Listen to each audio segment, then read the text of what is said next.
Drama llama lights on, we arrive. Ensomnia on the mic going live. Drama llama live, got to shine that vibe on the show every night with the drive. Pull up new stream, it's a wild night. Drama llama live on your timeline. Insomnia, keep the chat on the fine line. Dropping hot takes, running hot in the prime time. Insomnia host with the big screen glow. Chat box energy inside the show. Boost the views with the crew, make the numbers grow. Turn a little bit of drama to a full rainbow. Comments blowing up, everybody wanna see who's spilling tea, who's setting memes free from the lobby to the feed. It's a watch party, hit play, let it run. It's the main marquee. Drama llama live when the lights turn up. Hit the bell, hit the like, let the hype go up. On YouTube, tap in, hit subscribe right now. If you feeling all the chaos, put your llamas in the chat. Get loud, get loud, get loud, get loud. On Twitter, we trend. Ride the timeline wave. Join the Discord. We don't behave. Drama llama live. Yeah, we always on. Insomnia, get one squad, got the show locked down.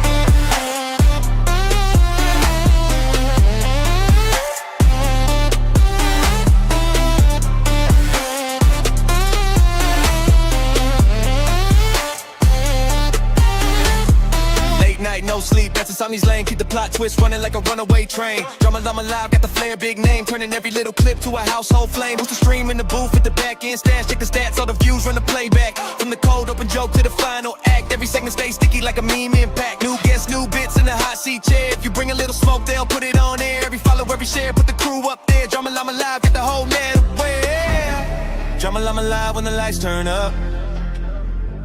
Hit the bell, hit the like, let the hype go up. On YouTube, tap in, hit subscribe right now.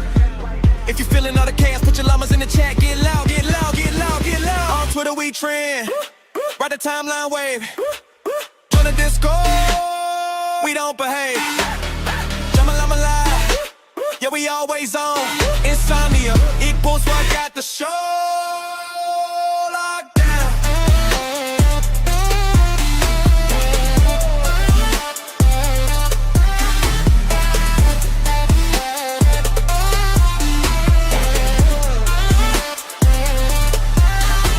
In the back on the phone, don't scroll. We just hit go, that's a brand new goal. Retweet, quote, tweet, let the thread roll. Link a bio, let your whole squad know. Drop that ad, pin that clip. Join that call with the midnight drip. Server go wild when the rolls all flip. Drama llama live, that's a trip. Don't dip, don't dip, don't dip, don't dip. One more like, one more share, one more sub. Hit the bell, stay tuned, never miss this up. Drama llama live when the feed lights up. Insomnia and the cuckoo, they be running all that stuff. Drama llama keep that feed alive, clicking, locked in with a trip alive. Drama llama, keep that feed alive.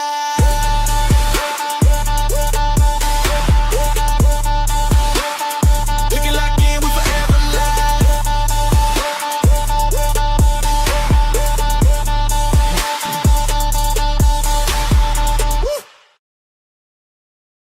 All right, what is going on, everybody? Welcome to Drama Llama Live. Everybody, K, Dev, Haley, Aaron, everybody, welcome in, welcome in. All my other homies from the llama community, welcome in. As you guys see, why most of you guys are here today, we got Scooter. Did I announce my fucking self? I think I fucked up already. I fucked up my own mantra. I fucked up my own intro. That's it. Show's over. Go. All right, I fucked up. Anyway, yes, I am your host, Ensomnia. Welcome to Drama Llama Live. Everybody, while you're here, we're fucking interviewing Scooter today. Maybe Gidgy will show up. Who knows? Who knows? Everybody, Asylum, everybody. Thank you. So, Drama got me last night. Oh, that's what I do. But I'm not even going to cut promos. I'm not even going to make the man... I'm not even going to cut promos. We'll do that after. I'm not even going to have him just sit in fucking VC waiting like a goon. I'm just going to bring him straight on. I'm not even going to cut promo. Dude, I feel so bad. It's like when I cut promo and people just sit there. Like, what are you talking about? Like if I'd You're like on do your own channel. I know, but it's like I feel so bad. People just sit there waiting. Like you're on your own channel. You're like, nah, I can't promo myself. I wouldn't want to be disrespectful to the audience. The fuck? I just see people sitting there like cat lady. I feel it. Like I feel bad. I'm like they're just sitting me? there waiting. Nah. I'm used to this shit. Fuck.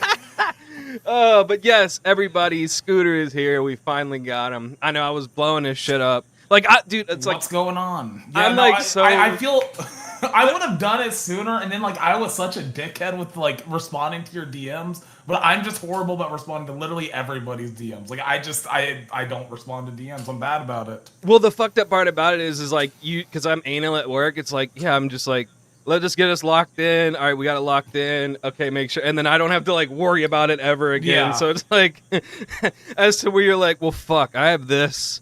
All right, then I have this, and then it just snowballs downhill. Oh, No, I get it. Fucking hell. But everybody, yes, Scooter is here. As you know, as everybody maybe has seen before, we do give honest interviews, and then I usually try to like fuck around and joke a little bit. And then Okay. I know you probably don't want to stay for the whole time. You might, have other shit to do. Go fuck with Gidgy before she... Dude, Yeah, she's I going would. live at some point tonight with a fucking karaoke stream. So I totally would. I gotta get my sanity in while I can, because I'm gonna be hating my life in about 4 hours. Dude, your mom seems like it's like she's one of those moms that likes to be messed with. Like, Oh yeah, no, she does. She does. It's funny because like whenever I was growing up, she would always go out of her way like trying to embarrass me and fuck with me, and it worked a lot of the time. But like now the roles have kind of reversed, and like she just accepted that I'm always gonna fuck with her. And I mean, honestly, it's great. Like I'm getting back my payback, 20 years worth of payback now. So. I mean, that's what you do. You get it as a kid, and then you grow up, and it's like, all right, now it's my turn. So Yeah. Well, and like it's like an extra added bonus with the whole streaming thing. It's like it's for the stream. What do you mean you don't want to put on some stupid costume? It's for the stream. I don't want you to do this. I would never want my mother to embarrass herself. Of course not. I don't know if No. she'll be embarrassing putting on the unicorn. I think she'll make a good unicorn. I mean, I Yeah. told her that. See, that's what's fucked up is she's like twisted in the head and she enjoys that shit. It's like, I got to cross-dress or put on a costume. It's like, okay, this is going to be horrible. I need to disassociate for the next 2 hours. Her, it's like, oh yeah, I love doing all this. It's like, that's amazing. You love painting yourself fucking blue. We had all those. Bro, before we get into it, can we talk about how fucked up we were over this one picture last night? For like Oh an hour, god, bro. Iceman, dear lord, oh my god. I can't show Dude, it that on shit's stream, fucked. but like, Dude, okay, so here's basically just the description of it. Imagine Iceman sitting down, okay, and he's on camera, you see his face, he's very serious, right? And behind him, there's a full wall-length mirror, and you just see this motherfucker sitting there, like, no shirt, no pants, and I kid you not, bro, his legs are spread like this, dude, like full-on like this, his Bare dick's ass? hanging out, there's an open window, you can see his bare ass in the background, bro, like, it's the most fucked up picture I've ever seen. Like, we were looking at that shit for, like, an hour last night, like, it's so fucked. the fucked up part about it was somebody was using ChatGPT to put like cowboy hats and shit on. Yeah. That shit was horrible. Oh my god. I was so fucked up too that I didn't even remember it, and I woke up and I just have like 5 messages like, how could you do this to me? I don't want to see this image. Then I saw the image like, oh shit, I re-experienced the whole thing all over again. I was too drunk last night. I had to re-go through the whole, 5 phases of fucking Iceman's ass. If anybody, don't go in the VC chat and look at that. No. You'll be scarred. No. Okay. Bad idea. Oh shit! All right, everybody already knows who you are, but I do it to everybody. I did it, Roxy. If you could just introduce yourself as always, give people a little Sure. background. Yeah, I did it to everybody. Roxy, Vixie, everybody knows who you are, but fuck it. I'm Scooter. I'm a former LolCal host. I was on LolCal Live, Bus, Nuts, Nerds, Cash. I might be forgetting one. Left the LCU. Now I'm doing my own thing. We're building up a whole community, the Misfit Mafia, and trying to help out like other smaller creators. And I'm still doing the whole live streaming thing, which I love. I'm doing it full time now. I used to before I got involved in all this, I was a day trader. So it's been a big shift, but I love it. Where are my mods? Like, should I buy mods and you're dropping your shit? Where are these people?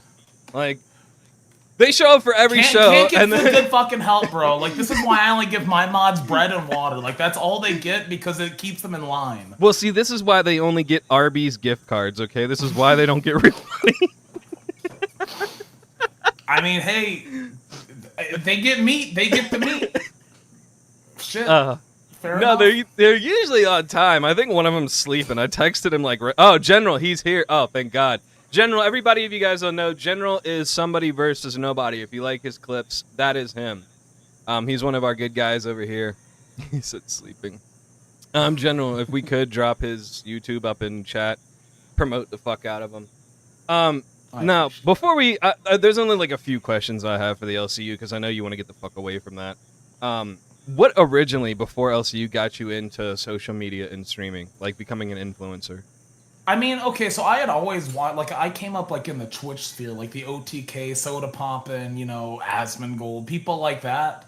And like, I had, like, basic interaction with them, but I never really live streamed. And then my mom ended up joining the LCU. I knew who Keemstar was and Kid Mind a Camera, of course. I grew up watching AGP, and, you know, who on the internet doesn't know what Drama Alert was.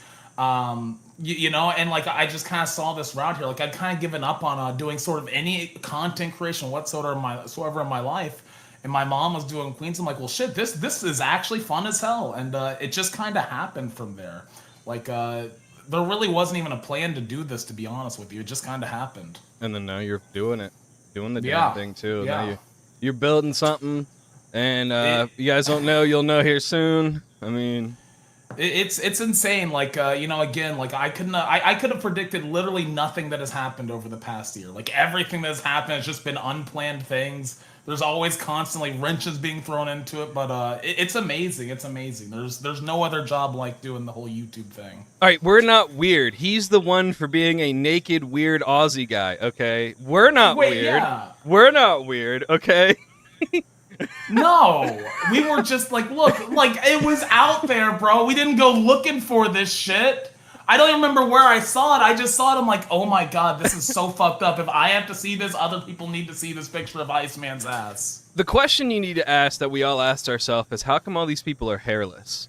That was the question That's what we arrived I know. to. That's what I was thinking last night. It's like, dude, they don't got any hair whatsoever. And like, it's not just fucking Iceman. It's like all these people that like. Boogie, like he has zero hair. No. Mike, he has zero hair. It's like, bro, like they're like actually like land whales because it's just skin, dude. It's crazy. Like not even a fucking like one hair on their back, not a hair on their ass. Like, I know. bro, I'm kind of jealous. lasered? I'm kind of jealous because I'm like a hairy motherfucker, and I see I these know, people, and they're like, I know. naked. Dude, it's mole so bad. rats, I thought about getting hair removal, like laser operations, and like these motherfuckers, like they look like a fucking baby. Like, what the fuck? I'm jealous.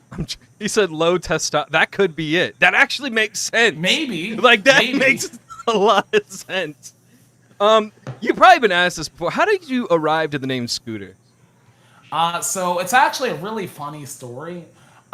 Whenever I was like 12, we found a couple of cats on the side of the road, and we brought them home. One of them was this like really fluffy. We said he was a Norwegian forest cat. I don't know if he actually was, but he was like a kitten, and he, you know, kittens, you know, shit happens, and literally shit happened, and he started scooting along the floor, so we called him Scooter. Now you fast forward like another year, and I'm a big World of Warcraft guy, or at least I used to be, and Mists of Pandaria came out, and I made a Pandaren monk named Scooter. And the name just kind of stuck. Like, it's just always stuck. That's just what everybody's always called me by on the internet. So when did you get in to WoW? Well, I mean, I've played WoW from the beginning because my dad, like, I've played WoW when I was like 6, you know. My dad played WoW. My mom played a little bit. I'd say I didn't really get serious about it, though, until, like, around Cataclysm, so, like, 2010, The 2011. worst expansion, Yeah, too, to yeah. get big in it, bro. Oh. Yeah. I got in Burning Crusade, and I didn't take it serious until Lich King, when I did like my first ICC raid, and we did Festergut, and then I was like, all right, I'm serious about this. I always hated that I missed out on the earlier expansions, but Mists of Pandaria was great. I love that. It was shit, legendary, you know? and now I play with bots because I don't have friends or time, so I literally play World of Warcraft with bots. You ever play retail, or you just play classic? Nah, now? not anymore. See, that's totally me, because all right, so I log into retail because you get the battle coins. I spend the battle coins on mounts and shit, and then I instantly log off and get back on classic. I don't even have access to my old account. I mean, I could get it, but it's like linked to a old phone, like the authenticator, and that account's probably worth like $15,000. Like, I have a bunch of rare TCG mounts, achievements, all kinds of shit, and I don't even have access to the account. It's actually kind of sad.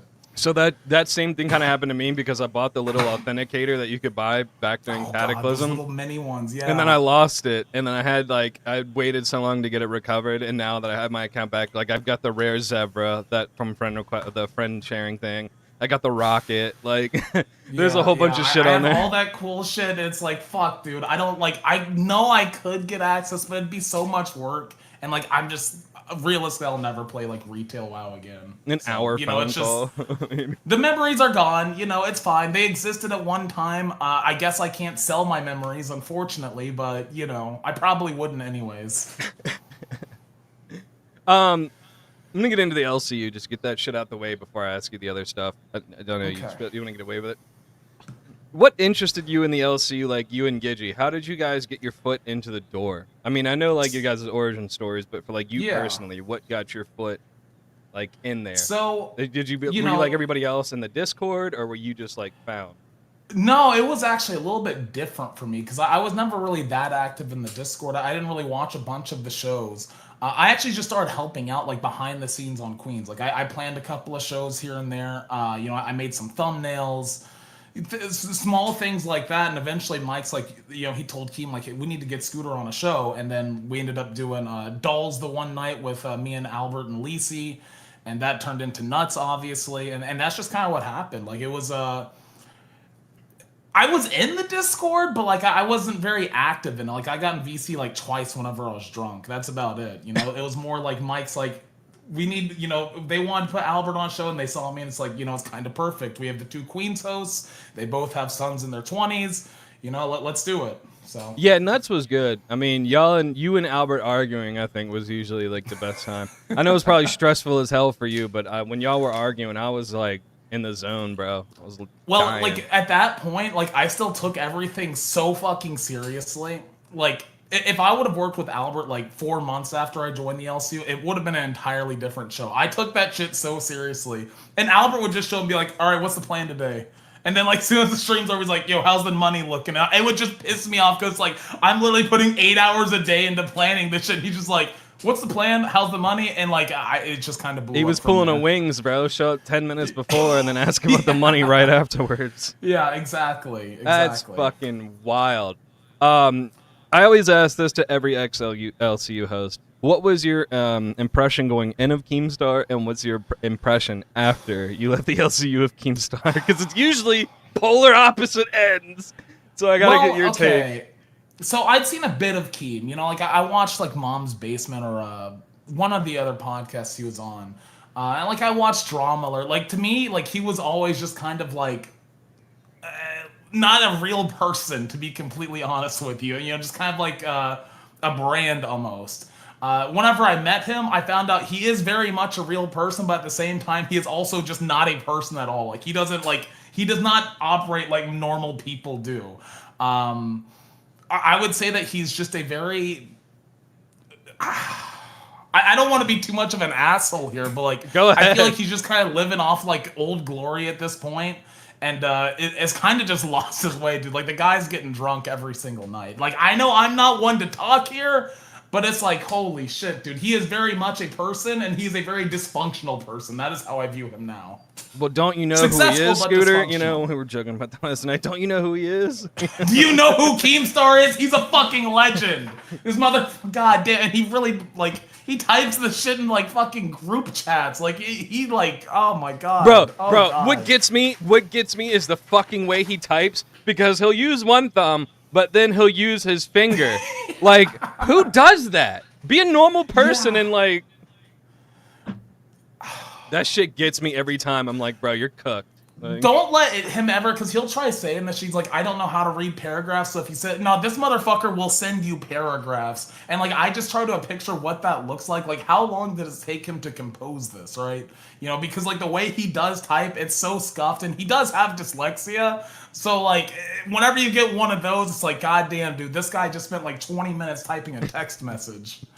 I wonder if he ever used voice to text. That's probably how he's getting it done. Hands the phone to Brantley. Here, type this out. Unironically, I think he does do that. I'm like, I'd be willing to bet that he does do that. Who, in the past or right now, is your favorite LCUs, and who do you hate the most in the LCU? I asked Roxy this, and it was a really good one. Well, my favorite has always been Lisi. No goonerism. She's like legit just one of my best friends. She's amazing. Is she like the most entertaining host in the world? No, but she is. She's a great person and a great friend. So I'm always, I'm always very supportive of her. There's not many other hosts over there left that I actually like that much, to be honest, or find that entertaining personally. As far as the host, I hate. Ooh, hate's a very strong word. And it doesn't have to be. It could be through any generation of the LCU. Okay. No, I think I'd still stick with like. Tina's an easy answer because it's like, well, like I know she's a piece of shit, so I'm not gonna say her. I think I would say Fupa, to be honest, like at least for current, because she's just shady as hell. Like she's legitimately just a bad fucking person. Like most of the people in the LCU, there's a gray area there, like where they're like, oh, they're not a good person, they're not a bad. No, she's like actually just a fucking bad person. So I really don't like Fupa. Yeah, I don't think after that camping trip, bro, I didn't like Fupa. I was like, man, they are railing on Phantom. Like, any little nitpicking she could about anything he was doing, bro. I was like, wow, bro. No, like, this is some microaggression bullshit. Yeah, I was going to say CD as well, which is weird because I was actually a huge CD fan. And then he was literally the first person that messaged me when I got made a host. He literally typed to me, make that bitch suffer or something, referring to Lisi because I was on Dolls. Well, I would say CD though, because like he kind of killed the community in a way. It sucks because he was such a likable person at first, and he was like so severely autistic. Like you could tell Keem was fucking with him, but he was taking it so super serious. Like when Boogie threw the plate into the fire, and Keem was like, "Yeah, pick that up," and his dumbass actually really went and picked it up, like and then just to find out, like, bro, it's like, man, you're cooked. Like I remember watching that nerd stream. No, it was like watching a fucking movie unfold like that. Like, cause like they were doing this whole expose and it kind of landed flat.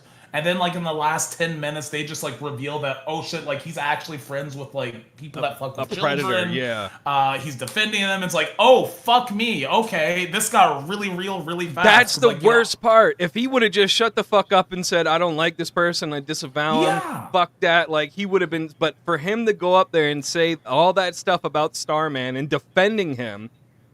What's the one soundboard like? Oh, so what if he gooned with some kids? It's like, bro, what? yeah, and it's like he got given so many opportunities to write that. Like Keem legitimately, even whenever I was a host, like he would have brought CD back in if CD just like would have like disavowed a literal PDF. Like if he would have just done that, he would have been back in the LCU, and he would actually have a reputation that's intact. Now he's known as that guy. That shit hit home, bro, because I'm like, all you have to do is the right thing. Yeah. You just turn around and they're like, yeah, so we have all this evidence that he did this. And you're like, he is a severely autistic man who can't. And it's like, bro, you are digging your own fucking grave, bro. Just shut the fuck up. Like, it's fucking disgusting. That's what hurt the most, because it's like when you enjoy that person so much and then you turn around and you're like, bro, like, it was kind of like some Dan Schneider shit, bro. Like, I used to love Dan Schneider shit, bro. Drake and Josh, iCarly, and then you turn around and find out he's a fucking creep, and it's like, bro, I can't anymore.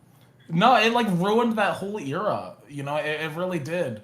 And he was such a big part of it, too. Like, I kind of feel like that's when things really started to go downhill, was post that whole situation, I guess. Well, that was that era right there, and right after it was Expose the Host era.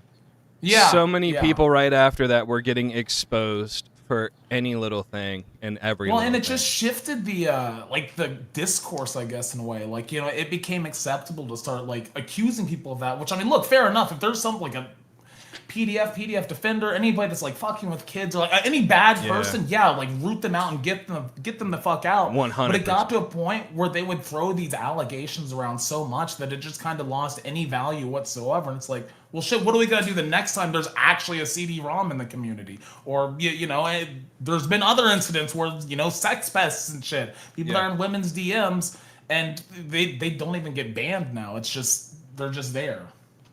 He said, Zeepus said it sucks because I spent so much money trolling that guy. Yeah, that kind of does suck, man. That kind of does suck. Yeah. I mean, he wasn't my favorite, but I just love how, like, autistic he was that, like, you could be messing with him and he would just do it. Like, no questions asked. Like, okay. Yeah, he was down for just about anything. God, What? So, this is kind of related, but this is also different. What was your impression of the LCU going in to the impression of it now? Because it has changed so much since your beginning and you leaving too.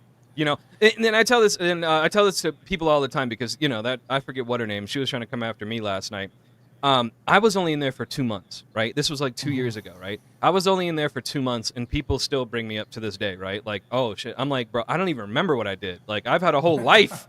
2 months is like a Thanos snap. But and that's one thing I'll say is that we're kind of jumping around here, but I'll answer that question. But like something I learned is like people take this shit so seriously, and like I take it pretty seriously now. But it's like if you're a viewer or even just a regular host, like this isn't your entire life; it's your job, And like I guess that's just a byproduct of live stream that people get overly invested.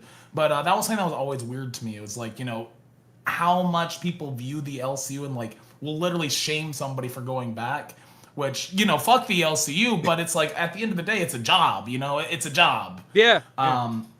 But to go back to your question, whenever I first joined the LCU, like I actually viewed it as a fun place. Like sure there was drama and shit like that, and like there was a bunch of different storylines and stuff like this, but it was fun. Like every show had an identity. There was like 5 shows that I actually enjoyed watching by the time I ended up joining. Like I loved Balls, Nerds. I watched Live and Rewind. So 4 shows, and I never watched Queen. Sorry, Mom. No, I did. But it was just a fun place. It was alive. And by the time that I left, it had definitely shifted. I think the Gore World coming in, had a really big impact on that. There. Like it just changed the culture of the LCU a lot. And now, like, it's just gone completely off the rails. Like, racism was not nearly as much of a hot topic whenever I was over there. Sexism, homophobia, like all this shit. It's just doxing, the racism, the doxing. Yeah, all this shit. Even when I was there, was like it was like taboo. You know what I mean? Like you're fucking gone. The shit that I see people getting away with over there now, I'm like, dude, you would have been burned at the cross like a year ago. Seriously, like, bro. Like it's wild.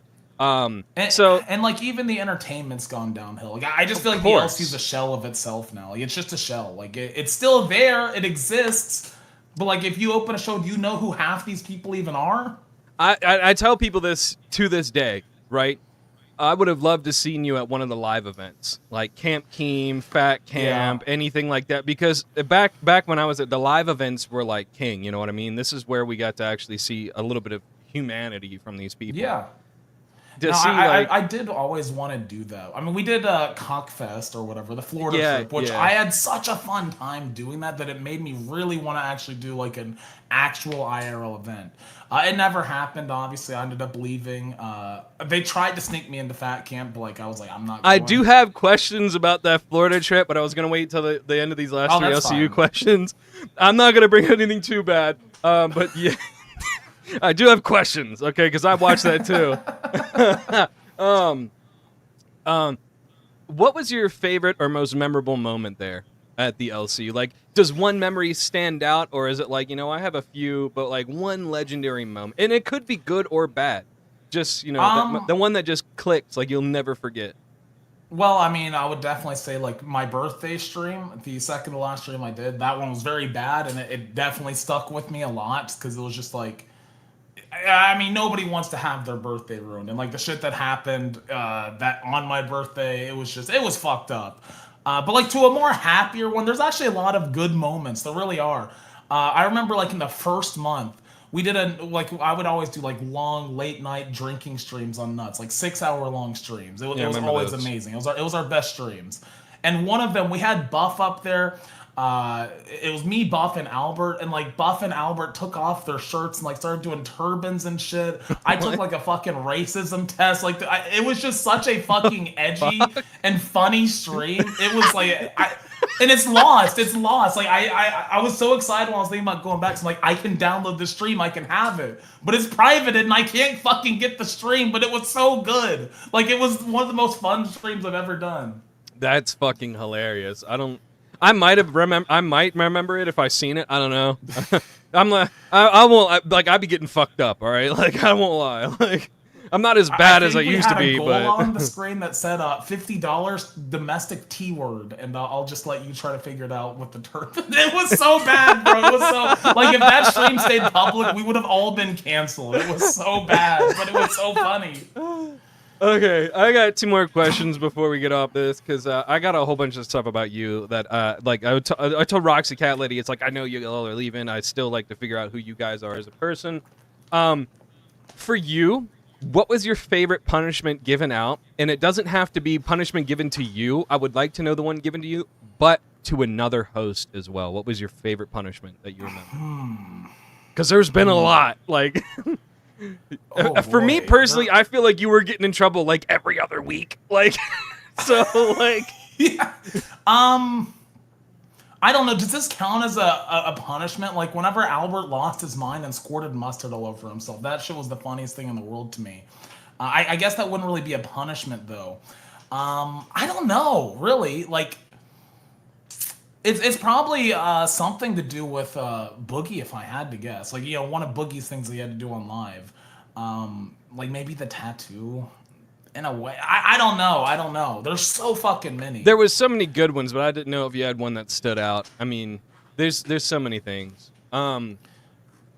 So for my second to last one, if you could say anything to anybody over the LCU right now, what would it be? And it could be good or bad. Like, this is the channel. Like, you can, other than like TOS violations, bro, go fucking ham. Okay, like.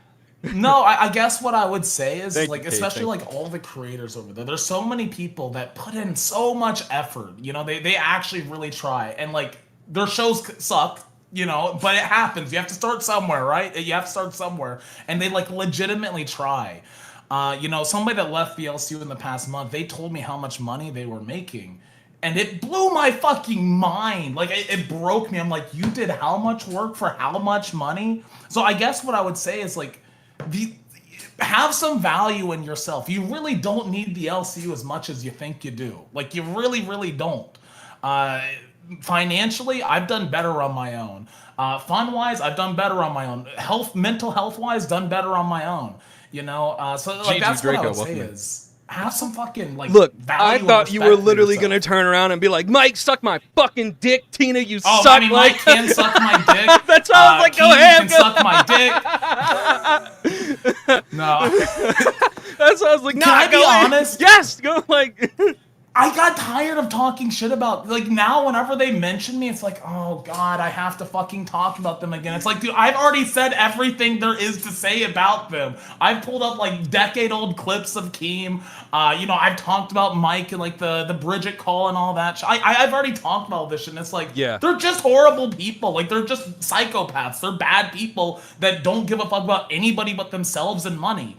You know, and I just, like, I don't even really like talking about, I don't even like shit talking about them anymore. It's just not even fun. It's really not. No, I completely understand that. I just thought you might have went all wild and been like, you know what, Mike, for one more time, just fuck you. I mean, hey, Mike, if you want to roll up on my house, dude, there's an open invitation. I'll get Roxy to send you my address. There you go.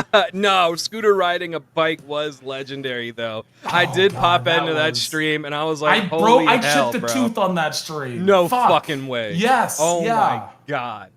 For the record, I do know how to ride a bike, okay? So wait, you were just like pretending? Yeah, like... I mean, come on. It would have been like, it wouldn't have been funny at all if I just get on a bike and just start biking around. Like, that would have been like, whatever. But if I get on a bike and like I just instantly fall over, or, you know, my mom pushes me into a light pole, that shit's funny as hell. Like, that's clippable. Well, that's actually pretty good then, because I was severely sitting there like, holy shit, this grown man doesn't know how to ride a bike. Like, oh no, you played it off really good. So kudos to you, bro. That says he's a good actor. I can drive as well. I just don't have a license. Like, I've literally driven my mother to the hospital before. I just, you know. Wait, you don't have a fucking license neither? No, why? I know how to drive. It's just like I Uber everywhere. I don't really get out that much. You know, I was a day trader before. All I right, don't somebody really go send this man anywhere. a moped. All right. Somebody- Hey, you can actually rent like little, like it's literally called.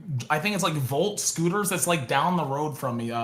Mike Isaac, you know, look it up. yeah, like the Honda Icebergs or something like that. They only do And it's like just like little 50 or something. scooters you Yeah. can rent and ride around the island. Like I've thought about doing that. I'm just afraid I would kill myself with it. So yeah, I haven't made the leap yet. But maybe a Fuck it. scooter on a scooter stream at some point. A scooter on a scooter. That's good. That's good. Nah, Gigi, it's all good, brother. I appreciate everybody that's here as always. You know me.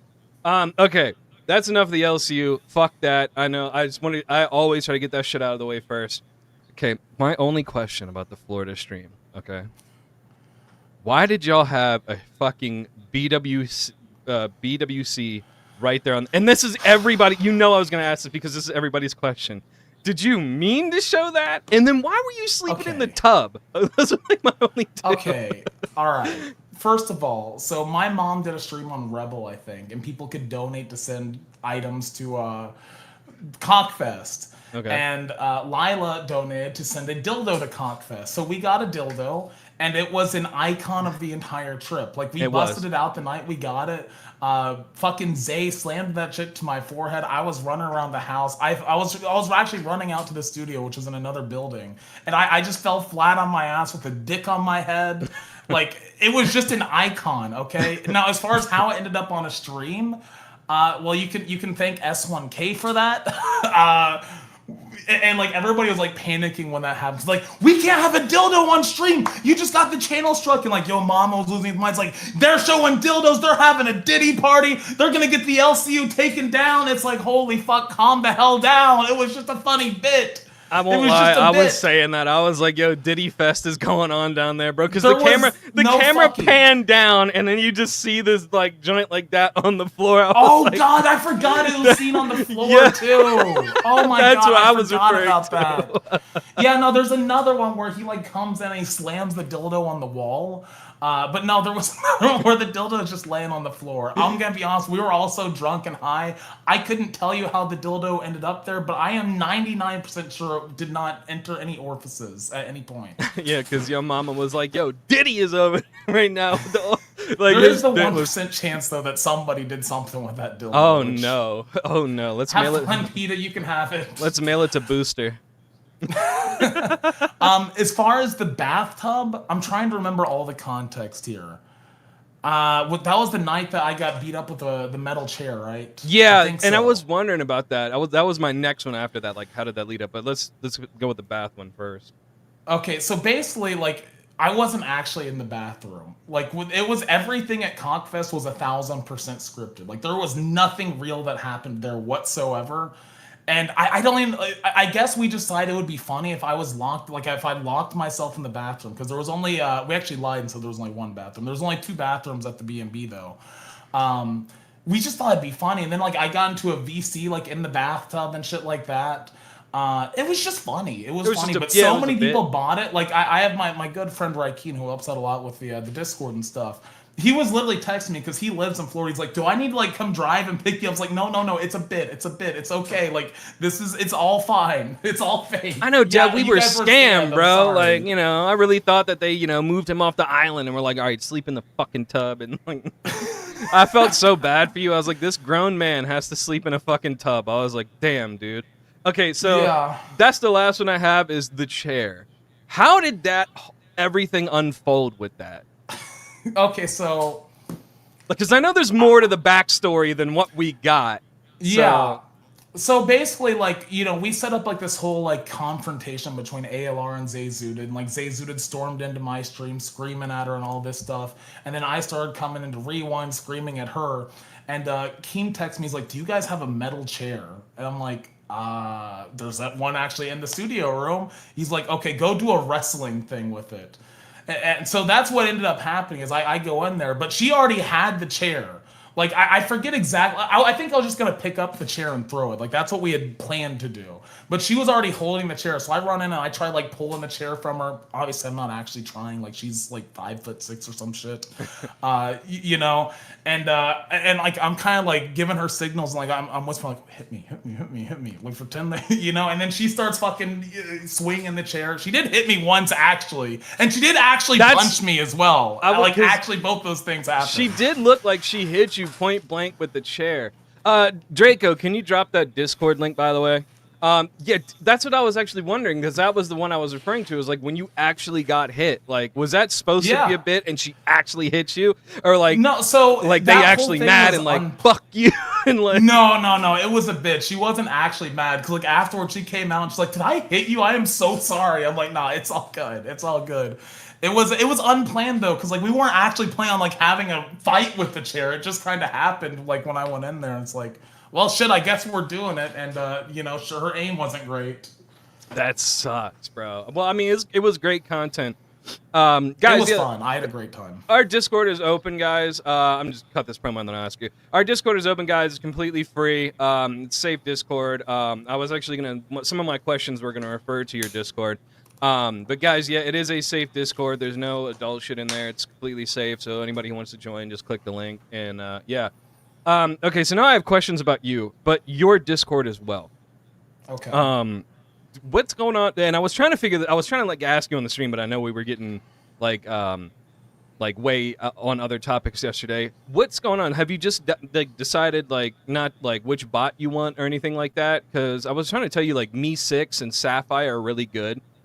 For your onboarding processes and stuff, and like you were like, yeah, we got to do this shit by hand. I'm like, bro, like let me help them out tomorrow real quick. Here's where the issue arises and we still haven't exactly worked out how we want to do it, but you know, like we want to be able, like as it's set up right now is if you have a membership to my channel or my mom's channel, you can join our Discord. Right now anybody can join our Discord, but like eventually it's locked to members.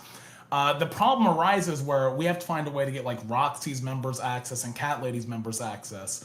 Now we have a few ideas on how to do that. Like they could sign into the admin account on Discord and like link it that way.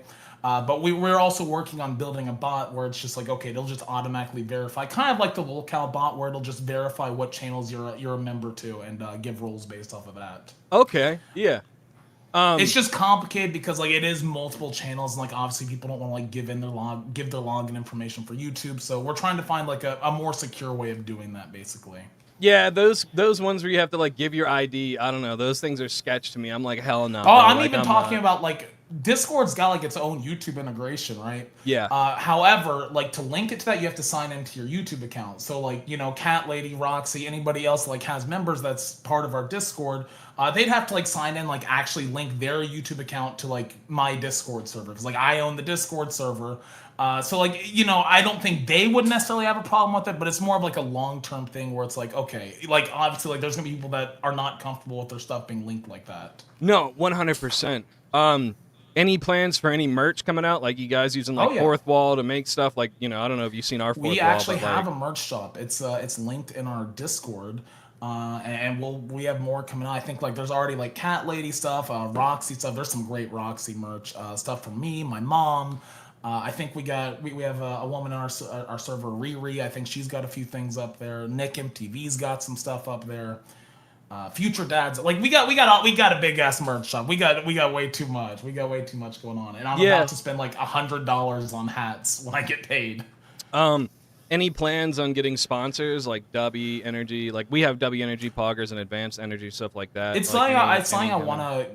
Yeah, no, it's something I definitely want to look into. Like, this is all still so new. Like, we literally just started this basically at the beginning of the month, like August 1st. It's like, oh shit, okay, start doing this whole thing. But no, I would eventually like to do that for sure. Guys, I'm gonna put this on the screen real quick. Guys, I know most of Scooter's guys are in here. A lot of my guys are in here too. This is Scooter's channel, guys, at Scooter-123. Go over there. That's who we're interviewing. Definitely give him a follow. Same with Gidgy. Gidgy's legendary. I told her, I was like, I'd love to have an interview with just your mom too. And like, I would love like, I need to get Roxy back on here. The one with Roxy was awesome. I love Roxy to death. Yeah, Roxy's amazing. Like, she is like legitimately my favorite person I've ever met online. Like, she is just so cool. I love her. Like, she Yeah. is like legitimately family. Yeah, the interview, I forget what it was, but we were talking about Tina, and she was like, "Oh, fuck that stupid bit." I was like, "Yes, so funny. like yes." It's insane. But guys, yeah, go over there, check his shit out. Check all their stuff out over there, man. I mean, I don't know how many shows, but he is developing like a network. But it's not like us here, like where we have our 3 shows. They got all sorts of content creators over there. Yeah, it's Gidgy, very Cat much- Lady, Future Dads. I don't know. I haven't really checked into all of it yet. We have a bunch of people that are like still very small, but like they're good, And one of the most rewarding thing that's happened for me is like some of these people are my friends, people I'd watched in the past, and they get like 5 or 6 viewers, right? Which you start somewhere. Like, it's hard as fuck to build an audience on YouTube, especially if you're starting from scratch. And I would redirect them, and they would hold 50 viewers, the entire time. It's like, well, damn, like, they just need more eyeballs on them. And that was such a rewarding thing to be able to do that and, like, see, like, oh, holy shit, like, we literally just 10x their viewership.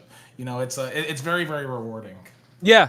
No, I mean, it's really a good thing that, like, a presence who's already established can help out smaller people who are actually there for the seriousness of it. Not just trying to get the clout and then run away and then, like, I already did this, but actually be serious about what you're doing and helping, out.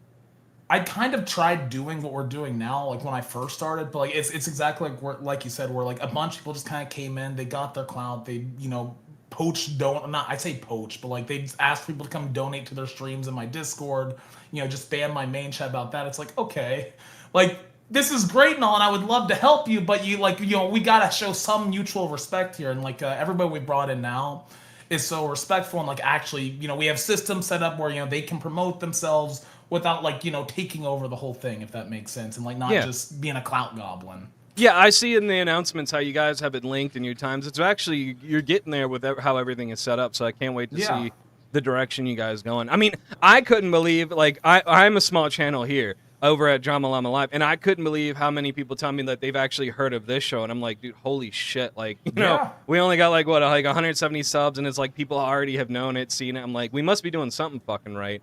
So, but then I guess it's because I just got lucky, like Roxy, Vixie, I just literally just got, I mean, I kind of knew Vixie from before, but I just like got lucky, and then it just turned into like, I do want to be the person that interviews ex-hosts of LolCal and like dig deeper into it. But no, I do really like what you guys got going on over there. I want to ask you questions about you now, because after I usually move on, I try to interview like that person about themselves.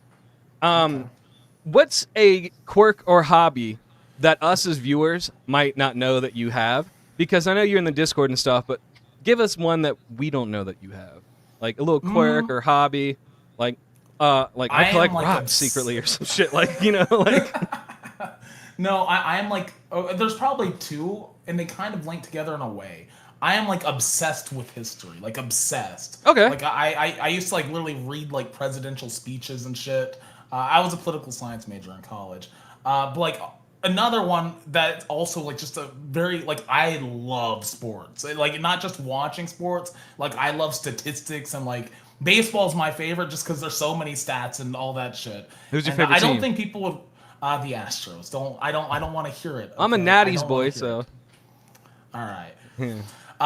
But no, it's I don't think many people would really expect that from me, because like I act like a dumbass a lot online, but like I love like analytics and shit like that. Z-Piss, you're a fucking goon, bro. That too, yeah.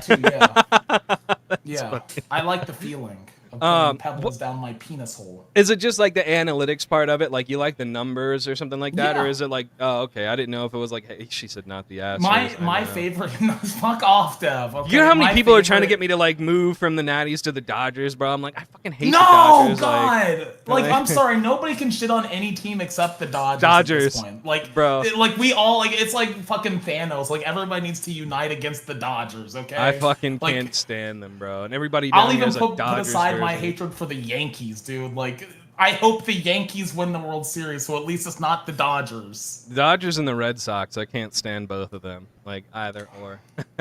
So, I know that you're a gamer, and my next question is, and we know World of Warcraft. But what is your favorite game? It doesn't have to be now. It could be throughout history. What game do you find yourself, other than World of Warcraft, coming back to constantly? Red Dead Redemption 2. That is my favorite game ever, without question. It's just the ultimate game. It's perfect, like in every way. Yeah. The music's great. The story's great. There's a bunch of side stuff you can do. The world's great. I would definitely say Red Dead Redemption. Did you play the first one? You know, that's what's funny is I've never even beat the first one. I've tried playing it like 3 or 4 times, and like I'll get like halfway through, and then I just get busy, and like I never end up finishing it. It's such a good one. The second one is so good know. too, but the first one is definitely legendary. Because it's weird because you can get different mounts. Like one mount you can get is like a buffalo, and it's fucking Jesus, I didn't it's even know hilarious. that. Yeah, it's hilarious. I love the Dodgers. Dev, All right. I'm done with you. All What right, the fuck? yeah. Yo, All right. oh my god. All right, Dev, you're getting banned. No, I'm kidding. Dude, that's crazy, Dev. I Yeah. can't believe this. No, not the Dodgers. Oh my See, god. it's like politics, bro. We can't talk sports because I can't think of you this way, Dev. Now, like, I have an internal hatred for you because you're a fucking Dodgers fan. That's like you coming out and saying you like the Patriots or some shit. Like, no, come on. Well, actually, you know, I'm a Houston fan, but I loved the Patriots growing up. I love Tom Brady. I don't give a fuck. I don't give a fuck. God. Fuck Well, you. at least you like Brady. I mean, I liked Peyton Manning, but I mean, I wasn't a Colts fan, so. Yeah, I would say I was much more of a Brady and Belichick fan. Like, not necessarily the Patriots, like, as a team, but, like, I love Bill Belichick, and I was a big Tom Brady fan, too. Well, yeah, they went hand in hand. They were really good with Yeah. each other. They did complement each other. Said the Pirates, nah, bro. Nah. After you guys lost McCutcheon, bro, y'all went downhill. Y'all went Dude, down. they've been going downhill. Of course you're a Pirates fan, Kate. I'm so sorry. I'm so sorry. One question that I try to always ask people is like that have already established themselves is streaming requires nonstop talking and high energy. How do you handle it on days when you're like, bro, fuck this? Like, like, Oh, it do you have happens. like a ritual that you do, or like do you go outside and like run down the street? Like, what are your things that you do to try to keep the flow up? I live by the mantra of fake it till you make it. So like if I'm like super low energy, like I'll try like slamming an energy drink or something like that. But realistically, like I just get into the intro and like I just try to be as hype as I can for the intro and then just like kind of run with the momentum, you know? Maybe yell a bit, shit like that, which some people don't really like, but it gets me going and it gets me locked into like streamer mode. And once you're into streamer mode, it just kind of happens from there. Like it doesn't really even matter if you're not feeling it that day, at least for me. Silver Knight said he has a question. Are you doing a collab effort for Misfits? Just curious because I know Cat Lady and your mom and you work together in Roxy. Yeah, so basically, like, what it is like, you know, the 4 of us all collaborate together regularly, especially myself, my mom, and Roxy. We're also bringing in other people, and, like, I'm trying to, like, help other people collab and, like, set up their own collabs, promote their channels. You know, it's kind of just basically about building a community where people can find shit to watch, you know, and collabs are a part of that for sure. I would love to do more. I was supposed to do a collab with fucking Nick this weekend, but he blew me off because he's an asshole. But yeah. Look. Okay, I had my reservations, right? Because the first night I came in there, you had what the fuck is that dude's name? He was telling like Haley like all this gooner stuff. Oh like he wanted god, to fuck fucking his White Owl. White Owl. I Yeah, hate he his was like, ass. you He's guys have weird no as hell. idea, right? I like the first 5 minutes of being in there. This man looked at this girl and was like, "I want to Yeah. fuck your face," and all of us were Yeah. like, "Whoa." Okay. Yeah, and like so dude, he just kept going too. Like it was horrible. So I banned him. Like no, we don't do that in my Discord. Like that's not okay. no, I think everybody actually did genuinely have like a good night last night. Yeah. When we were in there, everybody was. I mean, I was trying to make people laugh until we got around the whole thumb situation with Angel. Oh, And God, then it took a little bit of a turn there, but yeah, and then we got into Iceman's ass. no, Yeah, that it shit was- seriously, I was stuck as much as you are, and I think Cupcake was as well. With this picture, guys, it is like I said, I cannot show it, but we all had so many questions about this one picture. It left all of us dumbfounded. Yeah, there's even now I feel like dude, there guys, I hate to go back to this, but like I've just been upset. He had a lamp in front of his crotch, bro. Like why does his dick need lighting? And like he had the window the open, curtain so was like if open. you're walking by, you can literally just look in and you just fucking see this dude fucking spread eagle, bare ass naked. Fuck. Shit. What is the most memorable or chaotic interaction you've ever had with your chat, or maybe with another chat? I know there's got to be something that stood out. You were like, "Yo, this is fucked." Okay, especially like before I got back to doing planned streams, my chat was basically my co-hosts, and they were unhinged. They just love fucking with me. So like I can't allow them to fuck with me. I just have to ignore them sometimes. I guess the one would be like back whenever the Artemis mission was happening, the mission to the moon. I was obsessed with that. I love space. I love everything about space. I watch every rocket launch, all of that. And my entire chat was just gaslighting me for 2 fucking hours, talking about how space is fake and this and that, and like, oh, I'm being paid off by, and this is like, it was just one incident. Like this shit has happened so many fucking times. Like they just fuck with me. They find something and then they keep fucking hammering it in. You know, like early on, like back in February, there was a stream and like I just kept getting the craziest gooner donations. They're like, I want you to lick my. I don't want to say the worst. I don't want to get like age struck. Like they were like very, very graphic, crazy donations. Like, and they just do this shit because it'll get a rise out of me, and it just fucks with me. Like, there's not even one incident. Wait, Zeepish, what do we do? We agreed that White House sucks. We all here know that White House sucks.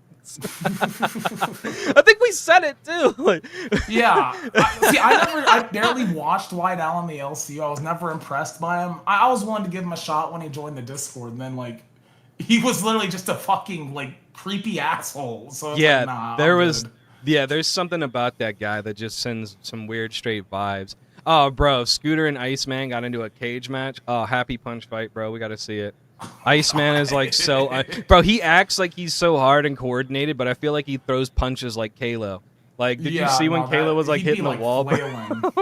Yeah! Oh, God. Okay, before I get into any other questions, what did you think about that whole situation? Because that was my last stream is... Kalo? Like the whole Kalo situation? Yeah, because we got sent a video and by AMAC, and she sent us I did have to turn on my chat Seafish because you guys would fucking take over. You'd take over the live stream. Nah, yeah, for 100%. I mean, I do enjoy when chat does it some days. It's sometimes because there's a lot of dry stuff happening over there, so I do love when the chat takes over. But what did you think about that whole Kalo situation when, first, the video that he had from like 15 years ago of him like downloading that person's stuff, and then also like the stuff now? Okay, so how old is Kalo? I don't even know. Like 35, yeah, he's like 35. 35? So like he would have been like 20. Now, does that make it okay what he did 15 years ago downloading all that shit? No, it's weird as hell. It's creepy. It's weird. Like it is. And I think that he would even acknowledge that.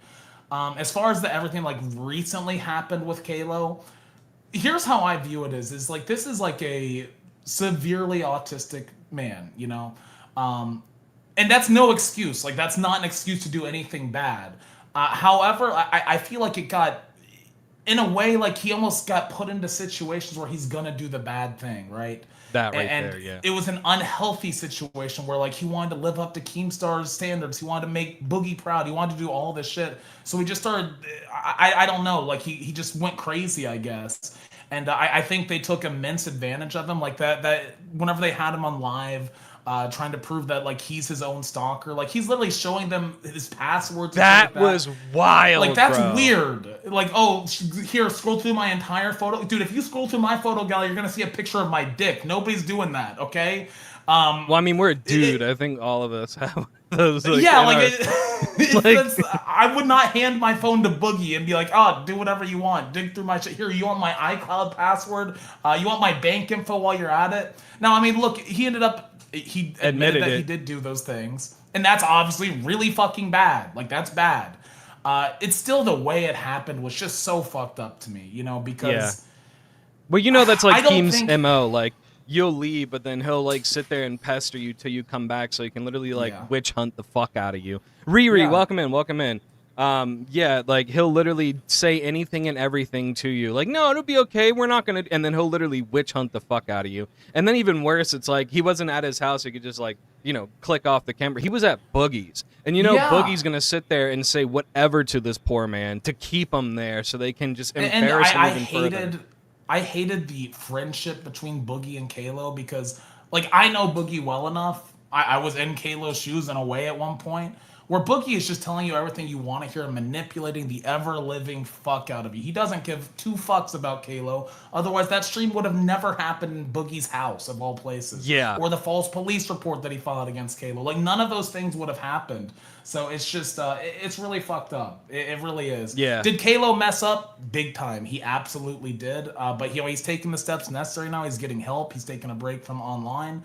And I'm proud of him. And I really do hope he comes back better and stronger. Yeah, it's definitely his journey. Because even I knew Kalo about like 10 years ago. And I didn't like know him, but I knew of him.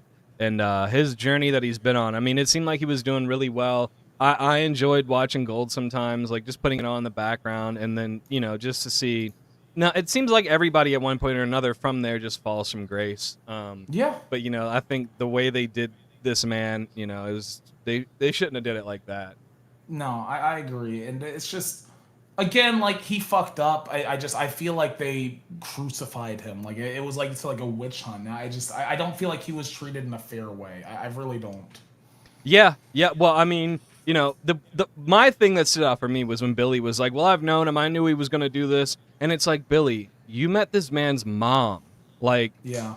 Why would you? And that was my question last stream is if you knew that this was going to, why would you befriend somebody that hard? Meet their mom, do all this stuff with them, interact with them in real life. If you knew that eventually you were going to turn your back or betray this, like, that's kind of fucked up. Like, and that's the thing, like if he knew something like this was gonna happen, like his role, like you can't turn if you knew it was gonna happen, it's your role to like basically be there and try to guide them down the right path. And when they inevitably do make the fuck up, help them move on from it and take accountability. And I love Billy, but like I don't feel like I was disappointed with how Billy handled that situation as well. I really was. I feel like just everybody just. I don't feel like he was treated like a human being. I really don't. Like he was treated like a prop. Yeah. No, I was just, it was for views, bro, because they're going downhill right now, like you said earlier. This has to do with relate what we were just talking about before this. How do you navigate the balance between listening to your community's feedback and staying true to your own vision as a content creator?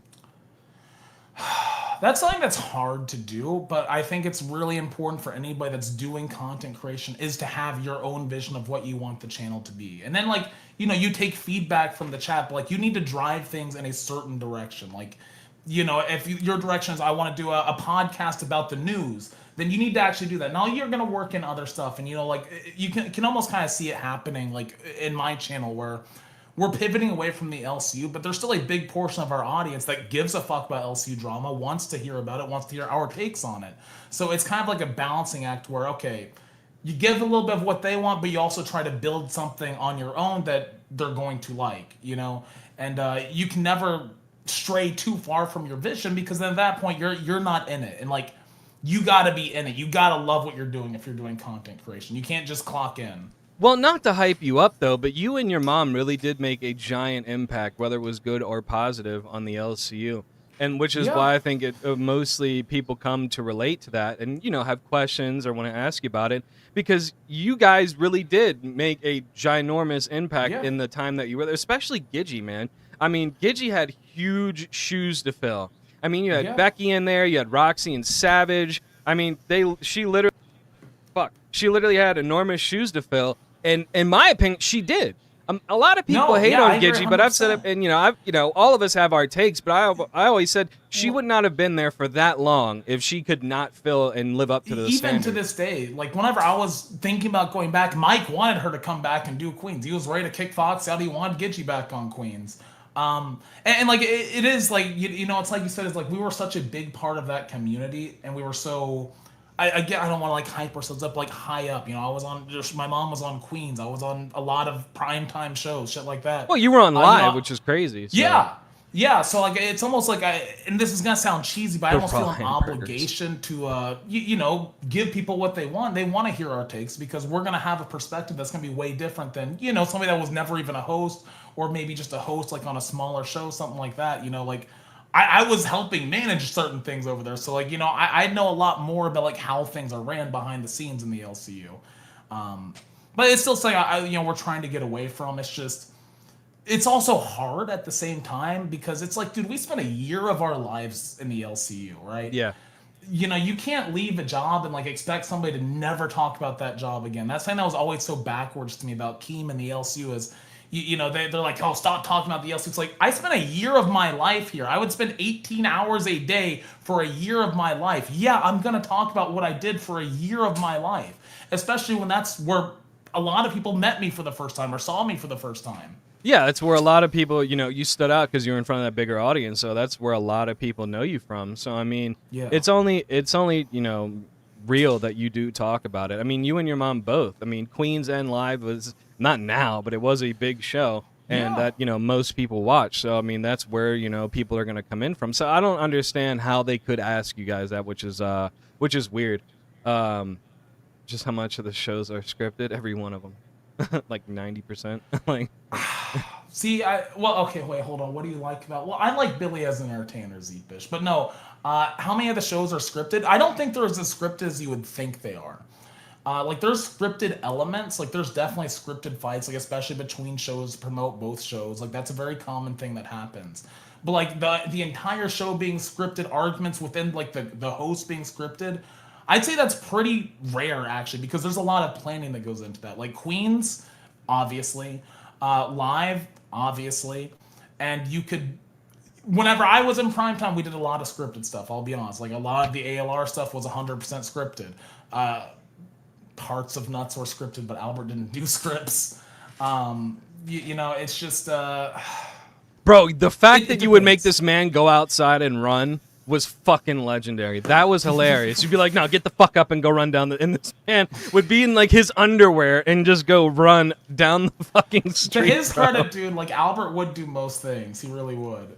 Like that shit had me gassing, bro. You'd be like, "No, get the fuck up, go outside, don't scam the audience." And this man would have to go run, bro. That shit was I would have me in tears, dude. Um, I have a couple more questions too, but you miss Becky? I never even like watched the LC when Becky was there. That's what's crazy. Now, when my mom ended up on Queens, they did like a deep dive on Becky at one point. I literally watched every single Becky live stream on the Queens channel, like in like the span of like 3 days. And she was fucking talent. Like she fucked over Roxy and Savage. I like both of them a lot.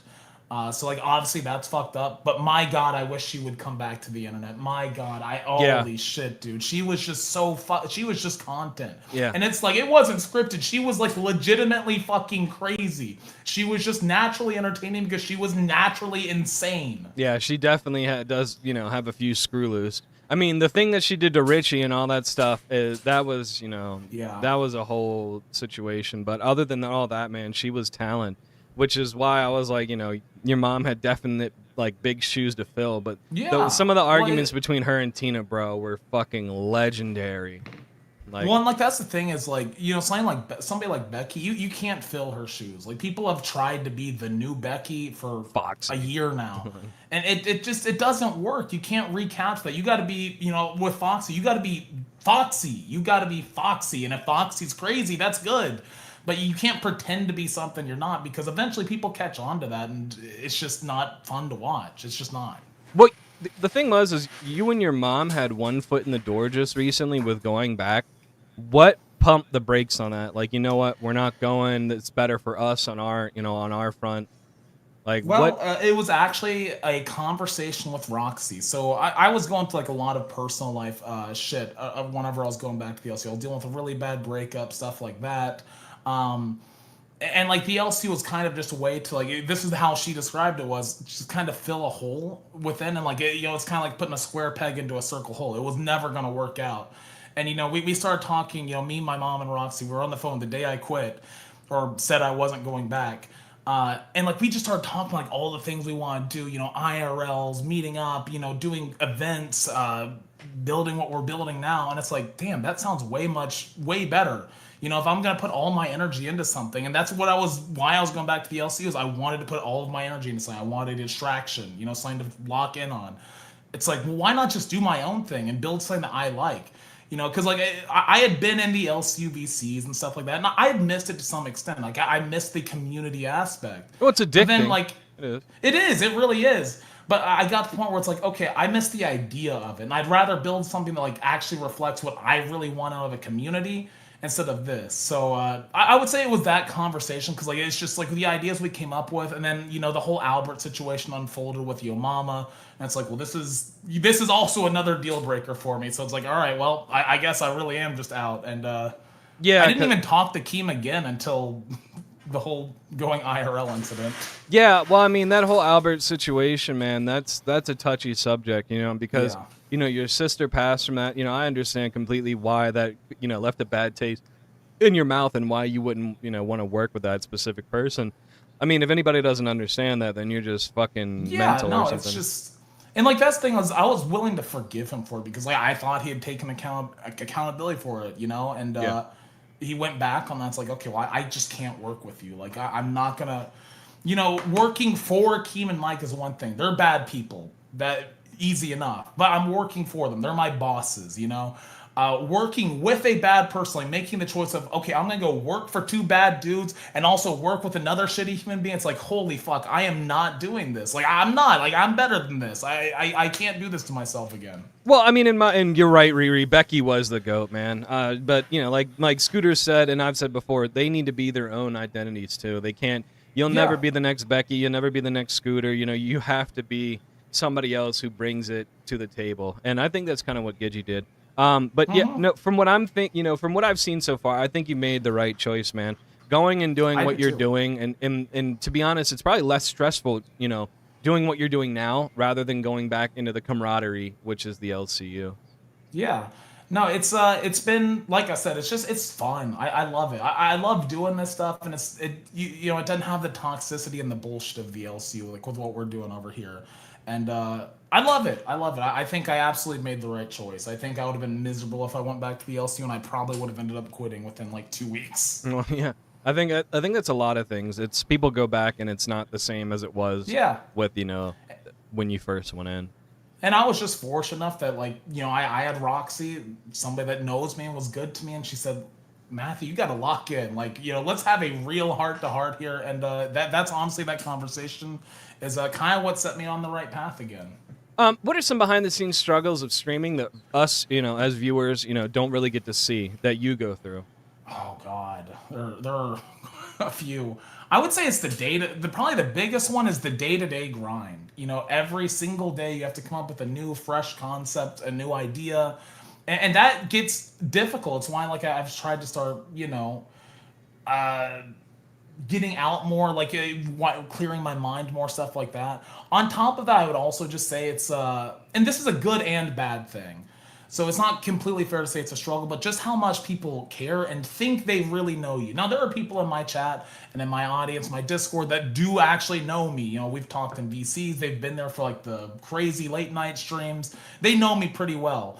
But then you have these other people that'll come in and they see what you show for 2 hours and they think they know your entire life story. And it's like, okay, you know nothing. It's crazy that you think you do and that you have any like say over what I'm doing in my life. Now, eventually you learn to just block out the noise, but it's something that I had to learn how to do. Yeah, I mean, that's definite true. People don't realize like how people really are when the camera's turned off and in their day-to-day. They literally see like the character of the person on the screen and they're like, that's really him. Like it's insane. Zeeper said you can always work at Albert Slamo and Company. That's so stupid. That's so fucking stupid. True Love said she's very proud of you, Scooter, and at least he doesn't have to deal with Boogie. Yes, I couldn't believe like when you worked with Boogie, you put up with that shit for so long. I mean, you and Rastov both like put up with that shit for so long. I mean, that guy is insane. So there was an episode where he was like chugging 5-hour energies. And, like everybody in the chat, the one where he went to the hospital. Like, yeah, like that was scripted, right? That was scripted. Like No, I got called at 9 o'clock in the morning. I was half asleep. I'd been drinking the night before. And I literally just got Boogie on a FaceTime call with Keen just downing 5-hour energies. And it's just the three of us there. Like, he's actually crazy. Like, he's actually just a fucking nutcase. He's fuck me, dude. I don't know how I dealt with that guy. No, for people, so long. new people, especially that since they've only seen Boogie from the LCU, they don't know Boogie from his early days. Boogie actually is like a fucking weird, crazy motherfucker, dude. Like, he is actually mental. There's something is wrong with him mentally, and half the time it is not a character. That is him, like, freaking the fuck out. And that's one of the crazy, like, everybody's always like, oh, Boogie's just a character, everything he does is fake, and like a lot of the stuff he does is fake, but he's also like actually just that insane. Like, mental. He really is. I have no reason to lie about this whatsoever. He's actually just crazy. What is one thing about streaming that you yourself would change? Oh boy, I would say like the tribalism, you know, like the parasocial. I remember whenever I'm good friends with Oscar Denmark, and when he went back to the LCU, everybody just shit all over him. Like, I can't believe him. He's dead to me. This and that. Same thing for like whenever Buff popped up on Glass the one time. Yeah, he was up there for one stream, and like entire communities was like, we don't fuck with Buff anymore. He can go fuck himself. And it just got to the point where it's like, you know, this is the same shit the LCU does. Like, I don't like the tribalism. People should be allowed to watch who they want to watch, do what they want to do. We're all grown-ass adults, you know? And I don't feel like it's fair to, like, just... I don't like that. I don't like that. Well, one thing for me, and Richie, you're not wrong. He would not be entertaining without the craziness. I mean, he'd be Mr. Rogers all over again. One thing for me is people take one mistake or one fuck-up or one misstep and identify you as that person for the rest of everything. You know, they're just like, hey, you did this, and it's like, I've also done hundreds of all sorts of other stuff now. I've did this, I created this, and it's just they still try to focus on this one negative aspect, like you said, the tribalism versus like what you have done or like what you've created. And I'm pretty sure there's people over the LCU that would do that to you, and it's just like, well, you know, he's gotten away from that. You know, he's built his community now. You know, it's just, for me, like I said, the parasocialness and the craziness of that is there's something wrong with people. I mean, I get they like living in that moment or something like that, or I guess they like, you know, that's their perspective of you, but it's just like, you know, people do new things every day and come up with new ideas and new shit, so maybe, you know, give it a chance. I mean, you know, I've always said it too, like, I don't harbor hatred. Like, you know, ashes to ashes, we got into our little beef, and she had somebody up there comparing me to a murderer. Like, you know, they compared me to OJ, and they all started laughing. Yeah, but I'm not the type of person where I'm going to sit there and harbor it. Like, you know, whatever. It is what it is. Now, if you, like if you came after, like, me, like, personally, like, people go after Team, then, yeah, it's like, all right, you know, I can't fuck with you no more. But, you know, for me personally, this is all like a game. Like, you know, it's on the internet. We're going to talk shit. We're going to have our little battles. That's how I view it. It's almost like a game. Like, some people take this shit so fucking seriously. And sometimes it does get that serious. I've been in situations where, like, it crossed the boundary into real life shit. Yeah. And, like, that always sucks. But, like, otherwise, like, I don't really... I'm like post beef era now. Like, I don't want beef with anybody, dude. I just want to do my own thing. But so many people take this shit so seriously and hold on to shit for so fucking long. Yeah, no, I mean, I appreciate how certain people are, and I found out, like, that's how you are, too. You know, you don't harbor onto anything unless it's very personal. Like what we talk behind the scenes about the whole mic, and I totally understood that. You know what I mean? It's like, hey, this is personal to you, and it is fucked up that, you know, it eventually happened. But, you know, certain things, it's like, man, get over it, you know? Yeah. Tell us something about Scooter that's never been known before. Ooh, I don't even know. I asked this to everybody so I can at least try to stand out for an interview. Like, yeah, we know this now. I mean, see, this is the thing. Like, I've been on so many streams. I feel like most of my stuff's out there. Like, something that people may not know. Like, I wanted to be the Pope at one point. I went to Catholic school, and I wanted to be the Pope. I literally, like, held a mass at recess one day. And, like, the teachers gave me, like, little Ritz crackers to hand out as communion and grape juice as, like, wine. So I'm probably that would be, like, the thing to go with. Oh, man. What system or boundaries have you put in place to protect your mental health? I mean, And I have another one to add on that, but I want to hear this one too. That's actually something that I've only recently learned how to do, and I just make sure every single day that like I wake up and I go for a walk. I go down to the beach, I hang out there for a bit, then I come home and I do a bit of work. But like I don't like, and maybe this is bad in a way, but like I give myself grace to do other things, you know, because like you got to get away from the internet stuff sometimes. You know, you got to just turn off your phone and just Unplug, disconnect grounded. for a bit. And that's something I try to do every day now. And you know, I also work in time to like play video games or like watch TV. You know, like actually have hobbies. You know, the first year that I did this, I didn't allow myself to have hobbies or time to myself really at all. Like it was just always streaming 110% of the time. And now it's more like, okay, I'm working on streaming stuff probably like 80% of the time, but like, you know, there's still that 20% where, you know, I can kind of be Matthew, you know, I don't have to always be in scooter mode. Now, we talked about this a little back night. He said, tell Scooter so he needs to figure it out. We already know that he goons for succubus. Oh, man. That's true, yeah. I have a ghost girlfriend. He said, whatever happened to the Limp Noodle Mafia? Zeepish, yeah, they're here and there, but they're not, you know, as whatever. He said, wear thongs. Do you think, and we had a little talk about this last night, because I know how it is, because I've lived on the East Coast and the West Coast near the water. Do you think living near the beach has helped your mental health and just your overall status more than... Yeah, no. So like I said, like I was going through a lot of personal stuff whenever I ended up moving out here, and it was like just night and day. Like I was somebody that like I was in a fucking 90-degree apartment for 2 months, and I didn't go outside. Like I just didn't leave my house. I just laid in bed most of the day. You know, literally the first day I was here, the first week, I was probably spending like 4, 5, 6 hours outside every single day. You know, going to the beach, just sitting outside. It's been a game changer. Like it legitimately kind of changed my life, to be honest.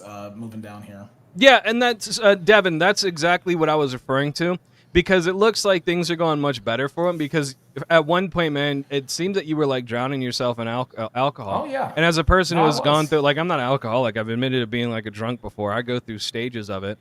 Yeah. But, like, you know, I can quit just like that. I've done it multiple times. But do you think... That goes back to, and I hate to interrupt you, but like that goes back to what we're saying, like where people like think they know you so much. It's like that for me. Like once I moved out here, I just kind of stopped drinking booze. Like I'll drink tequila or vodka, like, you know, one night out of the week on the weekend. But like other than that, I just kind of quit drinking, you know, because... Well, it looked bad for a while, man. Problem. Like a lot of us were really talking bad. about it in our Discord. We're like, man, he must be going through something, because... You know, you were kind of like it was like every day, and I was like, no, dude, it was. You know, the entire month. So from June 12th until July 12th, I drank every single day, and like not a little bit, like a lot of it, like almost a bottle a day. Like it was not good. It was bad, very bad. Yeah, no, I mean, I'm really, you know, I appreciate and. Like, you know, Aaron, I am literally proud of him. It is, you know, people don't understand certain things that you're going through. And they just think you're doing it for fun or something like that. But at the end of the day, you know, we're adults, you know what I mean? As long as it's not conflicting with your personal life or your job or something like that, I think you can manage. But, you know, even us saying, and when we were watching your stream, man, it was like, dude, you're looking rough. But I think since you moved out to the beach, you know, and it seems, for me, it just seems, I don't know how it is, X-Ray, you're doing stuff like that, you're gonna get banned straight up. There's shit talking, but you know, other than that, but it seems like you and your mom also have a better relationship since you guys have moved out there. Would you agree, or do you think you had a better relationship, you know, last year when we saw? See, I'll be honest, you know, this would shock people. I tell them, like, after I moved back out of my mom's place, we never talked, like, at all. Like she would text me, and like I'd be preoccupied, and I wouldn't even respond until like 1 a.m. or something. We'd talk on the phone maybe like 2 or 3 times a week, maybe meet up once, maybe. You know, being out here living with her again, you know, we absolutely are closer because, you know, we're can't fucking avoid her, you know. But it's been good. It's been really good, and it's also a good thing because, you know, we're basically business partners in doing this whole live streaming thing together. So it's good for us to have, you know, a bit more of a tight knit connection. And, you know, like 11 o'clock at night, I have an idea, I can go tell her. You know, 9 o'clock in the morning, she has an idea, she can just come tell me, and it's not like, okay, I have to wait on him to wake up and check his texts and hope he doesn't get on the phone with somebody else for 5 hours. You know, it's a lot easier to do what we're doing. Is it difficult to bring women home because your mom's always there? You know. Yeah. I will, General. I will Yeah. definitely. No action for me at this house. Fortunately, I live in Galveston. There's a lot of hotels. I have a very good friend that hooked me up with a deal, so I can get a hotel for like a good hotel for like $40. Oh, that's base. You know, like yeah, no, it's like Marriott's. Like it's good hotels. You know, so if something's to arise, then we go to a hotel. That's fine. Oh, that ain't. Yeah. Try to avoid the whole awkwardness. Yeah. Which other streamers or content creators inspire you the most right now? Like, I know you're up there, but you've probably seen other ones. You're like, you know what? I mean, they're doing well. You know, do you take any inspiration? Okay, so I'll be honest, most of the stuff I watch is like nothing to do with the LCU or drama or commentary. Like Yeah, it it's could be completely anybody. different. It's like gaming stuff, to be honest. I've always like really liked Soda Poppin'. Like he's always been a big influence of mine. On top of that, like some smaller sports game streamers, like I like their commentary style because like a big thing with like doing what we do is you have to be really good at telling a story, and that's something that you improve upon the more you do it.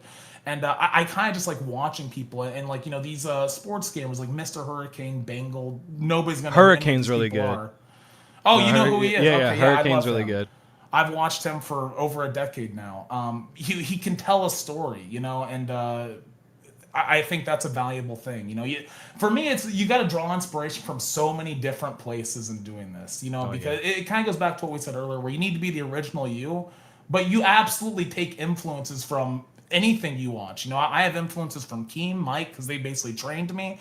I have influences from sports gaming YouTubers, old WoW streamers.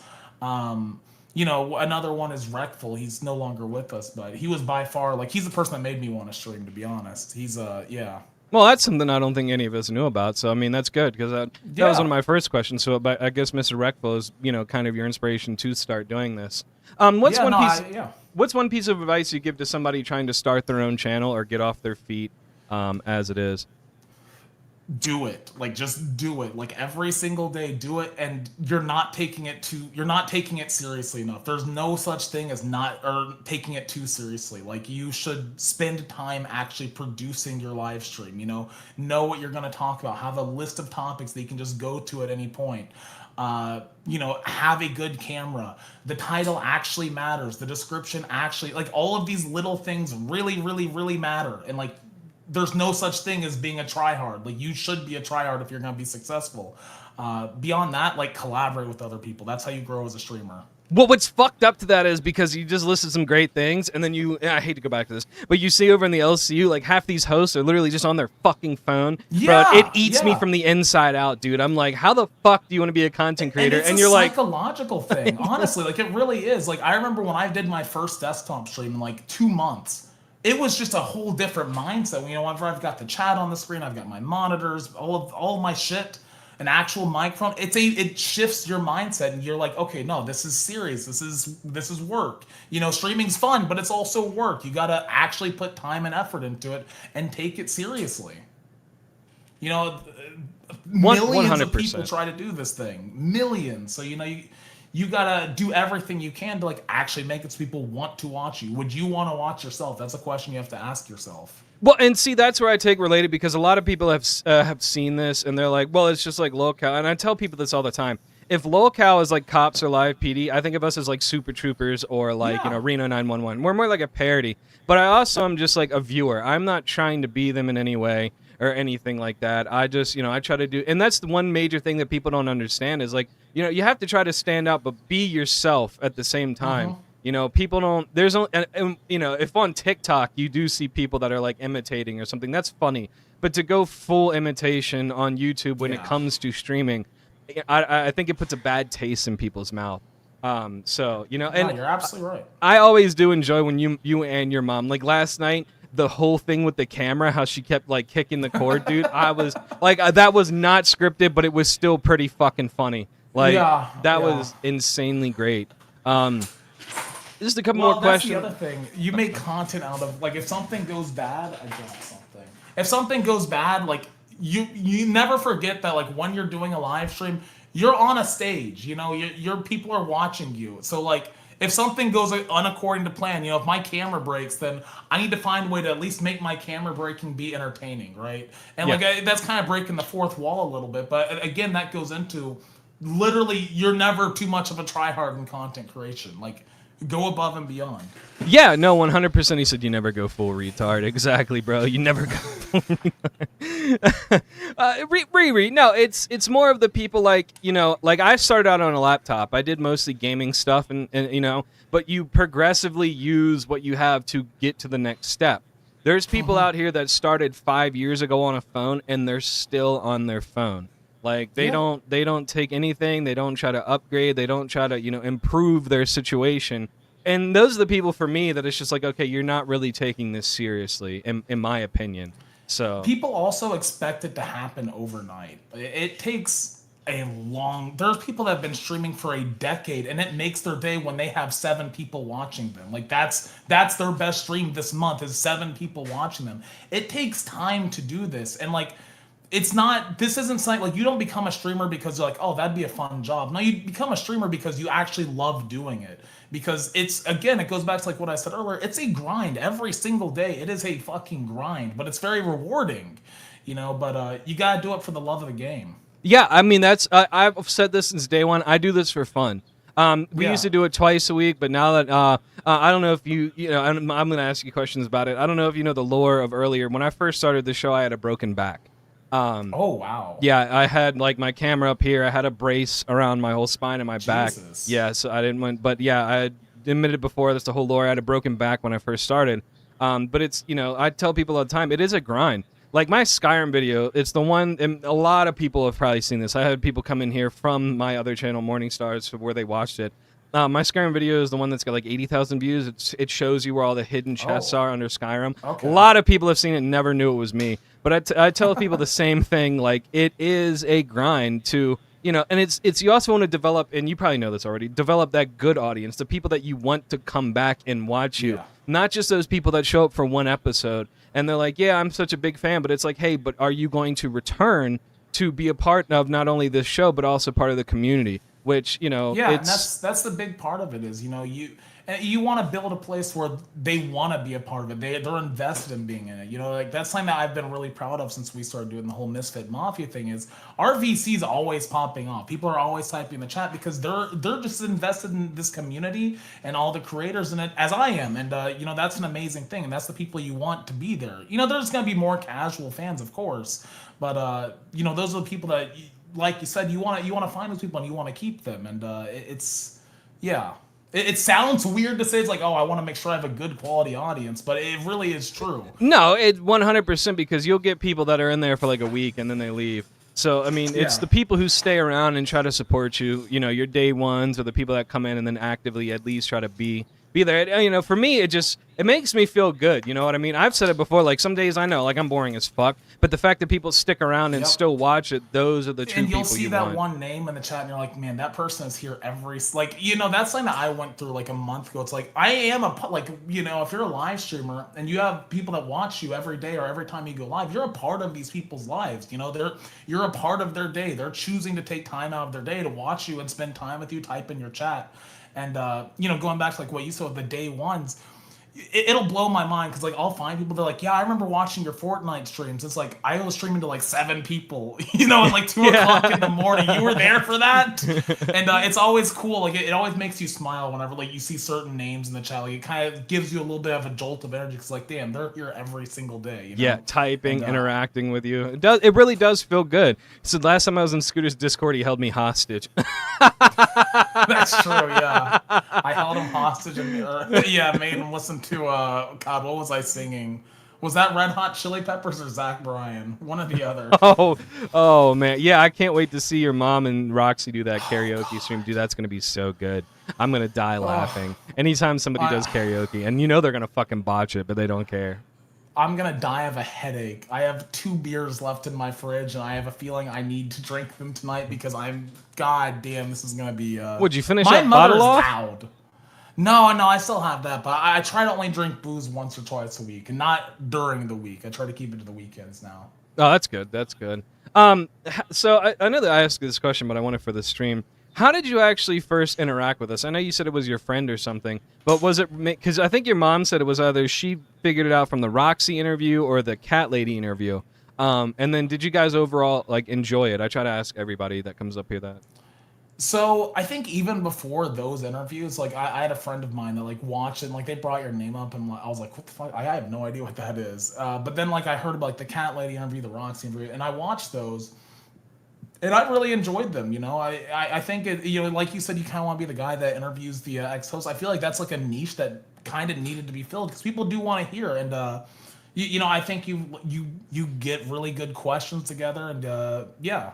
No, I enjoy it. I really do. Yeah, I mean, I try to, like I said before, I try to be as at least professional as I can when it comes to certain things. I mean, obviously, like last night, we'll joke around, we'll have good stuff. But I do, when it comes to at least, the interviews and, that aspect, I try to be as open and transparent and respectful as I can. That's why one of the questions I ask everybody is like, hey, what topic do you not want to talk about? Because I want all, like Cat Lady, she sometimes comes in. I want all of you guys to at least want to come back, and at least, joke around or even just type something in the Discord or at least come up on panel or something like that. I always want, you guys to feel welcome. Roxy said, fucking Roxy.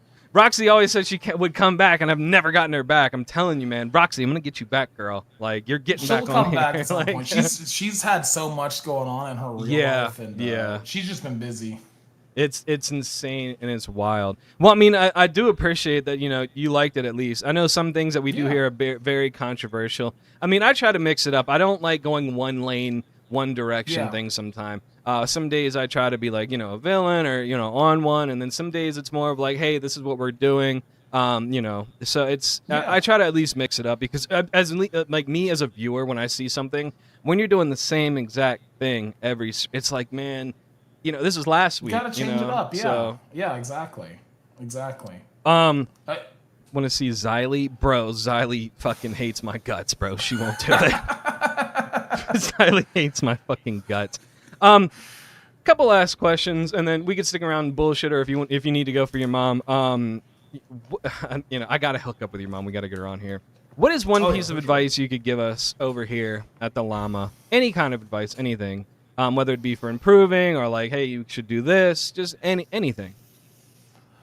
I mean, I would say it goes back to what I said is like, I feel like you guys like have a good idea of what you want to do, right? So like the biggest thing is like, just don't compromise. So, like you got to compromise here and there, but like stay locked in on what you're doing and just keep doing it. And I think, again, it goes back to what I said earlier. I think collaborations are like, that's how you grow as a streamer, It really is because you bring your audience to other people, and some of them might really fuck with who you're working with, and vice versa. Their audience might fuck with you as well. So I think that's probably like the important thing, and you guys are already doing that. So. Oh, I mean that's really heartfelt to hear. Yeah, we do. I mean, if you'd like to join the main Discord, we'd love to have you in there. I have this VIP set up, so it's like hey, if you're only doing this one time, like Vix, she kind of we have this set up, but we'd love to have you in the main one too. I mean, I know you guys have Misfit over there too, but ours is like, you want to get away. And Devin will, she'll tell you, man, people come in there like, hey, look, there's some wild shit going on over there. I need a place to fucking hide.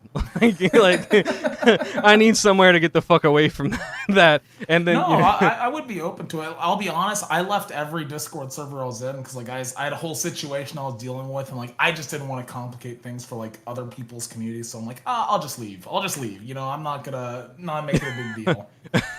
Look, I mean, well, that's a good way to go. Once you get away from like that stress and the drama, you look at it and you're like, and I've done it too, like, why the fuck am I in here? Like, this is not a place that you want to be or be a part of. So I totally understand that. You have any questions for me? Anything or any questions about anything over here? I mean, go right ahead, fire away. What made you want to do this whole thing? Like the whole Drama Llama thing? The interviews I feel like is just something that you enjoy doing. Like what made you want to get into like doing content creation? Like especially like in the whole, I guess, drama sphere or whatever you'd call the cesspool we're in. I started with gaming, and I do gaming sometimes, so I started with that. What whole thing is I'll admit it, I've admitted it before, I missed the controversy in the shit I would start over at the LCU. And I've never had the intention of going back. And I was like, you know what? Maybe I should make my own place, my own home plate, Yeah. to where I could also review stuff, because they won't, like, if you cover their content, they won't strike you, and a lot of people, will. So I was like, you know what? I miss the shit stirring, and then the sense of community as well. And I was like, I should just, do it my fucking self. Kind of how you did with Misfit Mafia. Said Scooter being professional is a little Santa shirt, It's baby. a Claus cat. Okay, it's a Claus shirt. Okay, it's a cat in a fucking Santa hat. Fuck off, Pecan.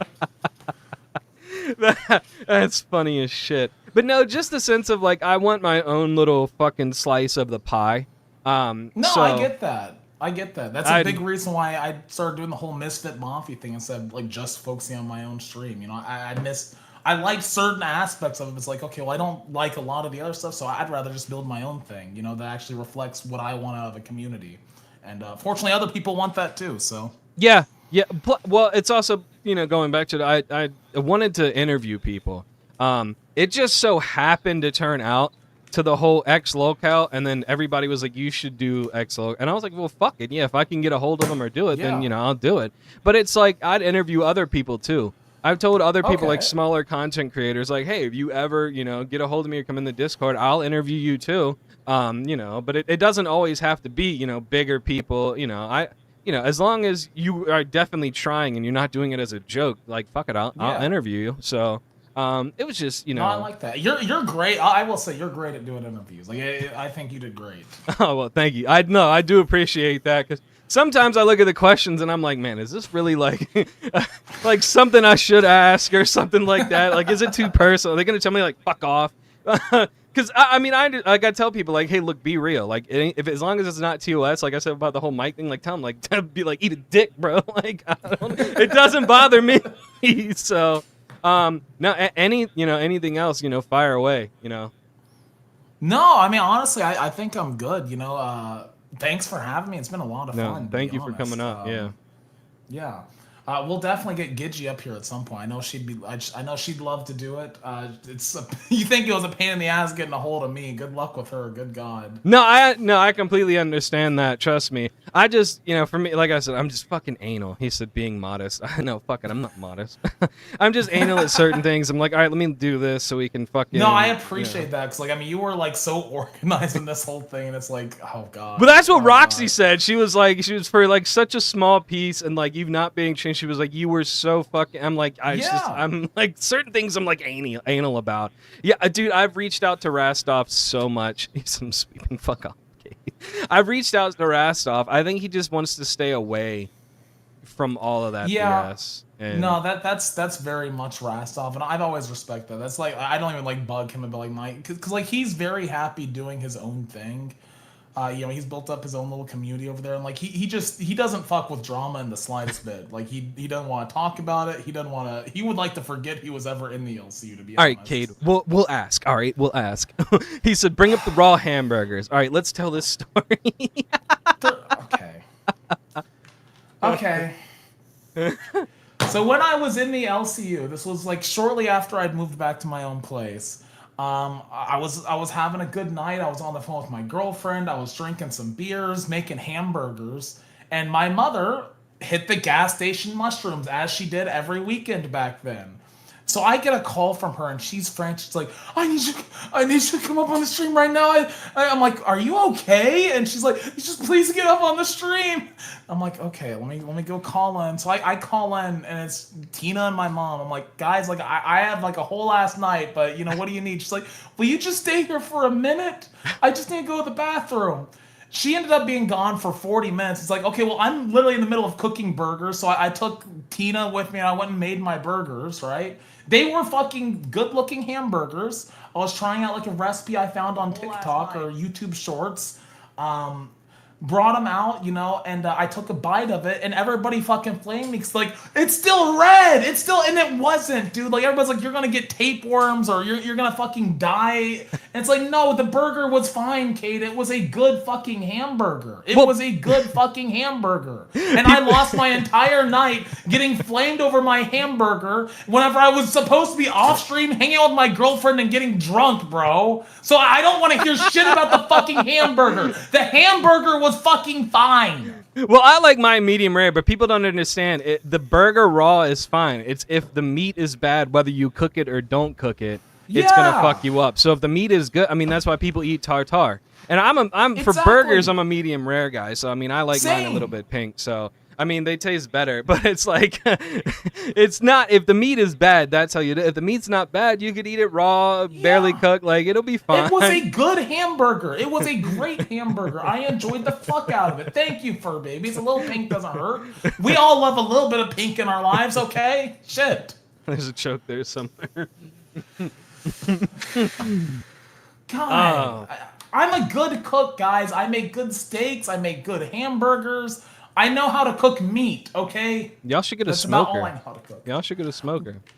I might. I'd be open to it. Guys in chat, before I'm gonna keep going, you know, as we do for the show. But if you guys have anything to ask Scooter, anything right now, let's get it in.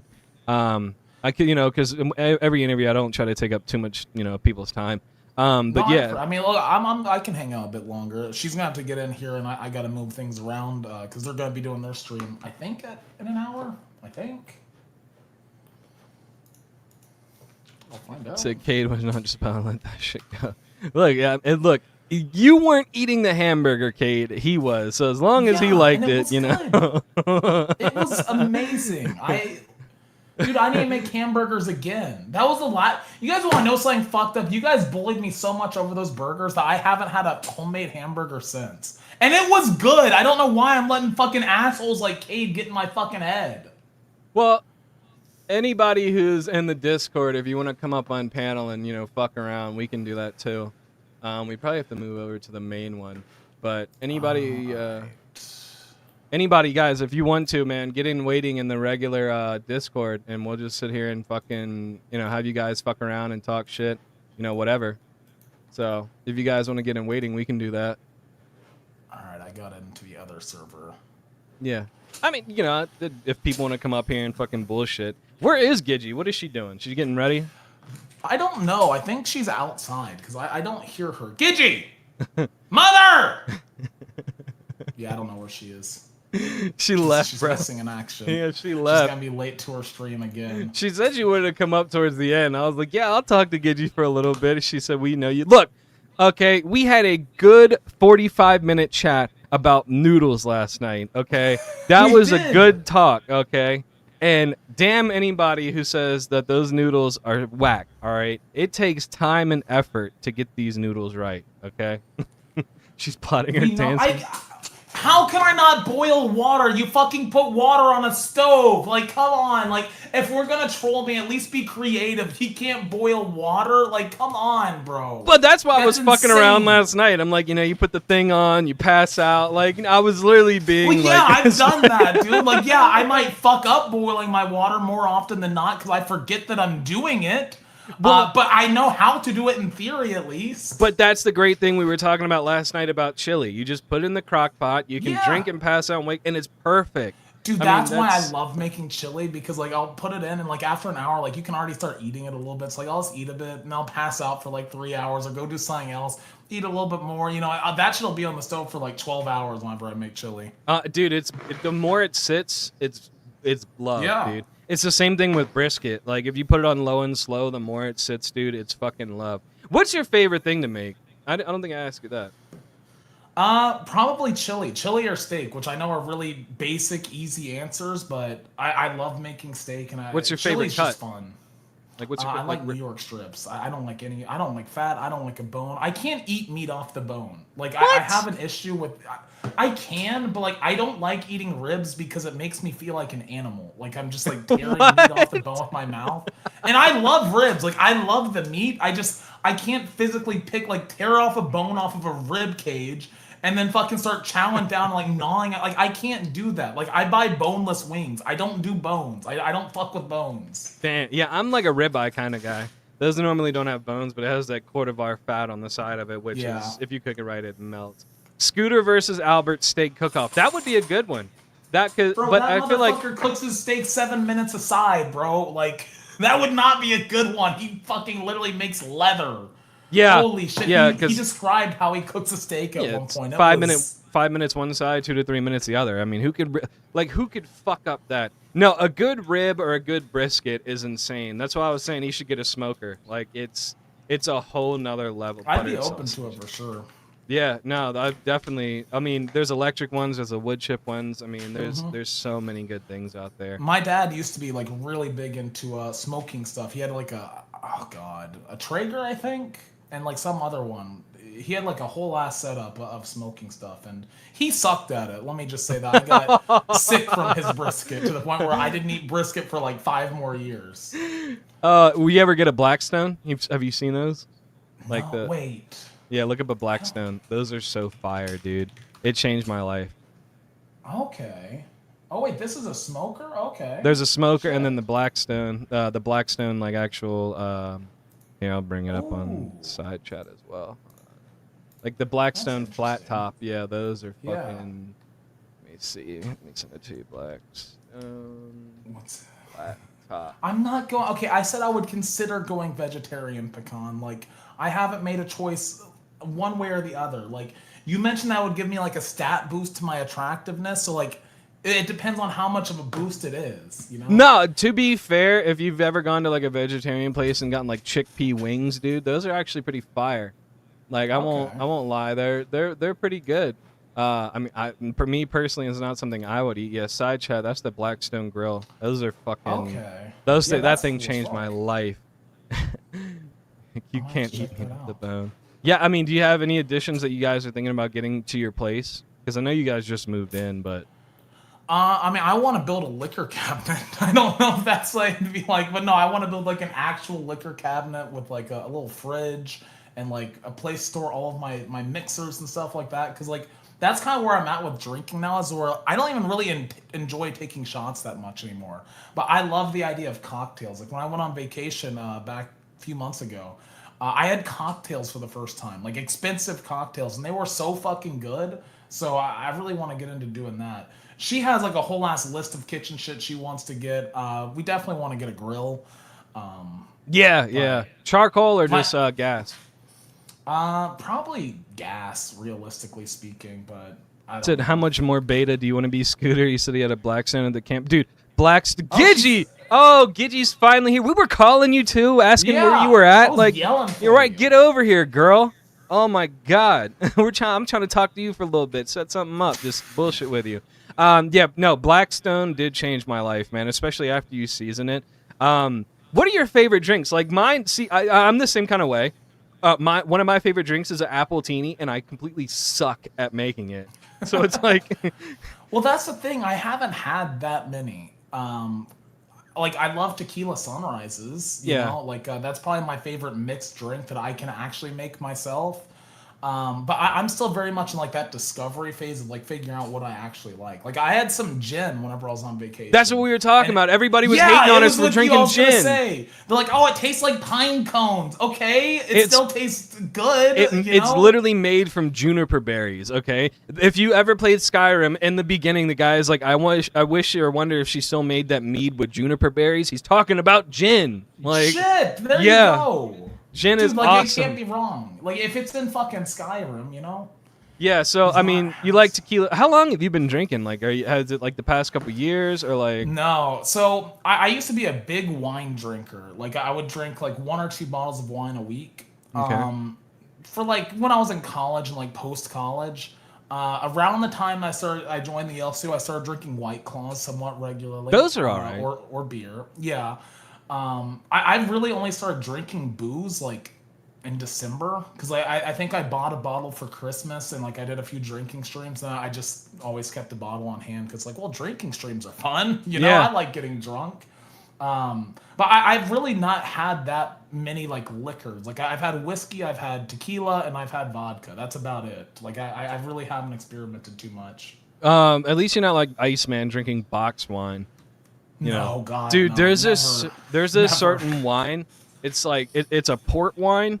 I always forget the fucking name of it, dude. But that shit's like 18% alcohol. That shit will fuck you up, bro. It's like the Henny. Have you had Hennessy yet? No. Bro, You gotta get a bottle of Henny. That shit's so good. Somebody tried getting me to drink it not that long ago, but I bitched out. I'm like, nah, I got my tequila. I'm all good. I'm all good. I got my, So is that like your go-to thing? Is just like tequila? Like that's the thing you find yourself like getting more and more? It had been. Gidgy, come on, get over here. She said gin and tonic. Yes, gin and tonic fire. You can literally just walk into here, like at any your chair's right here, like. Look, I told you, all right. You get a pass if it's steak or something good. You said it's you said it's all boring groceries. It ain't that important. What do you really want to try? Like, have you seen something you're like, holy shit, that looks really good. I want to try that. Not necessarily. Like I tried brandy when I was on vacation. It was like 50-year-old brandy, I think, or 30-year-old brandy. Oh, they're pulling up with the groceries, which means okay, I'll be able to help you. I'll be out there in a minute. Yeah, we'll wrap him up so you can help. I don't want to get you carried. No, I want to try more stuff with. I just want to try different things, to be honest. Like brandy. I want to try a Bloody Mary. I've received very different attention or different opinions on it. Like some people like that's absolutely disgusting, and other people like that's so fucking good. You need to try one right now. Yeah, I have had the Incredible Hulk. I've had a New York Sour. I've had an Old Fashioned. Dude, Hibiki is insanely good. It's like, there's a bottle of it that's like $40, $50, bro. It's a Japanese fucking whiskey. What's that Japanese liquor called? Sake? Sake is served warm, so be aware. Yeah, it's served warm. It's traditionally some places will give it to you like whatever, but most places give you sake warm. There is a Filipino. I don't know exactly what it's called, but it's liquor made out of coconuts, bro, and it's so fire, dude. Like it literally, it's one of those drinks that creeps up on you. So you'll be drinking it like, yeah, I'm not drunk, and then you stand up and you're like, oh fuck, like it's really fucking good. Guys, anything else before he's got to help his mom? She said Bloody Mary is a perfection. No. Do you put like? Oh my god. No. I'm gonna try one soon. When Bush Apple comes back out, bro, you gotta try that. Is that like a beer? I've yeah, never it's a drank beer. A domestic beer. Yeah, well, Bush Apple is seasonal. It comes out once a year. I mean, I get like Keystone Apple, but I get Coronas, I get Modelo. Those are my favorites. Pacifico is my imported beers. I have never, like, other than a Michelob Ultra, I've never had. Those are the worst. Those are the worst. They are. They're horrible. Bud Light Lime. I'm too scared of Bud Light Lime with a lime or lemon, bro. It's fantastic. Not the actual Bud Light Lime, but get Bud Light and put a lemon or lime in there. Okay. It's fantastic. Miller is pretty good. I absolutely am gonna help my fucking mom, Pecan. What the fuck? She can't even carry this shit. There's like cases of water and like I got some more beer. I'm gonna help my mother. Like, fuck you, Pecan. Fuck you. Look, I think they're getting on you now because you're not going to help Gidgy, okay? I think, look, okay, because I feel bad and Gidgy's going to be over there struggling, I'll wrap it up. I'll say my goodbyes. He's in the Discord. I'm in his Discord. Maybe I can come on to your guys' show and we can fuck around or do something too. I mean, I'd absolutely enjoy that. Yeah. Angry Orchard and Red's Apple has way too much sugar. But no, to wrap it up, man, thank you so much for coming. Guys, this has been Scooter. I really highly appreciate it. Maybe I can reciprocate and come on your guys' live stream and just fuck around or do something. Fucking get a shotgun or shotgun a beer with me or something like I did last night. Because you're like, is that guy really shotgunning a beer? Dude, we were like having a whole ass conversation. He had his cam on. And he just starts shotgunning beer, no announcement or anything. He's just going. It's like, oh, he's okay, sure, all right, fair enough. Mad Dog, ew, bro, that shit's so bad. That is disgusting. Ew. No. All right, I better go help her. But it was a pleasure. I had a great time. Thank you. Fuck you, most of you guys in the chat. Fucking Dev the Dodger fan, Pecan. No, I'm really happy you came, and I do appreciate you coming on. I'm glad you had a good time, mate. Like I said, people, Devin said that, and a few other people told me and reached out that said maybe we should do something here in the near future. Stay in touch. I'll be in your Discord too. Let's fuck around, come up with some ideas. I'm gonna show your shit off after you leave. But yeah, guys, I really appreciate what he's doing. Thank you, Scooter. Well, thank you very much. LCU legend. I'll catch you later. All right, brother. LCU legend. Oh shit. Oh my god. All right. Now to the actual show. You said you're hurting your fragile self. I'm done. I'm done. That, guys, that was Scooter straight from the LCU over there with the Misfit Mafia. Go check his shit out. I feel bad. I think we could show off his shit. And then we'll do the promo. I didn't cut the promo because I felt bad for what is it called? Him just sitting there. Let's see. Scooter, locale. Are we not subscribed on the llama? I am on Morningstars, but on the llama. Guys, yeah, this was Scooter. Go check him out, guys. Go to his Discord. Get in his Discord. Get in our Discord, man. Come check us out. Come hang out with us. And all that good stuff. Oh, Lord, what are we doing here? Live scene. This is his stuff right here. Not 100%. Probably don't remember me. Go check him out. Go drop him a sub, guys. Give him a follow. Same with these legendary people right here. Thank you, Devin. Thank you. If you got, why am I on this? Holy hell. Guys, if you head over to the Drama Llama live channel, obviously where you're at right now, go over to our channel, right, and click our links. We do have all of our good stuff. We have a merch store. We have our Discord link, and we have our link tree. If you guys get our link tree, I know it's hard to see because of the weirdness of the thing, but we have a merch store, Twitter, all of our YouTubes, our Kick, and our TikTok. Head over there, guys. Check that stuff out. We also do have a good merch store, guys. Very reasonable price stuff. Drama-Llama-Live-shop fourthwall.com. Shop the collection. Get in there. We have sweaters, hat, tarot card shirts. So, Angel, yeah, we have stuff that you might like. Tarot card and poker shirts, man. I love our tarot card collection. Like, some of our hosts have tarot cards. I have my own tarot card.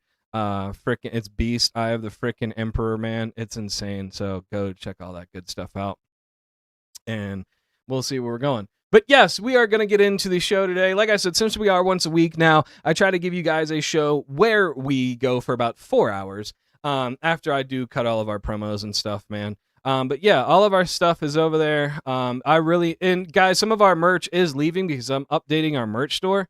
So go check that out. Like, man, I love this sweater. I'm going to change the color of it. But Drama Llama itself has its own tarot card, and it's so beast. Dude, some of the stuff in here is insane. I love it. I love the way it turned out. So go check that out. Okay, to the regular show, guys. If you guys here don't know or are first-time viewer or something like that, normally after our interviews, what we do is we go on Twitter, we talk about a little bit of stuff on there, and then we kind of jump into the LCU or a few other things. So I believe that's what we're going to do right now. Again, a big shout out to Scooter for coming, man. I hope he had a good time. I hope he comes back, man. I hope we do something. I hope he allows me to come over there on his channel and just bullshit around with him and collaborate. Just do a whole bunch of stuff. I really enjoyed it. Kind of like that. May have to take a look. Oh, there's so much stuff over there. Dude, this beer is coming back on me. Some of our earlier stuff is leaving. But we have other shows like Obscura. Obscura's freaking poker card is wild. I love it. Like, it's insane. All this, like, the merch turned out really well. And I hate to brag about certain stuff, like the Trinity shirt, that's really good.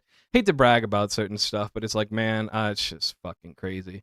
That's why I told Scooter, I'm like, if you got merch too, we'll shout it out and everything else, you know.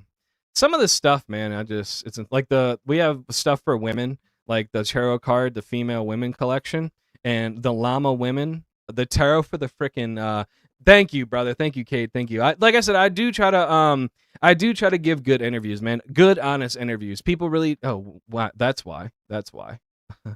That's why. Okay, there we go.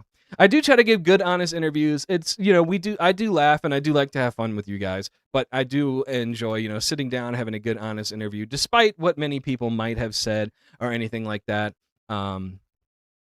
I do like to interview people, and even it doesn't have to be big creators, man. If you're a small creator, you're getting off the ground, and you know you want to come in here and, you know, sit down and have an honest interview and just have me talk to you. Like I said, get in the Discord. Our Discord is completely open. Just click that link right there and get in the Discord. I wonder if it's still. I don't know. Here, we'll post another one, and we'll get that going. But our Discord is really good. We try to keep it safe as possible. Anybody who, you know, starts any bullshit, you just let one of us, like mods or know or something like that, and we tackle it right away. Our guy Draco and General over here are really good at what the hell? Are really good about that stuff. So if you guys are being harassed or anything, there's always always somebody you can reach out to. Here, let me go over here and do this. I know, I'm watching myself. Okay, there we go. There is a link to our Discord, guys. Yeah, just a little short verification gets you right in. Said, oh, I'm always down for the interviews here. You have always relevant things, most other. Yeah, I really try. I mean, I watch a lot of interviews that people have already been on. Let me go here, and then we're gonna do our Twitter stuff. I watch a lot of interviews that people have been on before, and I try to mix it up, and I try to like ask questions and good questions that people might not know of already, or stuff that hits home. So when it comes to like that stuff, I try to be super professional. I try to be open. I try to confirm it, send you guys the docket, whoever I'm interviewing, so you can look over the questions and be like, hey, this is very personal. I don't want to talk about that. So it really is. I do put like a lot of attention into detail into it. I feel bad because I was like, man, does he think I'm just spamming him with this shit? Because it's like I really am just trying to be professional about the matter. Okay, let's jump into our good Twitter stuff right here, guys. No, general. It's completely fine, brother. I appreciate you clipping it, and like I said, everybody can clip our stuff, guys. On to the Twitter stuff. Johnny Depp is officially set to return to Captain Jack Sparrow for Pirates of the Caribbean 6. I was surprised about this. He said he wouldn't go back even for like 1 million alpacas and like money and stuff, but I'm really surprised that he's going back to this, man. He's supposed to appear on the new Wednesday season as well, and he's supposed to play Scrooge. So I can't wait, because Johnny Depp has always been one of my favorite actors, so I cannot wait to see what they turn it into. I didn't like the last 2 movies, but hopefully they'll put in a good script for this one. Like Dead Men Tell No Tales and On Stranger Tides, I didn't like them versus the original 3. But yeah, dude, no, new Pirates of the Caribbean. It's everywhere, guys. It's everywhere. So I cannot wait for that. On to the next one, guys. Doja Cat is now a streamer. Fucking wouldn't realize it, right? But fucking goddamn. Oh, good lord.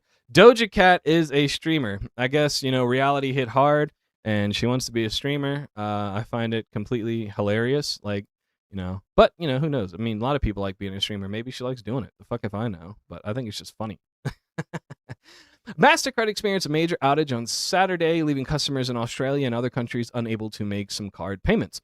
The outage caused transactions to be declined in Australia and other countries. More than 1,700 outages reported and were recorded in Australia. At one point, Iceman got his shit fucked.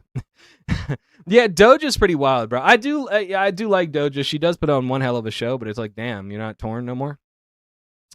And some people also had problems using MasterCard through digital wallets like Apple Pay. For some customers, the only option was to use cash, or another card issue was fixed. Yeah, that's wild. I would have been pissed. I would have been mad. Yeah, we were talking about this a little bit last night, but Luigi Maggioni has pled guilty, but his troubles are far from over. Yeah, man, this guy right here is definitely going to be somebody's little prison bitch for sure. I don't want to get too deep into that because it's, he off somebody, he unalived somebody. It's crazy. On Tuesday, August 18th, the patch will be coming to Fallout 4, focusing on general creations and improvements. As a precaution prior to these updates, we encourage players to log in into your game and save. If you haven't done so or in a while, manually save load order. Once you load order is saved, you'll be able to re-download your entire creations list at once when the update is live. Additionally, we're working on Skyrim updates with details to come soon. That is insane. They're still updating these games 10 years later. Yeah, I don't really like talking about that whole thing with Luigi, man. He had no problem saying that it was him, or he had no problem taking a life, which is a very serious matter. I mean, all of us say, hey, we want that person off, or I'd whatever. We all joke about that stuff, but this man actually plotted and did it, which was kind of wild. You know what I mean? It's kind of I hate talking about stuff like that because it's like these people are really sick in the fucking head. Simpsons, dude, this hit fucking home. I don't know how many of you guys saw this, but the Simpsons Hit and Run is coming back in some form, according to the creator, Matt Groening, whatever the fuck, right? Simpsons Hit and Run was one of my favorite games. I still have the original copy for PS2. I absolutely adored this game. So the fact that they're going to remaster it or remake it or something like that, I cannot wait, man. This game was so good when I was a kid. It's like, if you guys don't know anything about it, Simpsons Hit and Run is like Simpsons Grand Theft Auto. Like you can go around, steal people's cars, beat them up, go to the Quickie Mart, rob a poo. Like it's it was such a great game. I still play it to this day. Epic Games is planning a native version of the Epic Games Store launcher for Linux. An employee confirmed that the company is working towards making the launcher run natively on Linux, but won't be a part of the upcoming preview release. Epic says there is more work to do something than building Linux version of the launcher. The team still needs to make sure the launcher works properly on the platform before releasing it. I don't know. I don't know if Netflix is going to make a movie out of it or like a release trailer premiere or maybe a behind the scenes thing. I cannot wait for Grand Theft Auto 6. I was deep into Grand Theft Auto 5. If you guys don't know, on Xbox, my guy is worth over like $1 billion. I would play the shit out of it, dude. Especially when they had the Keiko Piero heist cheese thing, where you could literally just sneak around, rob the vault, and sneak around and get back. Me and my brother absolutely abused that. It wasn't a glitch, but it was a cheese. And then there was another cheese. If you guys haven't been around since the beginning of GTA, there was a cheese for the final heist. You could literally have an apartment right down the street with your armored Kuruma in there. So you could literally do the heist, run down the street to your apartment, get your car, get in the armored Kuruma, so all four of you guys would not have to ride the motorcycles. And it was great, bro. All of you walk away with like a smooth million. And there was some cheeses in that game back in the day to where you can absolutely just get money. Updated their graphics were pretty good, but I hope they do imagine they do Simpsons Hit and Run in Unreal Engine 5, bro. I would literally, and they don't see what happened is when Oblivion did it, Oblivion changed some of the mechanics, right? And some of the glitches that just it's not Oblivion. I do like the remastered one, but I'm all of you guys, if you don't know, I am a Elder Scrolls fan. I come from the DMV. I've been to the Bethesda factory. It's called Bethesda because it was in Bethesda, Maryland, and then they moved their factory to Rockville. I'm a huge Bethesda boy. But the original Oblivion, man, it hits home. It hits home. The remastered one is great, and I absolutely loved how they put in all the DLCs, like the Thieves Tower, the Thieves Castle, the Mage's Tower, the big castle right there next to what is that city? It's not Shaden Hall. I'm so bad at this, but. Love you some Skyrim? Yeah, girl. If you go on Morningstar's channel, I'm the guy that shows everybody where the chests are under the map. That's my video. That's me. Many of you guys have seen this video if you've ever played Skyrim and you've never known it was me. And that's what I love to tell people all the time. Like you would never know. But I'll show it right here. How to make money fast in Skyrim. Why is there an ad? We have ad blocker on. Why is there an ad?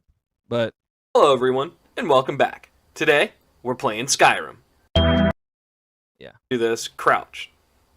So, you ever watch any of the videos? To get to the chest this way, all you have to do is come up to the wall. Boom.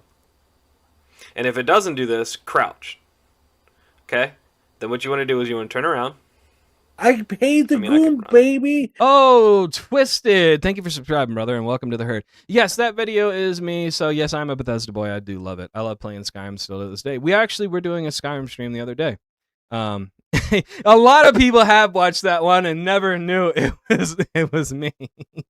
I also have a video on there that shows you how to get unlimited magicka. I was in love with that game. Guys, let's talk about this. Only Use Me Blade, man. The game Aragon, yes. Aragon was pretty good. The book was way better. I didn't really like the game. Same with Kings of Amalon, Amulon or Amulet or something like that. Dude, the new Fable that's coming out looks insane, dude. Oh my god. I have Fabled 1. I didn't like Fable 2. Fabled 3 was pretty good, but the new Fable game that's coming out, oh my lord, it looks so good. I'm going to be getting that game. I'm telling you right now. But yeah, guys, if you didn't know, this is Only Use Me Blade's foot. It's completely disgusting. He had his toes amputated, and that's what his foot looks like now. He's going to get it. He's going to lose the foot next, guys. It's such a sad story. He just needs to stop drinking. Yeah, dude, the new Fable looks, it looks gorgeous. Hold on. Let me just show it off a little bit. If you guys haven't seen, man, the new Fable looks absolutely gorgeous. I love it. Megan. Yeah, only use me Blade's foot is bad, dude. I just had to show it. Just the person I wanted to see. Still interested?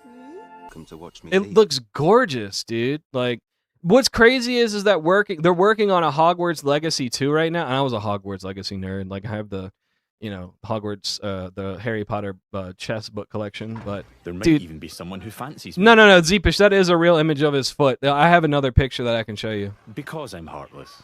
Dude, the spell that turns people into chickens is amazing. But the map and Villagers everything also for this react to game, my bro. physical actions. If I start cannot firing arrows wait. around the place, they'll The late 2026 to 2027 is going to be a massive year for gaming. start to perceive me as reckless. Like, it is going to be a massive, massive year for gaming. Yeah, 2004 Fable to 2026, man. It's like I said, I'm a gaming nerd. I haven't been able to game as much, man, but there's certain games that hit home. Like when Hogwarts Legacy came out, guys, I 100%ed that on Xbox. Cyberpunk came out, man, before they changed it. I was absolutely in love despite all the glitches. I was gooning to it. Like, this game is insane. There's certain ones that really do hit home. So that game looks beautiful. Yeah, dude, it's for some reason Unreal Engine 5 is like blowing my mind with what they're doing. And it's all the games from like our childhood, man. It's really, really amazing. I mean, the lady, and this was an announcement I was going to talk about. The lady who's head of the Xbox right now, head of the Xbox division, she said she played a pre-release version of the new Elder Scrolls, and she said it blew her mind away. I cannot wait for that, man. I cannot wait. If you guys didn't see this clip, we'll move into this. We'll talk about games too. But Tim the Tap Man was getting absolutely harassed, and it was hilarious. Don't do this friend request shit, chat, please, man. I hope everything here has been of help to you. Hey, titty slasher, I don't want to be friends, bro. Stop. Okay, let's talk about that for a second. The Ocarina of Time is going to be a great game. I do have the original one for N64. For the new people that are here and the people that don't know, I saved all my consoles from when I was a kid. So I have the PS, and it's all downstairs in the other foyer. I do have the PS1, PS2, the fat one and the slim one, the GameCube, the original Xbox, my 360, Game Boy, PSP. Like, I saved all my consoles and all my games. Like the original Super Smash Brothers, the original Mario 64. I kept all of them. I love them. And if you guys ever play like not pirated, but what is it called? Like throwback classic games, hit up Draco in our chat, guys. Draco is one of our moderators. He was the one that put me on to getting all these for free. Like, I literally have Star Fox 64 on my computer that I play. So Draco, hit up Draco. He'll show you how to get all the good emulators, man. He's the GOAT. He was playing Jack and Daxter on our gaming channel, man. Ghost of Tsushima was insane, dude. There's certain games that are just beautiful. Like, you guys might not have the same thing, but to me, one of the most beautiful games ever made was Assassin's Creed Odyssey. I am such a Greek mythology nerd, and when I played that game with the water and like you could beat the freaking Minotaur and it had giant Cyclopses as boss, dude, I was so blown away. There's certain games that like people put their heart and soul into, and it's just absolutely amazing. But dude, you wait till you see he gets friend requests and he tries to turn them off and he goes into streamer mode and people still send him stuff, and some of the names that he was getting harassed with are the funniest fucking things you'll ever see. Yo, there's no way this guy's name is Queefing Queen. King of the gods, What his the divine fuck? power has grown. Tim the Thick Man, bro, please. Guys, fuck off, man. Use streamer mode. Has sent me a friend request. Dude, where's Whips, bro? Bro, stop, man. Dragon Dude. booty. Oh my god, bro. I'm gonna freak out. Choke and stroke. How the fuck are these names getting... How is this not flagged? Dude. Bro's name is Choke and Stroke, And he's bro. level 12. Dude. Tim the Thick Has to be a Man. way to turn these off. Tim Tim's is fat. Dude. Bro, how are you level 12 with that name, by the way? Bro, get out! Streamer mode. On. Privacy mode. on. Here we go. Holy fuck. And that man. doesn't fix it, by the way. Is this my new wardrobe? Player 1021 has sent me. Wait, privacy mode doesn't turn off friend requests?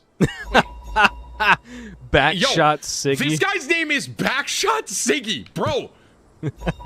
Tim's not fat. Okay, man. This is wild, bro. That's so funny Cock to and me. balls. Dude, please, man. Stop! I turned on streamer mode. They still sent them to me. All I did was change their name from Cock and Balls to Player 1071. Yo, Tim's fat. Stop, bro. So this is me going into, like, if I'm going into Stella Monte's, right? This is so bad, Stella dude. Monte's. Flick the bean, bro. I swear to God, bro. If you Flick send me the one more bean. friend request, man, I'm getting you fucking banned. Chipotle Whips, sucks. and he's eating Chipotle. Chipotle sucks. That is slander. How are they making their names Actually, I won't lie. Chipotle does suck. Qdoba's way better. Fight me. this? There's no way to turn off friend requests. Whips, how do I turn off friend requests, bro?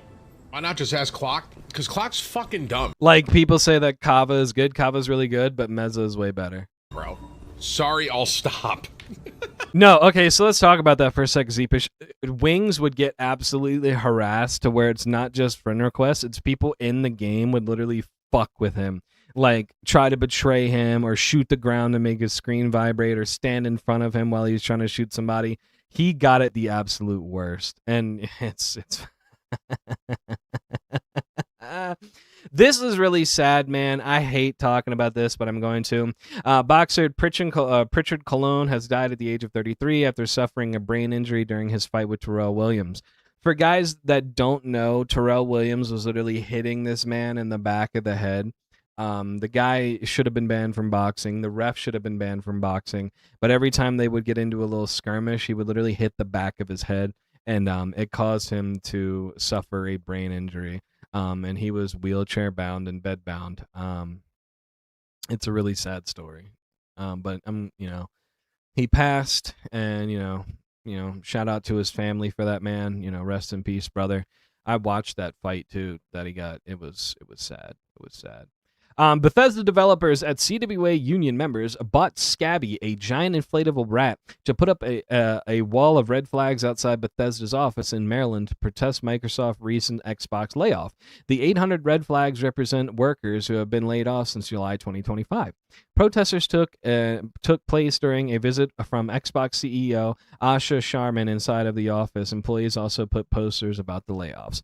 That is legendary, okay? That right there is legendary. You're gonna fucking sit there and put it like, you shout out that Xbox is a giant fucking rat, bro. To me, that's funny, okay? Like, all right, Xbox, you're a fucking rat, bro. Get up out of here, okay? Oh my god, dude. That's so, bro. It's crazy. We got fucking, what is it called? We got Sky, or what is it? We got Halo. Fuck, I'm fucking up. We got Halo on PS console before we got GTA 6. Imagine that. Imagine that. Oh, man. Woo! All right. Maybe we'll get into some lolcow stuff, guys. I'm thinking about going into lolcow now. Seeing what we got and seeing what we are doing. Damn, people actually tag me. I'm sorry. I'm doing a show. I'm sorry I don't see your comments in Scooter's server. I apologize. Like I'm in the oh shit, I put I true. What a dumbass. How do you edit? I try. Fucking sitting there. Fucking I true. What an idiot. Okay, so we're gonna lead into the lolcow stuff as we always do for you guys. Man, if anybody doesn't know, this hatred thing is really, really fucking creepy. Apparently hatred has turned into like a weird stalker. And it is fucking crazy. So we're gonna do this little hatred deep dive, and then, dude, there's another video of Pesci going off. Dude, if you guys didn't know, I like Pesci. I think he's really funny. I don't know how Pesci feels about. Hi, kitty.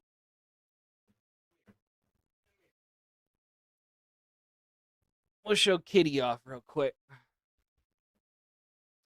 Say hi. Say hi. Yeah, Pesci is really cool. I like Pesci. I don't know how he feels about me, but man, Pesci, look at the other fat one coming in. You are one of the true goats.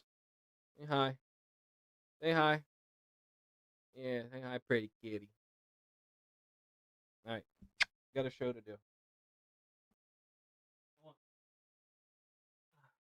And also, yeah, I got one under. Yeah, I got him. I got one under my feet, bro. Like, but yeah, let's go over this hatred thing, and then we'll watch, because Pesci does have a thing out there where he's like 10 minutes of him roasting the shit out of people. I have to get a cat cam. I really do. One of them, like the one that Gidgy has, like sits under my feet the whole fucking time. Like he literally just sits there. So, as Hatred's attorney, I will say that my client has been in the wrong, especially last night. Super in the wrong. I have taken him on to keep. Bro, and this is, I'm going to hit pause right quick. This is what blows my, and why does it look so, okay, it's not me, it's B-Slice's thing. Okay, I thought it was me for a second. Whew. It's crazy because Booster was a host on this show, and he said so many times that he would never go back to the LCU. He hates the LCU. Look where he's at right now. He's on the LCU. He even said it over there at Ashes to Ashes, by the way. It's fucking wild. Why is it? What the fuck? Him out of trouble. He apologizes for his actions. You know, he's obviously going to be leaving Chillery alone. He has unfriended her and blocked her on everything. And he came across like a desperate weirdo, and he's wrong as hell for that. And he apologizes, right, Hatred?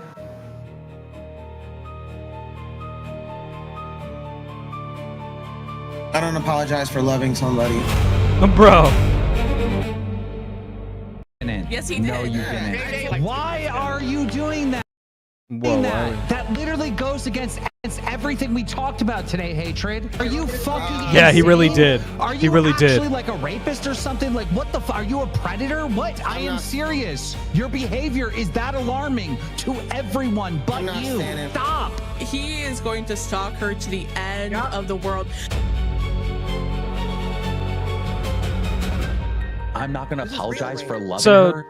Chillery put out, this is very important and a personal thing. He had to tell me that it was just him begging me again to get back together with him, interrupting everything I said and saying shit like, I don't want to lose you to another man. Holy shit.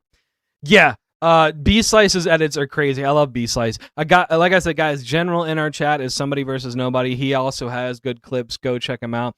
General has been here for a while, man. I really appreciate that he comes over and hangs out with us. It's crazy. I have reached out to Ozzy Cobb, and Ozzy Cobb said he may or may not, but I haven't heard him for like a month, so I think we're not getting Ozzy Cobb. We were talking back and forth for a while, me and Ozzy, but he said he really doesn't do interviews, and yeah, I respect that. That is like what a stalker would say. I just want you to know that I tried everything in my power to help you. Whatever, dude. Okay, whatever. Okay, no. She's going to the cops. She is going to the cops, idiot. Wake up. Leave her alone. Bro, she's going to the cops.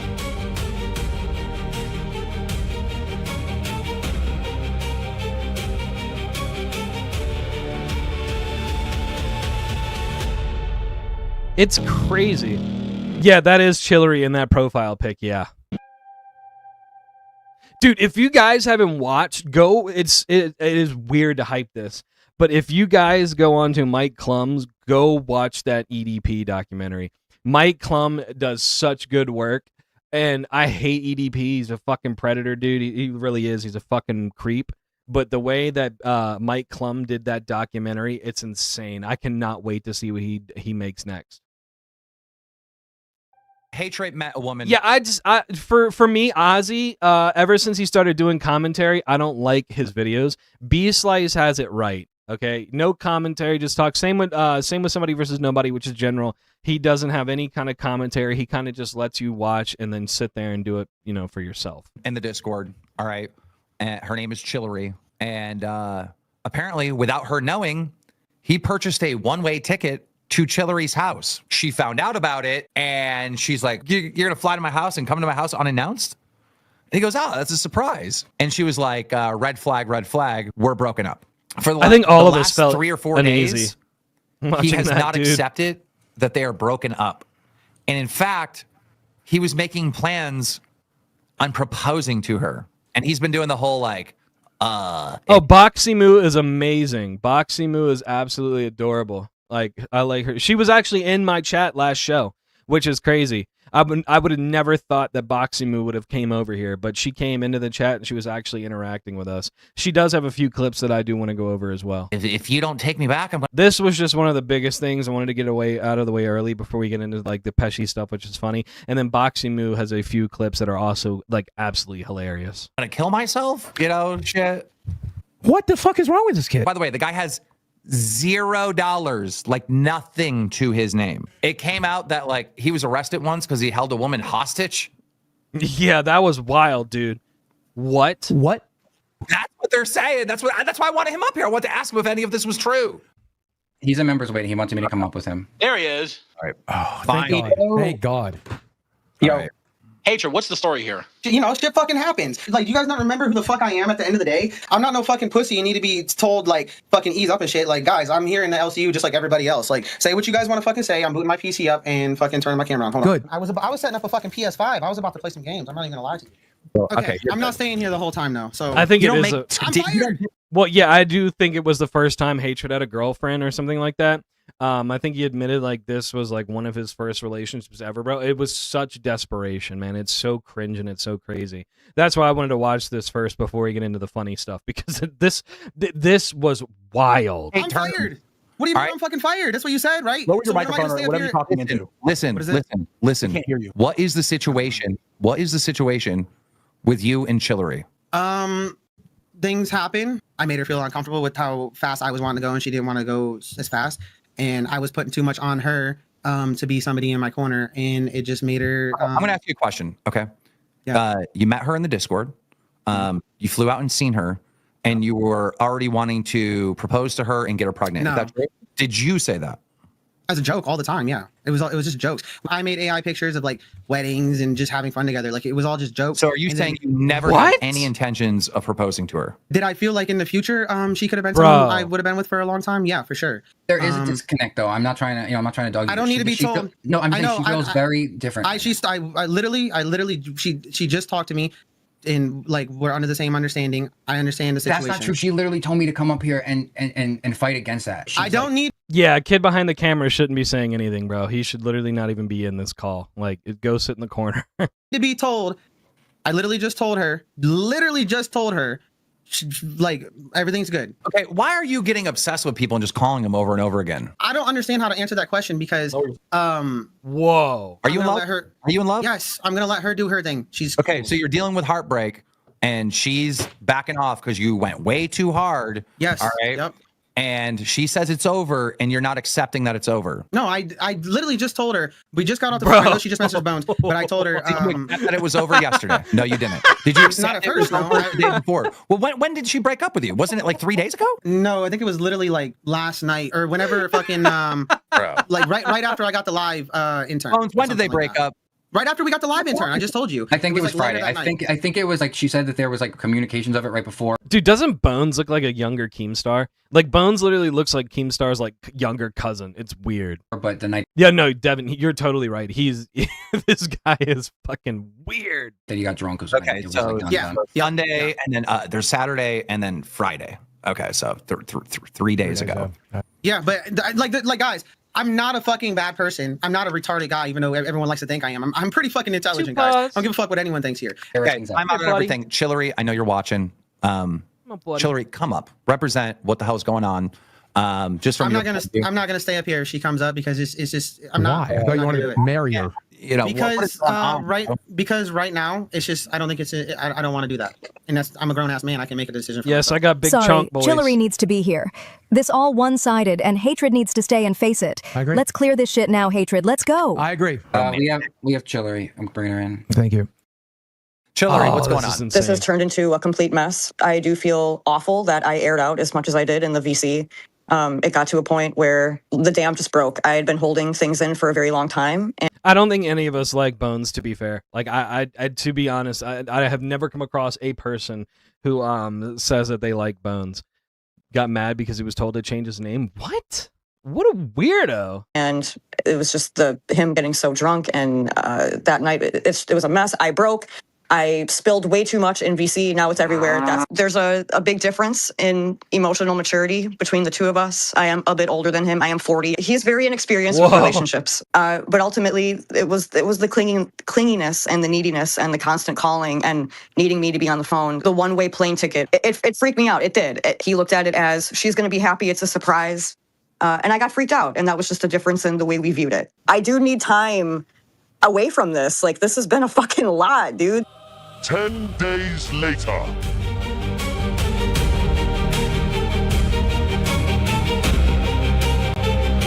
Discord.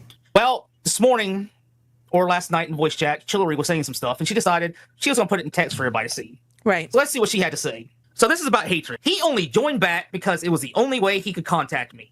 He started straight up harassing me last night, starting in a voice chat, and now I guess he left again because I refused to answer a phone call. Yes, I know he's your friend, and that's good. He needs some friends right now for sure, but that's the reality of what happened. Well, I don't know. I literally don't know what to do at this point other than completely ignore him. Long story short, after last night, I have multiple messages from me telling him to leave me alone, and I was feeling harassed, and him completely ignoring it and begging me to get into— Okay. And I'm not defending him at all. He's a fucking weirdo. In his defense, we've all gooned. Okay, we all goon. Okay, we all do. If you sit here in my chat and tell me you don't goon or you never goon, come on now, you're lying. Okay, you're lying. We all do it. We all see somebody and we're like, God damn, right? It's fucked up. But this guy is going way over the line, right? I mean, look at this gobble neck. Okay, and nothing against you, Chillery. I'm just fucking around, right? Okay, I'm just being a dick. But you got a gobble neck. And this man is literally focused on this person so hard. Like, I fucked around, right? I fuck around all the time. I've admitted it. But like, this is going too far. A phone call. He was blocked everywhere, which I think is why he came back here. I was in a voice chat last night. A mysterious new account showed up and stayed muted, then left.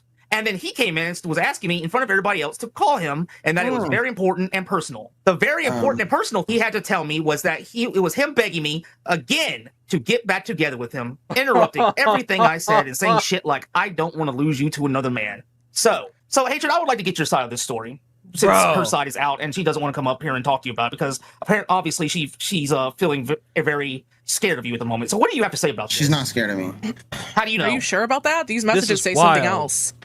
She's not afraid of me. Chillery knows that. Chillery, I'm only going to say one thing on this, and I'm not going to make it into content any more than it already has been, because she's already spoke on it. I've already spoke on it. Hatred, can you sound a little bit more convincing when talking about this subject? Because you sound like a little fucking lame about it. You really sound like you're trying to divert and deflect and get out of this as quick as possible. What's going on here? Yeah, Tell us your side of this entire we might story. see a note 'Cause if from we're this gonna work kid here together, man, we soon, gotta bro. talk about this. People accuse me of some heinous shit, but that is some vile fucking shit that I just read. Yeah, I mean, I don't know what to tell you guys. I've already spoke on it. I don't want to speak on it anymore. Everything's cool. Why is she then? If you guys are done, why is she speaking on it? She wants someone to help her, apparently, if she's reaching out saying you're fucking with her and harassing her, correct? You guys that's brought it up wild. today. Not you guys. I didn't even know nothing about it. I just got here. I have. Well, yeah, to be honest, there is times where it's like we all need a reset. You know what I mean? Like, get the fuck off the internet. You know what I mean? And then you take a look back at it and you're like, holy hell, like I was somewhere like I don't want to be. Like, I think we all, damn, Devin, he claims that he's 30. That's fucking wild. But we've all had that moment. Like, yeah, you look back at it and you're like, what the fuck was I doing? You know what I mean?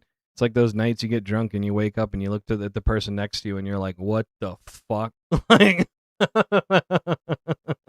I just been doing my own thing and chilling.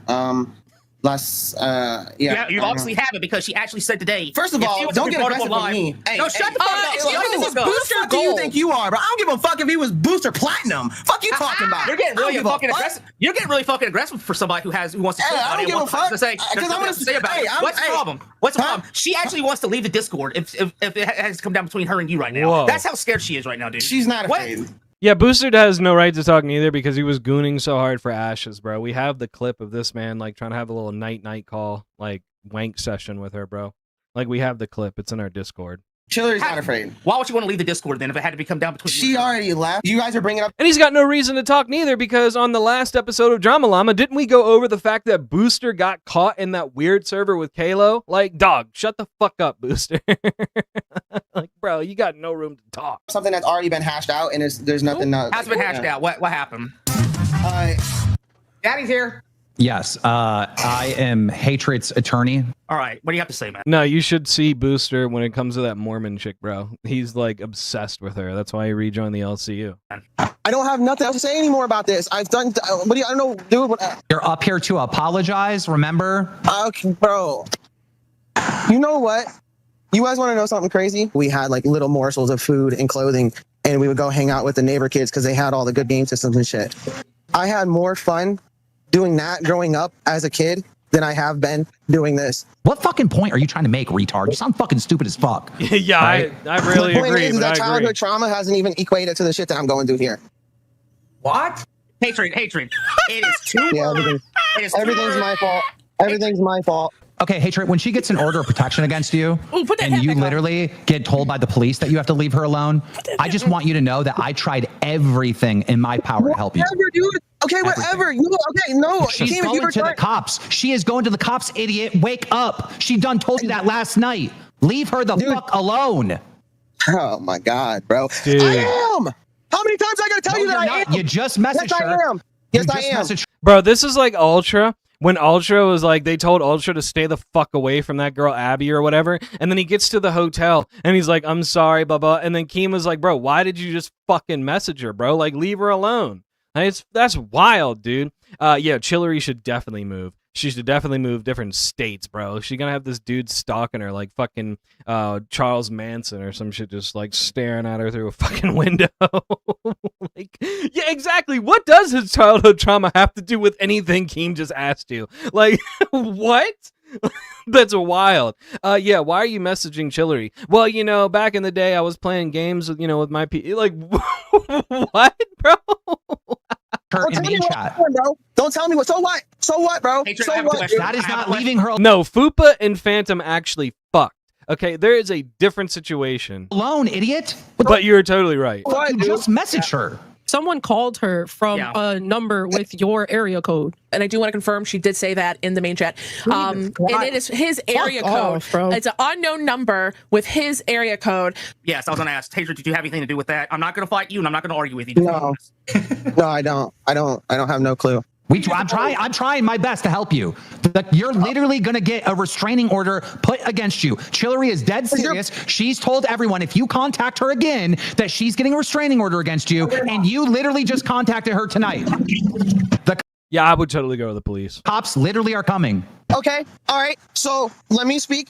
And I already know I'm not gonna be able to finish a whole fucking sentence because you guys don't allow people to do that around here. But literally, fucking, can I make a statement I'll let without you being talk. cut off? We're all letting Can I you make? talk. Okay. Don't cut me off. Let me. finish He's my got a statement, and y'all counter can of how roast me much as he's as you want, but I'm a ranting, grown ass bro. man and I don't care. I'm waiting. Okay. So don't cut me off, and I won't leave, and I'll let you guys say whatever you want to say. Listen, Chillery, I wish I could use your real name and say it, but Chillery, listen. You already know that I'm sorry for how everything went and how It's so Devin, it's the exposure. Okay, I'm gonna get into this for a second and then we'll watch the second part of this. It's the exposure, right? So they have nothing going on like content wise. And then they have like this little situation. So they find the little molehill and then they turn it into a mountain, right? But it is completely weird that multiple people that work for Keem go down this same kind of like rabbit hole. Like there is people that you get like the occasional like CD-ROM where it's like, holy shit, this is major. Like that guy needs to be like, you know, watched and put on a registry list. And then they have these people right here that is just like, you know, these are like severe retards. You know what I mean? They're not people that have like a normal like life. You know what I mean? Like a lot of us around here have like a 9 to 5. We go to work. We live our life. These are people that are fucking like out of their mind. Like they need to be watched severely. attached and clingy I got. You know, dude, K, that's fucked up. He got the wet one time and now he's obsessed. That's so fucked up, bro. You knew since the beginning that's something that I told you was gonna happen. everything was true though. I'm just sorry for how attached I got. And I thank you for being there for me, for how you did, for the times that I needed you. And it made me feel great that I could be for you those couple times that I was allowed to be there for you when you needed me too. That's stuff that people don't know and they won't know, which is fine. And I hope that from here on out, we can, I got. Oh my God. I'm gonna jump through the screen and beat your ass. Dude, that's why I'm laughing, wants you because the to flying leave her hearts. alone. You're basically like, what is this speech? You're almost like trying to, baby, come back. Like that is not the speech you need to be saying. You can blame it all on me. It's kind of like he's using this as an opportunity to talk to Chillery. All right, so can you apologize for contacting her, because she literally wants you to leave her alone, and you are not respecting boundaries, and you are coming across like a stalker.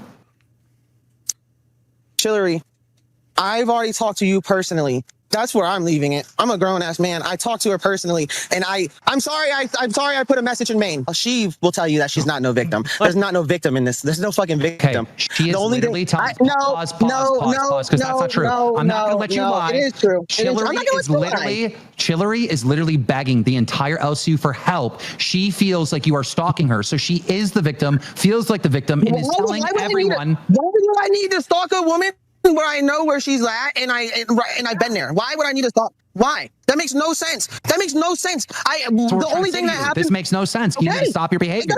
Stop your behavior. Stop trying to make behavior. There is none. No, dude, no. Bro, I didn't do contacting her. Asshole. Do you want me to read the DMs from last night? Do you want me to read them publicly? Because I will. Yes. The only thing that it literally shows without a shadow of a doubt that you are stalking this woman. Hatred, give me permission to show everyone these DMs. They are the most embarrassing stalker shit I've ever seen. Give me permission. I bet you won't. Whatever, dude.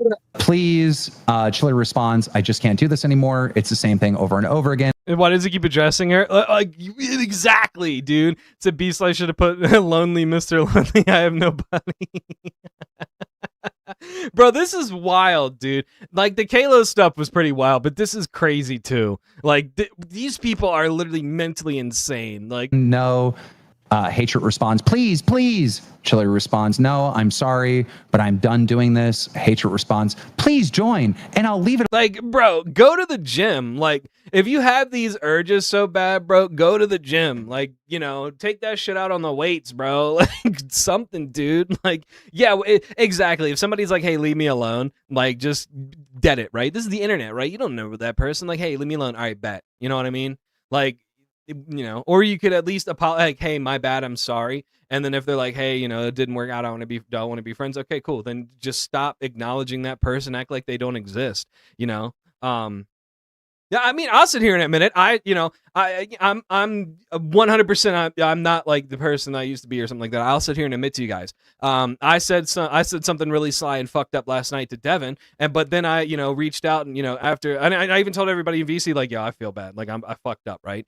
There's always something that you could do, like, hey, you know, my bad, you know, I really admit that you're sorry, right? And if that person wants to continue being friends, then, you know, try to be friends. But if that person is like, hey, leave me alone, maybe you should probably take the hint and then, like, leave that person alone and don't acknowledge them, don't tag them in the Discord, you know, or anything. Like, like, what is the point of, like, no, please don't, I'm sorry, like, I'll never do it again. Oh my God. Yeah, right. If you're getting stringed along, like, oh my God, dude, like, I understand that, right? Like, she's baiting you, like, hey, maybe we could work or you could fly back out. But she is literally telling this dude, get the fuck away from me. Bro. No, I know, but like, when people don't leave on a good note, like, I feel bad. It's just something about me, like, growing as a person. Like, I like when people leave on a good note and laugh, and we all like leave, especially when somebody's like fucked up, right? You don't know what they're gonna go do after that. So it's like, when we're all in that mindset, I at least do want somebody to leave on a good note. And I even told Scooter, I was like, bro, I feel bad, I gotta leave. Like, I literally went to bed and was like, you're an asshole. Alone, I swear. Please, literally 1 second. Chiller response. Literally, please join. I'll leave you alone. I swear, please. Like, oh my God. No, I'm telling you, definitely no. Hatred responds, please, I promise it won't be long. I want to say one last thing. Please give me 1 minute. There's a missed call. Hatred responds, you don't even have to speak. Please just let me say this. Chillery says, I didn't want it to come to this, but now I'm telling you to please leave me alone. And if this continues, Bro, I'm not gonna lie. I like when somebody goons for me. I'm not gonna lie. Somebody wants to goon for me. I like it. I won't lie. But don't like just go in there and just give personal info or like something like that. You know what I mean? That's a whole nother story. I like it when somebody goons for me. Like I had somebody reach out like a couple episodes ago, and they're like, "Yeah, you're sexy as hell." I'm like, bro, I was like fat. Okay, now now that my back's doing better, I go to the gym and work out. But thank you, I appreciate it. But like, it's like, I know how retarded I am, so it's like go goon for somebody else. like honestly, you'll see on the interview, I'm so super serious. But if you guys ever get in the Discord, like I'm a fucking retard. Like it's. No shit, bro. She literally is. She'll wake up and he's just. we'll have to look into a no contact order because this is starting to become harassment. Hatred responds, it means a lot to me. Okay, I will. But can I say one last thing to you? I promise I won't bother you anymore. I swear to my mother. Chillery says something else in response. And then Hatred says, please let me say something to you. Please. And then I'm going to go to sleep. Please. Well, yeah, there's, soft gooning. Like we were all Kate, you were in there. We were all talking about like the thumb incident or something like that. There's soft playing gooning. You know what I mean? But it's like to the point of like, I'm going to make a one-way ticket. I'm going to come out there and develop my life with you. You're going to be baby mama. And we've only talked on the internet for like 2 weeks. That is some mental thing, right? Like, I'll fly out, we'll fuck, you'll leave. That's a whole different story, right? Rappers do that. And people, the rappers do that shit all the time, bro. They go on like Twitter. It's like some girl. It's like, all right, I'll fly you out, bang, and send you home. Like, whatever. They do that all the time. Like, elites do that. But this is like weird. Like to the point of I'm going to drop everything in my life and come be with you. Like I have no money and no way to get home, and we're gonna start a life. Like, dude, this is.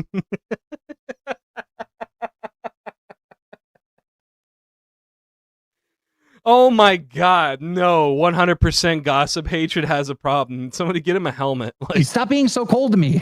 Chillery says, you can say it to me in a message if that's important.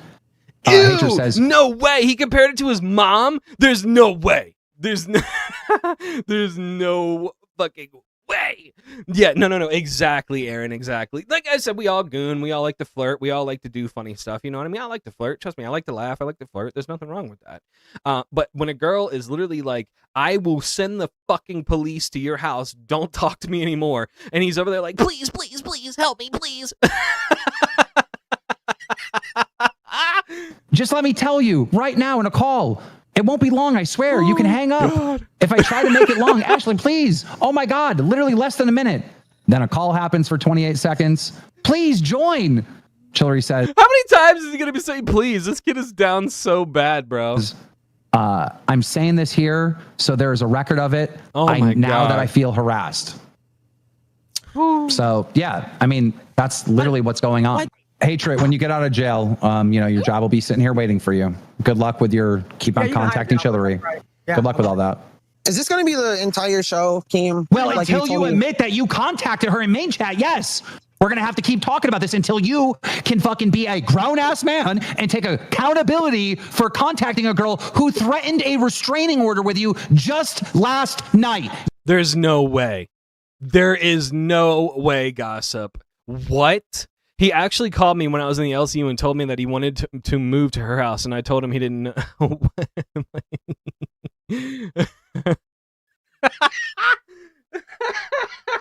my God, dude. You cannot make this shit up. Yes, that's what this show's going to be. She should block him and mute him. That way, if he joins the VC, she can't hear him. She should also get the restraining order, and then we'll know she's for real. Facts. Sometimes women don't this would be a lot easier if you were live up here instead of just watching him responding. That's what You don't need to have a camera on. Welcome back. I'm not staying for long. I'm in bed and I don't feel good. I keep telling you guys, there's nothing else to this. Do you understand? We want this to end. Yes. Which means, can you tell us, like, what's the best way to end this? To not talk about it ever again. No. Well, what's the most important part of his part, docket though? team? Don't talk to whoever again. No, 100%, bro. Yo mama was definitely exposing that. He was probably weird as fuck while he was at her house, and she was totally probably like, you need to fucking leave. And he was like, please, no, wait, I'll do better. I'll try. Like, don't throw me out. I have nowhere to go. Oh, my God. Oh, my. Dude, I can't either. The amount of times that he says please is fucking crazy. Please don't leave me. I swear I'll do better. I'll try next. Please don't. Hatred? Bro. This is the most important part for it to end. Bro. Yes. Oh my God. Oh my God. Dude, this is fucking creepy. I'm sorry, Game. This is not right. It's not just this creepy, isn't it's love. funny. This is obsession. Yes. He's obsessed with her. He's not willing to let go, even in the moment when Keem's like, you gotta let go. He says, I want this to stop being talked about. Not so it can end, so Thank he can you, continue Aaron. doing Thank it you. without having the light shined on him. Right? Yo, on some weird note, fucking Chillery must have that good gop, bro, because he was instantly hooked. Mans was over there like, like it turned into a zombie, bro.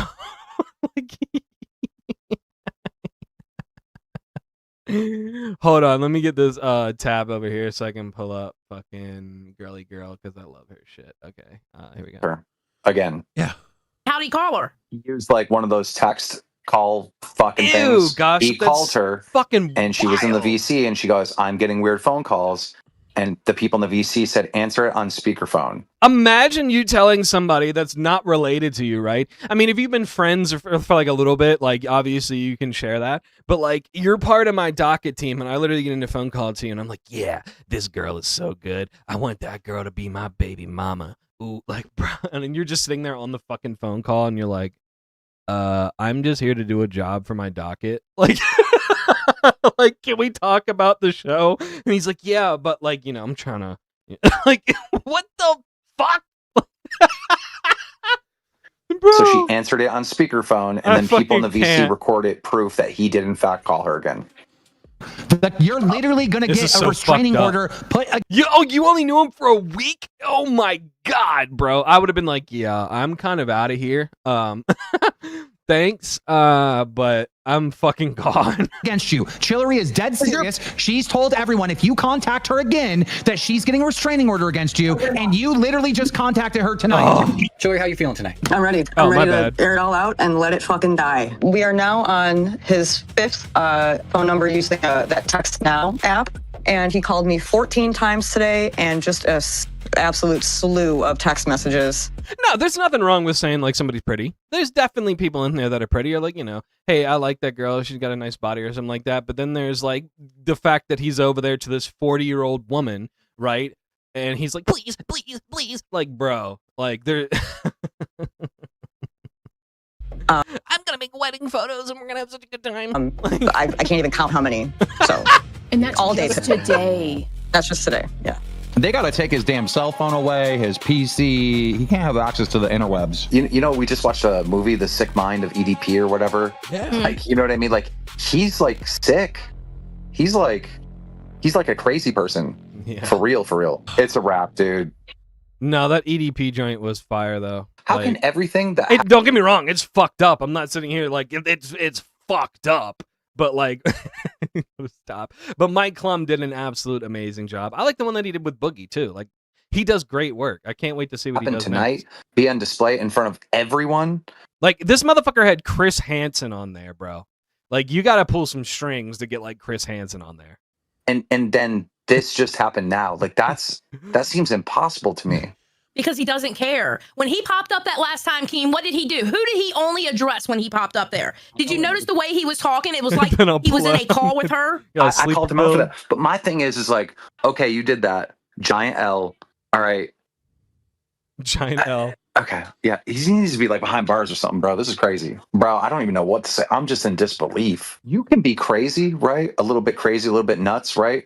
But normally, like, there's enough like public pressure to like No, gossip, facts. There's a huge difference between like having a good time. You know, like, hey, we're gonna go out, we're gonna have a good time, or we're gonna have like the one nighter, or like you know, you see some guys join, you're like, damn, I want that, and y'all hook up.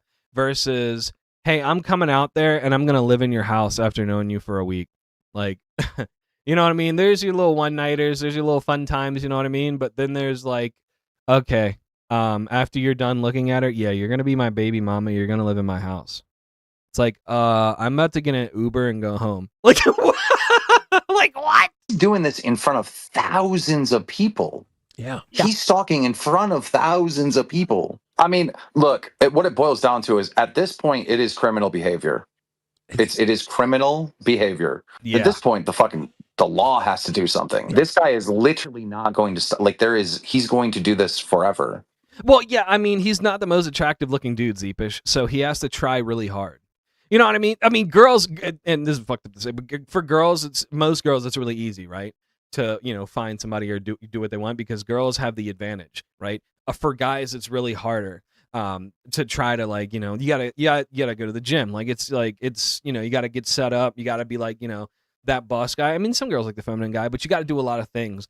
Girls, it just comes natural that, they like looking pretty, and it's really easy, for them, because like, one girl gets like 100 guys surrounding them and they're like, But like for guys, that really takes stuff seriously. It's really hard. You know what I mean? Like, you want to look good, you want to smell good. It's like we're playing on hard mode, bro. Like, and for that guy Hatred, he's not fixing up anything about him whatsoever. Like, he's not trying to get into that, Mac Daddy, like, I'm gonna improve myself, I'm gonna look good, I'm gonna smell good, I'm gonna try to attract the female. He just found a 40-year-old girl and was like, let's see here. I heard he got in trouble for choking his mom. Hatred used to text her during the shows. She was trying to get her back. If you want to see some thirsty people and something, look on the latest Melanie Mac Discord messages have been leaked. Oh Lord, no. I think I'm good. I think, bro, I'll sit there and be like, no. Okay, I'll be like, I'm out. Oh, bro, I haven't been in a week. I gotta go. He held his mother hostage and choked her and got arrested. I'm done. Like, this guy, the more I hear about this guy, the more it's like, holy hell. Like, you hear stories about this and you're like, wow, I feel so much better about myself. Like,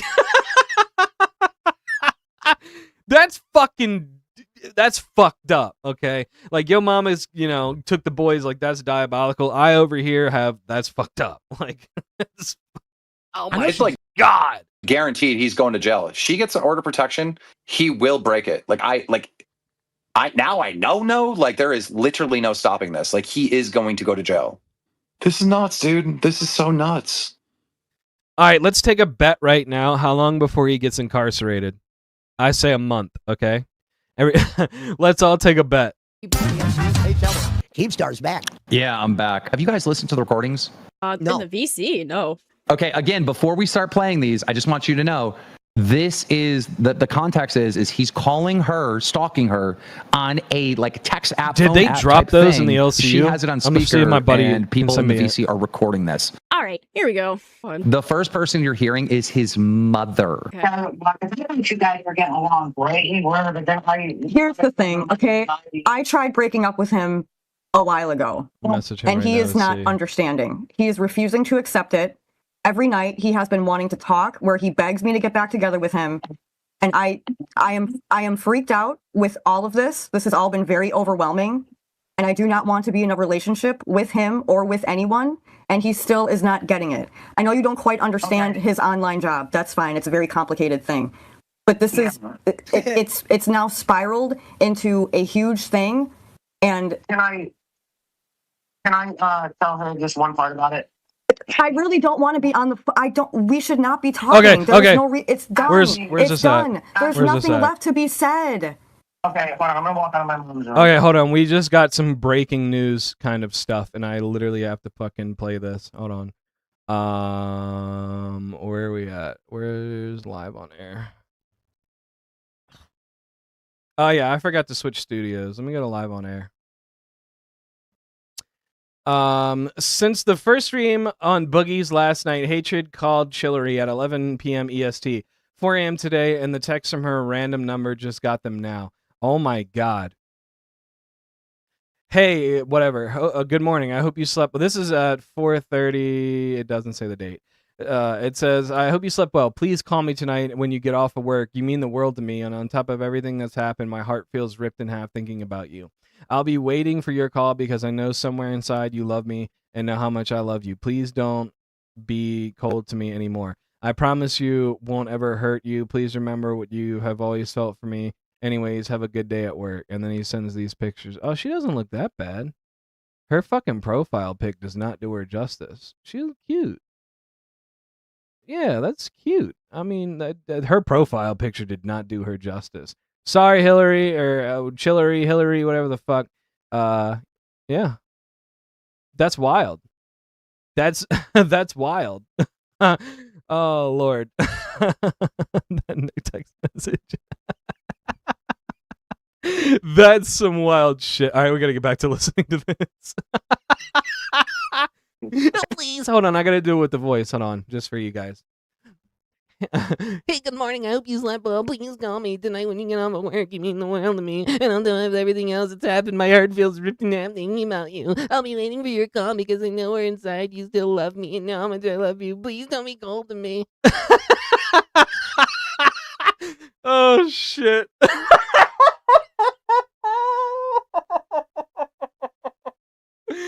Okay. Ooh. Hey, listen.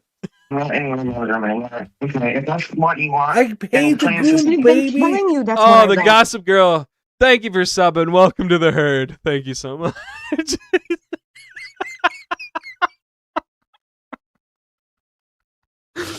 Oh, I'm so cooked.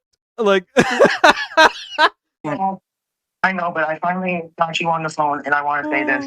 And I'm leaving the LCU server. You can stay there if you want. Let me All they're see what gonna do else is he talk sent bad me. about me, Hold on. and I just ask you to please stop with saying my name to them.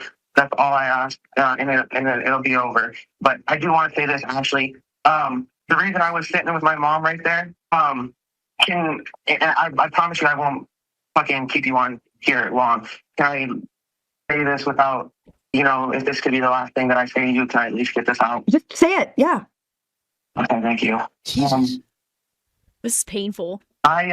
He used to cry to Bones when she didn't answer her phone and was losing it when he was. Oh my god, that is insane. No, Kate, I think this is the call between Chillery and Hatred. Can you hear me? I'm sorry. I keep out. Yeah. Yes, I can hear you. Okay, so Ashley, and I'm not gonna lie, I did come back to my mom's room just because I don't know. I just want to be with her right now. I want to say this. He wanted to be with his mom when he says this. The LCU This is fucked, dude. This What? is brought fucked. out the depression and anxiety in me. Just like that one night when you called. And Hold on, I'm trying to see if Gidgy is live. She goes on live in 24 minutes. Sorry, I want to be around there for that karaoke stream too. That thing is supposed to be wild. We're probably gonna go for another hour because we got some other stuff to talk. But I'll definitely put the link for Gidgy's thing because she's supposed to do karaoke. I realize mentally stunted, but his mother was just as bad. Yeah, this is wild. This is wild. just like that one night when you called and Hi, Bro, Kitty. hold on. Yo, what the? Is this the remix? What is this stuttering fucking idiot doing?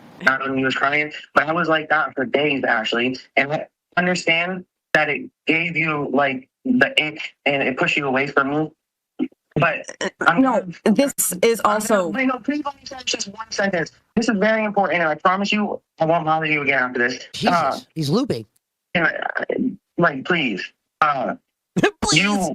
You know how I feel about you. You came in my life, Ashley, and I became instantly attracted and fell in love with you. And all that stuff that pushed you away from me and how I pushed you away from me, I regret. It's the biggest regret in my. Oh, most definitely. No hard feelings. Gidgy stream is supposed to be good tonight. Her and Roxy are supposed to be getting lit and doing that karaoke. So, I mean, we only have an hour left anyway. I appreciate everybody that's came by, subbed to the channel. Everybody that was here for the Scooter interview, man. I really do appreciate that shit. I have no hard feelings of people leaving to watch Gidgy because after my stream, I'll be making dinner and being in the Discord, either they're mine or Scooter's, and watching them. I don't know what they're singing, so. I'm gonna leave you.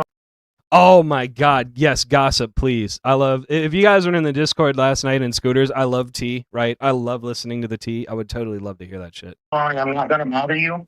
Just no matter how long it takes. Actually, I'm here. And OG Demon, yeah, welcome in, brother. Welcome in. What happened in the LCU made you look differently at me and everything that they're saying. But I mean, come on, they're literally calling me a fucking rapist and Okay. pedophile, like horrible thing. I know you're not a pedophile or a rapist. Like, that's not the issue. It's all of this that's the issue.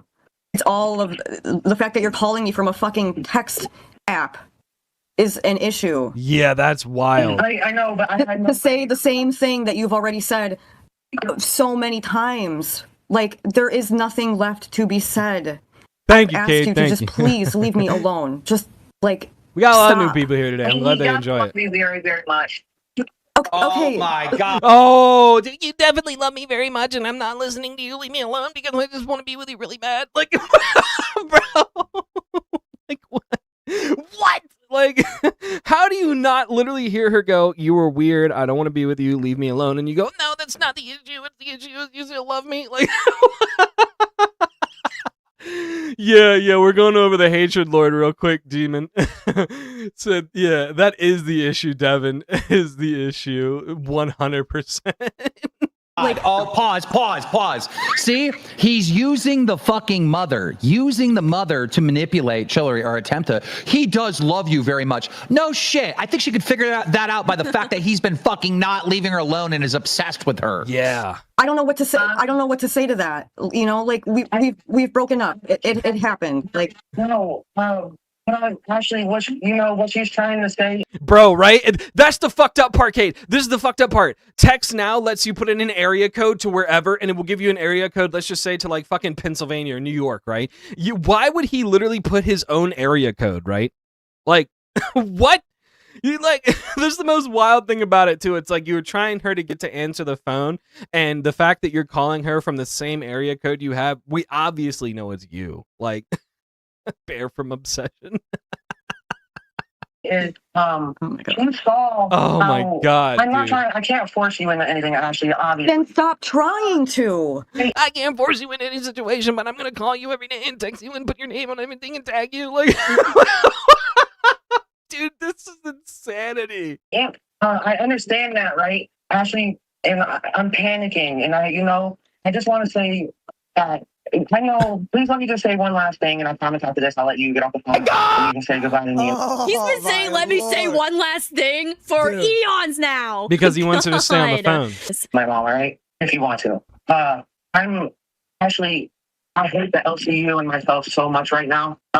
Please, I know that you don't like hearing this stuff. We called it. It makes you upset. Yep, you always say that. If I say this, you're gonna be upset, and then you say it anyway. No, but this isn't a bad thing.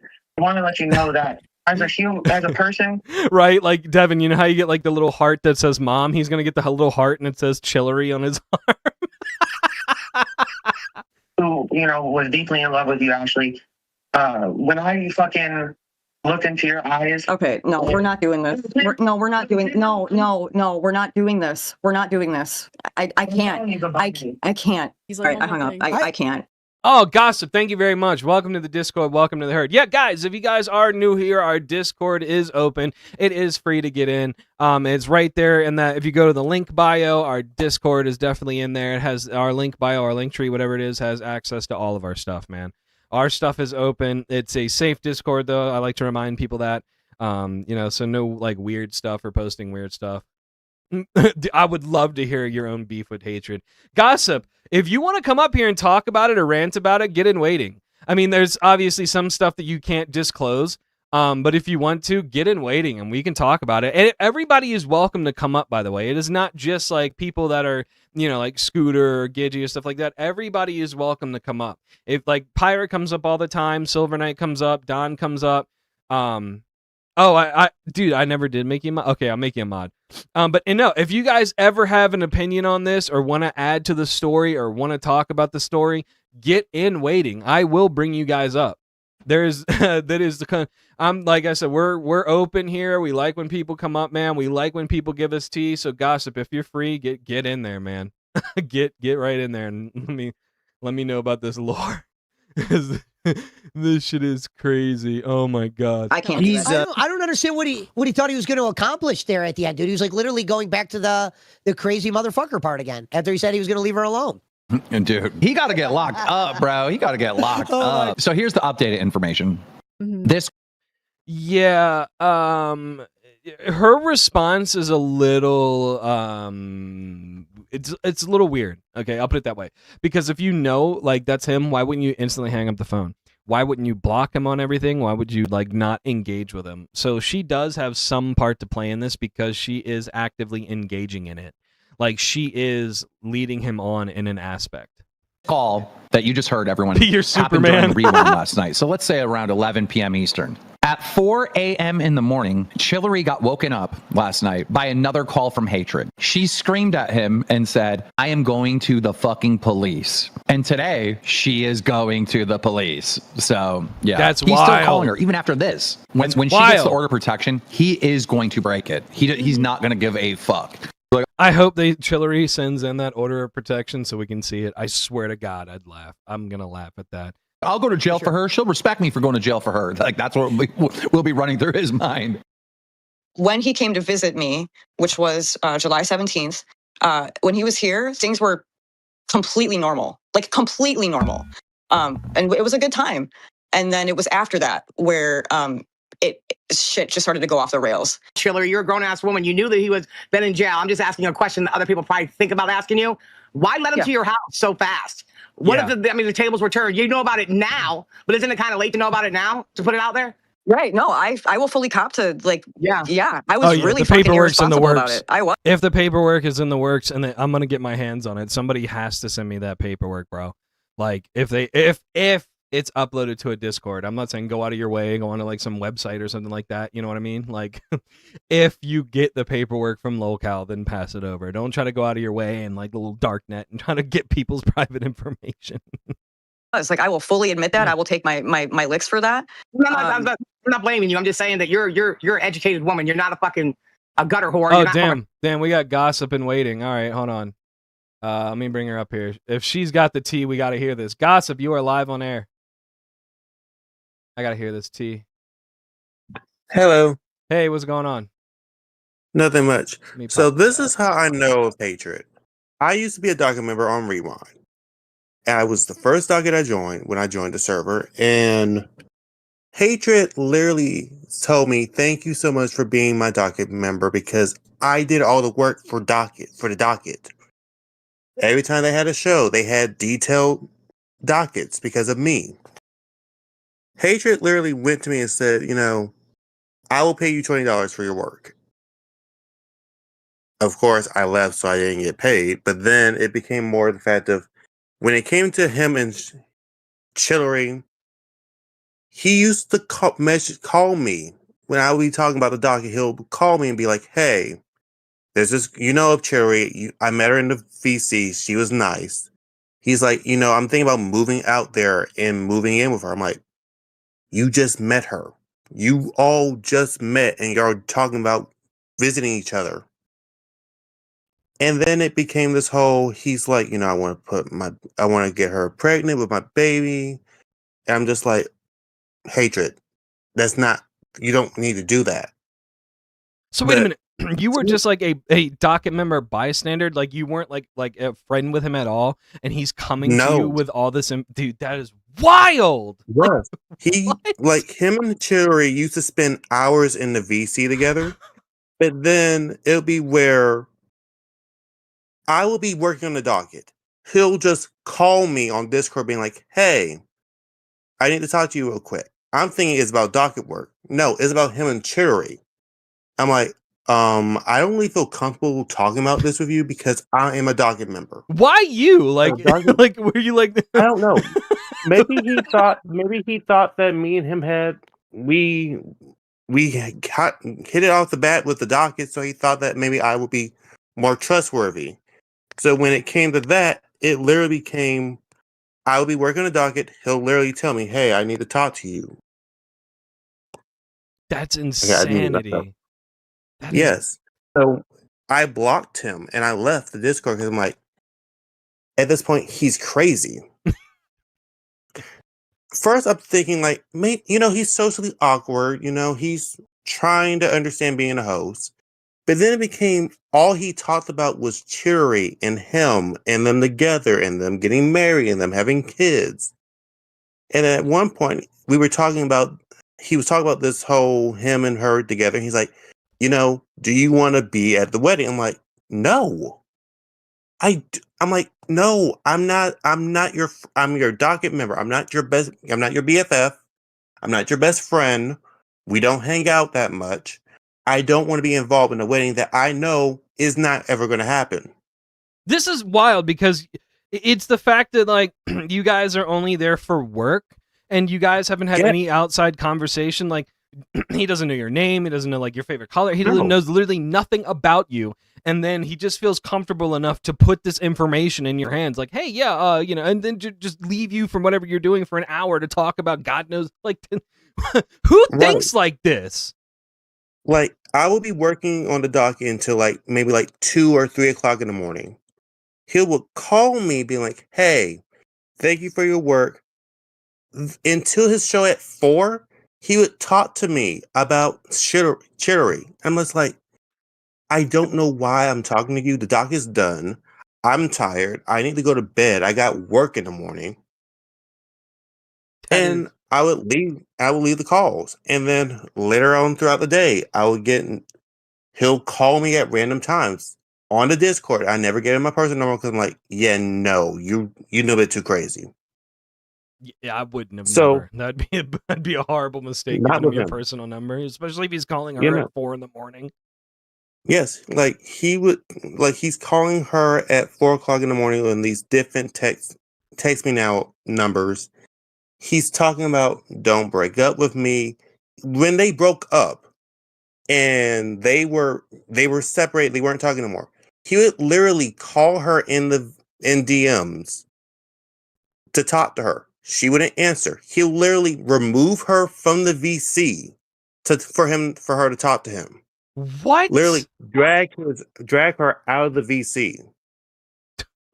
So all of you guys would just be there chilling, and then he's got some desperation and just says, I need my one-on-one time with a girl that's obviously said, leave me the fuck alone. Yes. This gets worse as I find out, like, this just gets worse and worse. He literally drag her out of VCs to the point where he lost his host role because of that. Then it became the whole drama of it got bigger because he's friends with Bones, or was friends with Bones. Bones is on Nature.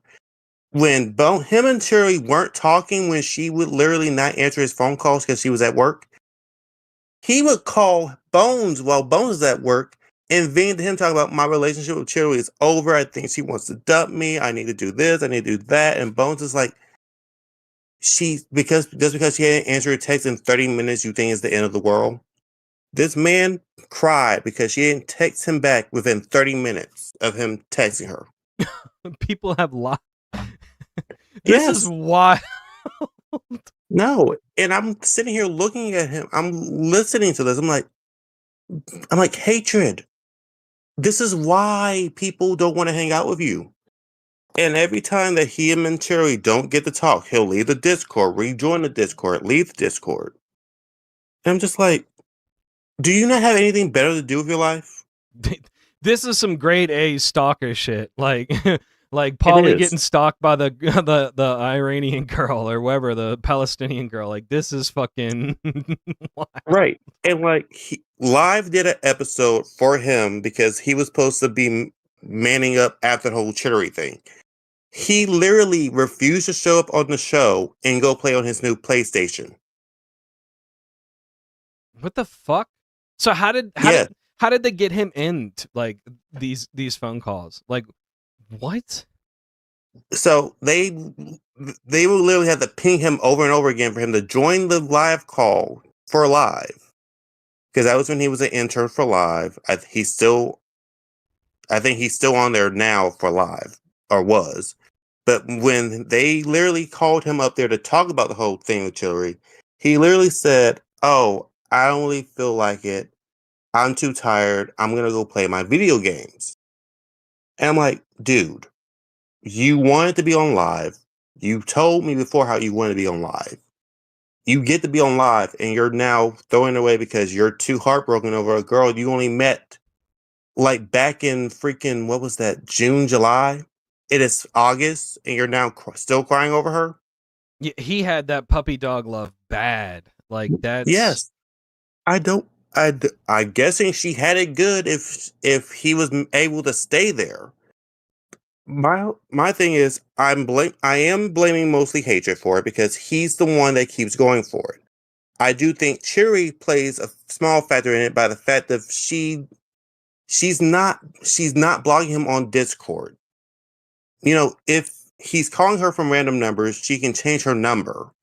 It just becomes like I want to look at her and be like, girl, you just need to change your number and block all access to him. And that's what I was Block him saying. on Like, the if you Discord. see a number with his area code, why would you pick up at all? Like, if this is Right. literally happening, why don't you block him? Don't engage with him. Don't like let him think he has some sort of like hope. And it is all Right. on him, but it's also like he's a girl. Why are you even engaging in this? Like, change your But number, block him. I also think the reason why she's trying to reason with him is because he knows where she lives. So I'm thinking for her, she's scared that, he knows where I live, so he can just pull up whenever he wants to. He can get a plane flight, fly out there, and I don't know when he's coming. Yeah, that is. So I'm thinking she's trying to reason him and be like, hey, look, you need to leave me alone. This is starting to get weird. I'm going to go to the police. He literally said at one point, what are the police going to do? What are the police going to do about it? You know, if you got a restraining order you have a restraining order from someone else because you are stalking them and they feel scared of you and you decide to break it, you're going to jail. You already been to jail once. Do you want to go back again? I don't know where his mind is right now. Like to admit the fact on a live stream, like what are the police are gonna do? This is like I understand if she's scared. Like this is some scary. Right. You need to get some home I defense. do believe like, this she's kid scared. I think the best thing for Cherry to do, and I'm going to talk to you directly. The best thing you can do, change your phone number. Go ahead and get the restraining order processed to where he can't talk to you. Document all the access of him calling you from these numbers and give them to the police. At some point, he just needs to log off of the social media aspect because this is not helping him. He is literally driving himself to insanity. Everyone is telling him, you're going to go to jail. He keeps doing this. He's going to go back to jail, and it's going to be his own fault. Yeah, this is way worse than like Ultra and Abby. This is some like this is some weird like this kid will be a serial killer one day, like an Ed Gein. Like this is Right, not good. and that's what I'm saying. To me, it feels like he's just going to be another serial killer or another wannabe stalker that's just like, she's mine. If I can't have her, no one can have her. And I'm just like, dude, you just need to go chillax. Go somewhere else, chill, breathe, touch some grass, go get mental help. You might need to be put in a psych ward for what I'm saying. Because this isn't normal. Because I have a boyfriend. I'm not the one texting him being like, hey, I'm going to move in with you. And I only know him for a month. I'm not going to be like, hey, I know you for a month. I'm flying out to you and moving in with you permanently. No. Well, it's also, and I hate to bring this up, but it's also wild on her part that they've only known each other for a month or two, and she allowed him to stay at her house. Like, I get if you guys are in the same like neighborhood or the same like town or something like that, or like whatever, like 40-minute drive, whatever, right? You guys engage every single day. Right. These people are doing it over the internet, so it's right, it's and they're in different. different states. I do feel like Chillery was trying to give him a chance. I honestly do think Chillery thought that maybe it could work and it would be nice and it would be great. And then, he keeps bringing her up on live streams talking about her. And then when they break up, his mindset is, I'm still in love with her. She'll still love me. I'm going to get her back. And honestly, I think it's kind of sad that he's done this to himself. I hate to admit it, but it's also like I think both of them need to like dead this. Like maybe she needs to be a part of another community because I think honestly she just needs to block him on all social media numbers, change her phone number entirely, get the restraining order and be done with it. Don't talk about it. Don't talk to him. Leave him alone and let him be. Because hatred's not helping no one but him. He's not even helping himself at this point. Facts. Everyone's getting annoyed with him. Everyone's talking about, you're now creepy. You're now deranged. You are insane. He's now known as the laughingstock of the LCU. And it's just like, girl, dude, you just need to leave. You need to focus on yourself, focus on you and your mom, get yourself a real job, and focus on that and stop trying to force women to be in love with you. He's definitely got something going on in the background, 100%. Like, he's got too much time on his hands. If he's focusing so hard on, like, they haven't responded within 30 minutes and not realizing this woman is 40, she's already established herself, she has a life. And if you're sitting there thinking, and it's even weirder that he's a 30-year-old man and he doesn't think this way. Right. I'm younger. I'm like 3 years younger than him. I have a job. I have a life. I'm not going to be sitting here obsessed 24/7 over someone. I'm like, okay, they didn't respond to me. They're going to respond to me either later on today or tomorrow. I don't leave it as, oh, hey, because at some point they're going to get annoyed with me. Yeah, well, you're going to be annoyed if somebody's texting you, please, please, please, over and over again. That's going to, in my opinion, when you do that to a girl, that's going to make her less want to talk to you versus respecting the boundaries. She's obviously doing something. Or you could just, if she's not responding, like, hey, just give me a call tonight. I don't feel like texting. Let's like link up and chat.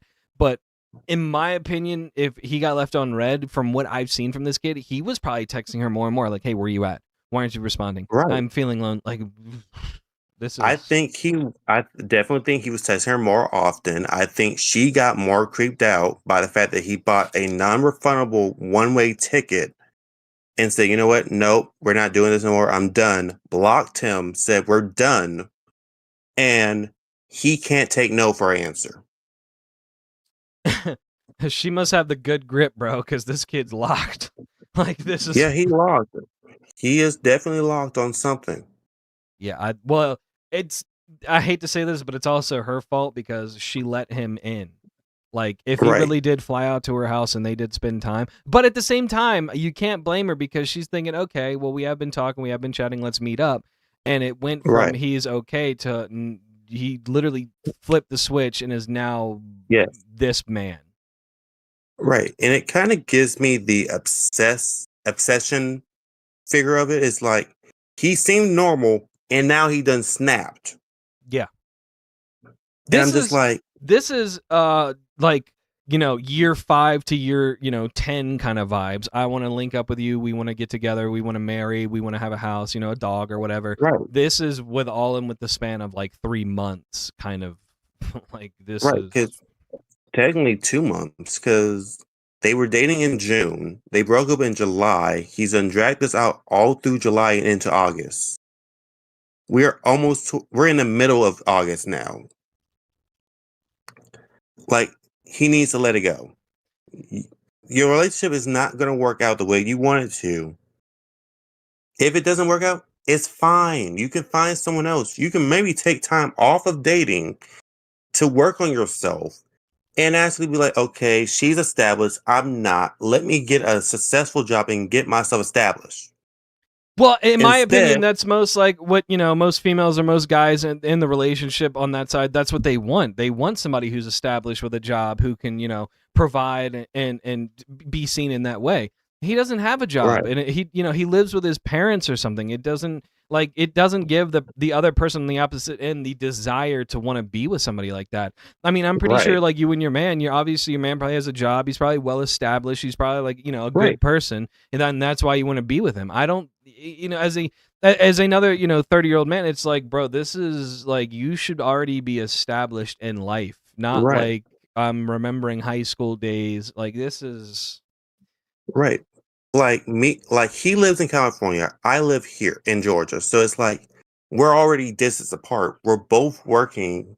We all have lives. But it's also the fact that you can pick, the thing that I think also turned her off was, you remind me of my mom. No girl wants to be compared to your mom. At that point there, if I was cheery and I heard that, I'm like, you know what? Yeah, you need to go. I'm gonna pay for your ticket. You just go back. Yeah. Go back home. That's some. We're done. That's some stage 5 clinger. I'm not gonna lie. I would be out too. If I've only known you, and like one of the first things you bring up is, yeah, you remind me of my. I'm out. I'm done. Like Yes. you're cooked. Because to me, it's like, you're 30. What do you mean I remind you of your mom? I'm only 10 years older than you. Like at that point there, it's cringe because I don't want to be. If I was dating him, I'm not. If I'm dating my boyfriend. I wouldn't compare my boyfriend to my dad. No. Facts. One, that's weird. Two, that's just like ick. And three, it's just the fact of that's not something you say to someone 2 weeks into dating. Well, that's the opposite of Riz. Like you're trying to give a woman or the guy compliment, and the first thing out of your mouth is, "You remind me of my mom." Not like anything in the world you could say. That's right. Any girl or guy or feminine person would be like, "Look, that ain't doing it for me." Like, yeah, I would have been like, "Yeah, I think we need to see other people." I wouldn't even go that far. For me, I'd be like, block. Like, no message back. Just blocked. Just like, you know what? Yeah, blocked. This is why. The more that I hear about this, it's the more like this is like what's Kalo did. This glosses over the fact because this guy is literally psycho. Kalo is just severely autistic and weird. Like, he is autistic. He's autistic and weird. And like I told him personally, if he ever needs to reach out to someone, he can reach out to me. I understand him being autistic because I'm also autistic, so I get him. I just think that they brought him in. He was weird. They brought him to the LCU. He became more. He tried to fit in with them, failed, and now they're just kicking him all down. Hatred is just insane. He was sane, and now he's insane. Yeah, I think there's something much more deeper to what's going on.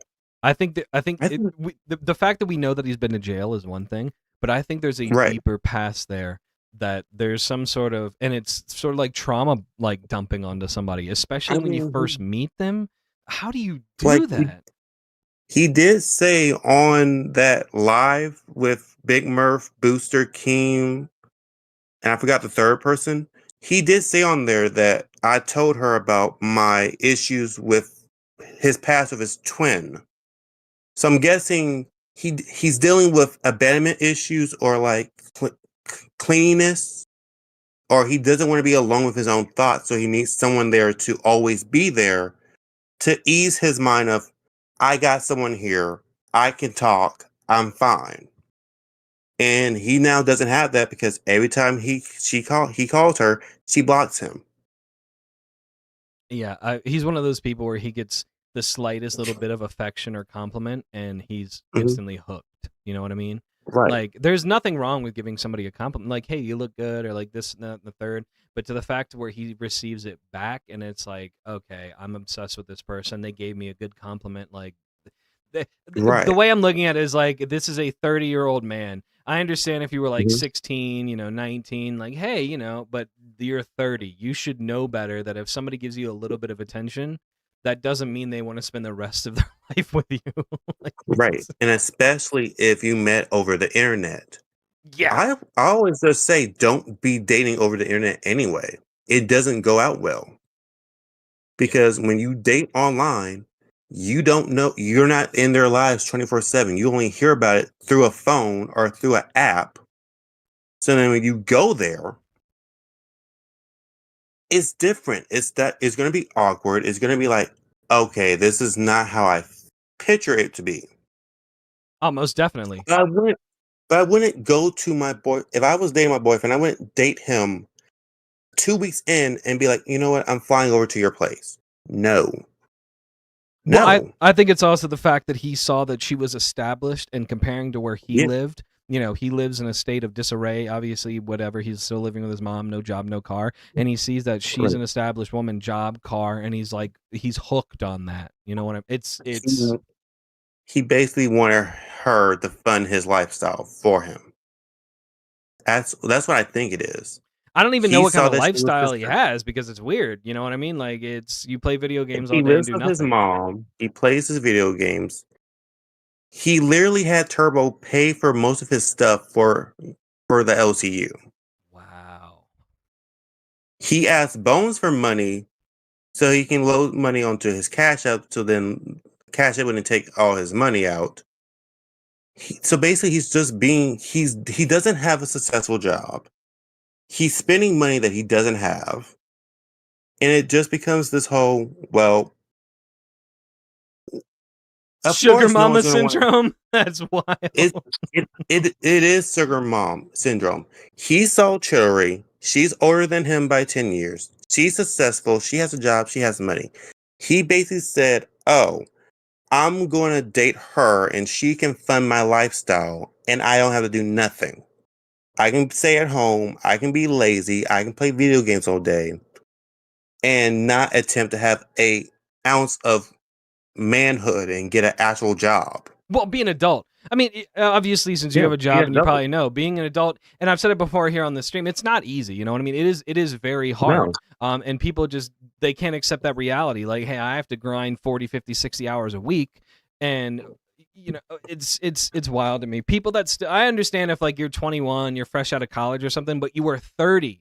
Like, you definitely need to get a job. You need to grow the fuck up. You need to stop, you know, harassing these people. I mean, like I've said before, gooning and flirting and all this other, that's one thing. You know, you're adults. Hey, adults do that. But going as far as like, I'm going to get a one-way ticket to your house, we're going to be together forever. It's like, you know. It's insanity. Like, I actually started working while I was in high school throughout college. So I've always had a work ethic. So to me, it's like, if I'm 27 and you're 30, how is it that I have been more successful working than you have been, and you're 3 years older than me? You should have more maturity. But then again, he lives with his mom. Well, I'm it's guessing partially his mom mom's takes fault. care of him. She's an enabler. She definitely is an enabler. Yes. And I'm going to say this. The mom shouldn't have called her for him to talk to her. That was the one thing that I totally say this. The mom should have never been involved in it. He should have never put his mom into the conversation. He should have said, "Hey, mom, I need you to talk to Churi and convince her to give me another chance." Wait. He had his mom call her to defend. Yeah. Yes. In that recording that they played on Cafe, the one of the two, that's his mom on the phone talking to her before he comes over and takes over the whole call. What is wrong with these people? I don't know. That's my issue. That's the issue that I have with Hatred and his mom. Why are you, as the mom, enabling your son who's telling you, "Hey, I need you to call my ex-girlfriend that I've known less than a month and convince her to get back together with me and give her your..." Like, I know, like, the mom and Chili were friends. My thing is, why are you asking your mom to convince your 40-year-old girlfriend to get back together with you? Which is one going to make Chili no longer feel safe to be friends with your mom. Your mom, who doesn't understand the full context of the story, is now trying to convince Chili. It's more manipulative than it is. You're basically using your mom as a pawn because you know your mom and Chili are friends. Chili is going to listen to your mom, and you're going to get what you want. It didn't work. It definitely didn't work when he said, "Hey, can I talk to her?" And she literally said, "I don't want to talk to him." And she still put him on the phone. At that point, it's so creepy. Like a 30-year-old man It's- going like, "Mommy, can you talk to my girl to get her back?" Like, this is fucking creepy. And that's part of the issue. That was part of the main issue when this whole story came out. Is the fact that the mom got involved. At that point there, the mom should have said, "You know what, honey? I think she's telling you she don't want to talk to you no more. Let's just leave it alone. Focus on you for a change." Instead of being like, "You know what, son? I'm going to call your ex-girlfriend and tell her that she needs to give you another chance." This is some sick shit. Oh my It is. God. It's sick. It's twisted. And I think the mom and Hatred both need mental help. Yeah. I think they Mostly need to go to hatred. counseling or some sort of therapy or something like that. Yeah. Hatred definitely does need to go somewhere. Bars, therapy, counseling somewhere, and get Yeah. some kind of serious help, because this is He does, because at this point, he is literally close to the point of, yeah, you're going to jail, and what's going to happen then? well, there's a million Hatred. fish in the sea. You're gonna go to jail for this one girl who you've only known for 2 months. Right. Right. 2 months, and you're already ready to break a restraining order. Whenever it comes to effect, you're calling her on different text apps using your same area code. If I was someone else, I would not be using different area code, using the same area code as my state. That's what I brought up. Like, why stupidity. won't you like use a state over, like a state on another coast? Like, Right. what? Why not use one that's in her state or one that's a southern state? And the bad thing is, he said he's from Georgia. We don't not claim Hatred as one of us. He's no longer a Georgian. He can stay wherever he is with his crazy self. But it's just the fact of, if I have an ex that I'm trying to get back with, and they're not wanting me to get back together with them, I am not gonna go make text me now apps and call her on them or call him on them and make it seem like I am crazy. 100%. But hatred is going to do that, because hatred literally has 2 brain cells who are literally not even fidgeting, not even scratching together to create any sort of common sense in his brain. Yeah, I think he's hyper focused. I think this is like something that you need help for. If you're 30 and you haven't had a Yes. serious relationship or something like that, then it's something going on with you. And Right. the fact that I do think the I do fact think that if this I is was his first her, relationship. like if I was Mhm. her and I hear I live with my mom, I'm 30, and I need my mom on the phone to talk to you, right then and there, if I was her, I'm out, I'm blocked. You're yeah. Right.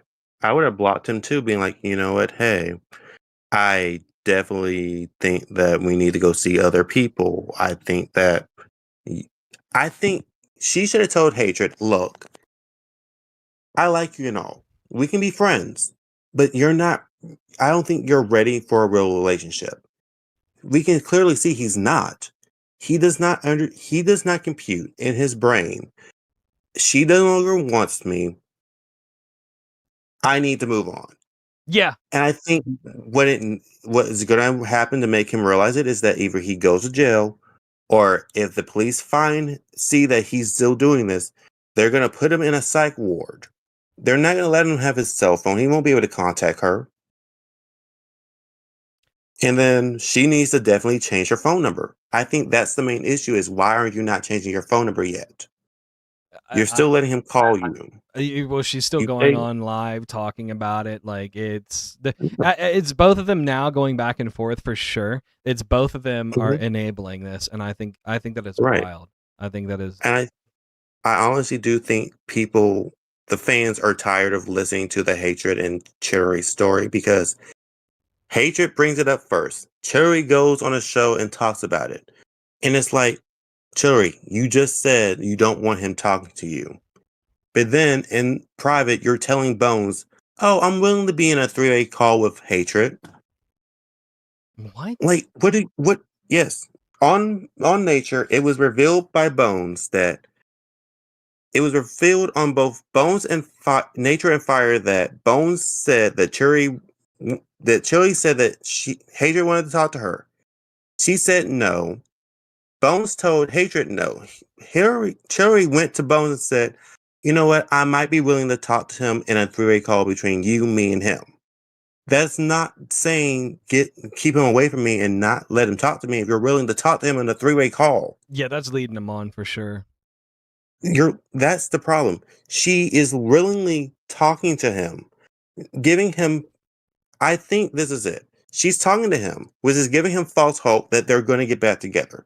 Then when he love bombs her, she gets it back, pulls back, and then they both go to Bones, because Bones is friends with both of them, and Bones is now in the middle of a relationship that technically wasn't going to last a month.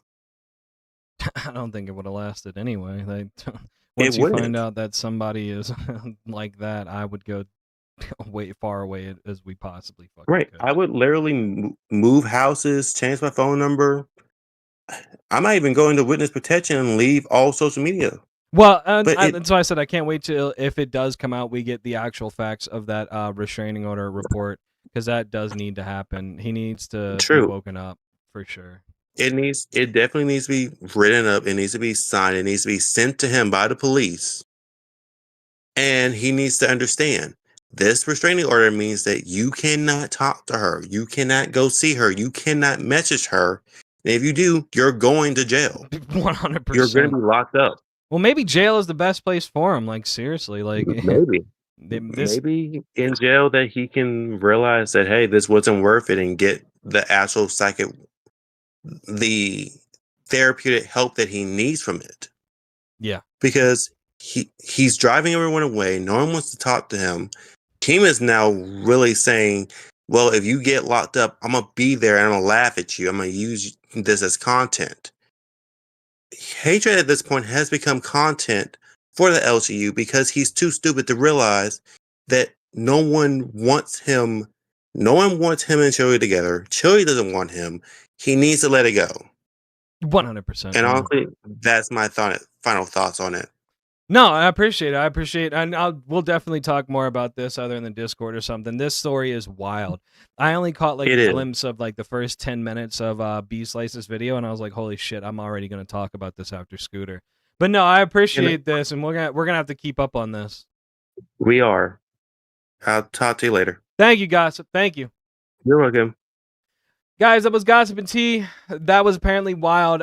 Thank you for your input on that, because oh my good God, that is the more I hear about this, the more I undiscover about this whole thing. Like, I don't even know what to say. We got about 10 minutes left of the live stream, guys. I'm going to play the rest of this video, and then I'm going to get out of here. We gave you that 4 hours. So let's keep learning on this clip that we have right here. And then my redirect is not popping up, but what I am going to do is I'm going to load up Gidgy and Scooter's stream. I'll put it right here for about a good minute or two. And then we'll have you guys, if you want to go over there and watch Gidgy and Scooter, and I think Roxy is over there as well. So let's finish this video out. Let's comment on it, and then let's get a little bit, a minute or two of that stuff over there, Gidgy and Scooter, and we shall wrap up. A trap house, you know what I mean? It's not like you were desperate for it. Right. Yeah, no, I know. I agree. It moved very fast. And if you were to ask me why, like, I couldn't give you a straight answer. I was like, I really care about this guy. We bonded really quickly. I think we've all been hoodwinked before. Like, it happens sometimes. I'm not damning you for it. Yeah, no. And like, I understand why people would be like, what the fuck is wrong with you? Like, I get it. Like, I get it. But I really cared about him. I did. I know you did. Well, you must have, because I don't care. I mean, I've known Hatred for a while. He's been a fan of ours, but I knew something was wrong with him. He's very battleable, and he's got that fucking disorder. A lot of these kids, Johnny has it too. My son has it too. It's a defiant disorder. He does not like people telling him what to do, when to do it, and how to do it. Yeah. And like, and I do want to say too, because I know that you've mentioned that he showed like a drawer full of like pills. Yeah. I never saw that. I never saw that. We all did. Keem seen it too. He did it while Keem was on panel with him when he first met him. I think I'm the only one who he didn't show the fucking pill drawer to. So like, he also showed me a bunch of guns all over a wall, bro. I knew he was psychotic. Now that all of this has started happening with the insane amount of calling and harassment and shit, It's time to know if he's actually dangerous or not. Yeah. We did this together because he gave me his full name too, and at this point, I'm dealing with my own harassment from him. Wait, you gave out your full name? Oh, he's cooked. He's so fucking cooked. So it's time to know if he's actually dangerous or not. Yeah. The record is out there. You can find it. It is a public record. The charges that he was charged with. Sure. You got it or no? I got it if you don't. I don't. If you have it pulled up, you can go ahead. Yeah. So he was arrested and charged for abduction and strangulation of his mother. What? What the fuck? And he went to prison for this for the 6 months, but not a long time ago. When you do the math of when he was booked and when he got out, he immediately got out and became an intern in LCU and then struck up this relationship with Chillery. And I know people can fuck up and they can change and they can do stuff, but he literally got charged for strangling his mother and abducting her, goes to prison, immediately gets out, meets Chillery, And then now, wait. You actually, Chillery knows that he actually has a record out there and went to jail for strangling his mother, and then you are still going to be engaging in a relationship with this person. If I was dating a person or talking to a person, right, and they turn around and they go, "Hey, I got a charge for strangling my mom," I am out. I am done. I was stalking her to the point that everyone can agree is very unhinged. So I feel like, and I think he told Billy a different story about the gun. I don't even think that story ever not prison, it's jail, by the way. I want to clarify, it was jail. Was he convicted for that? They're charges. So I don't know I can only see what the charges are. To me, seeing the word strangulation scared me. It did. Like, I was like, holy fuck. Like, that's like the most intimate way they say you can kill someone, when you're looking them in the eye and you're close up. And I'm not saying he was trying to kill the mother, but clearly guns were drawn and he was strangling his mother very recently.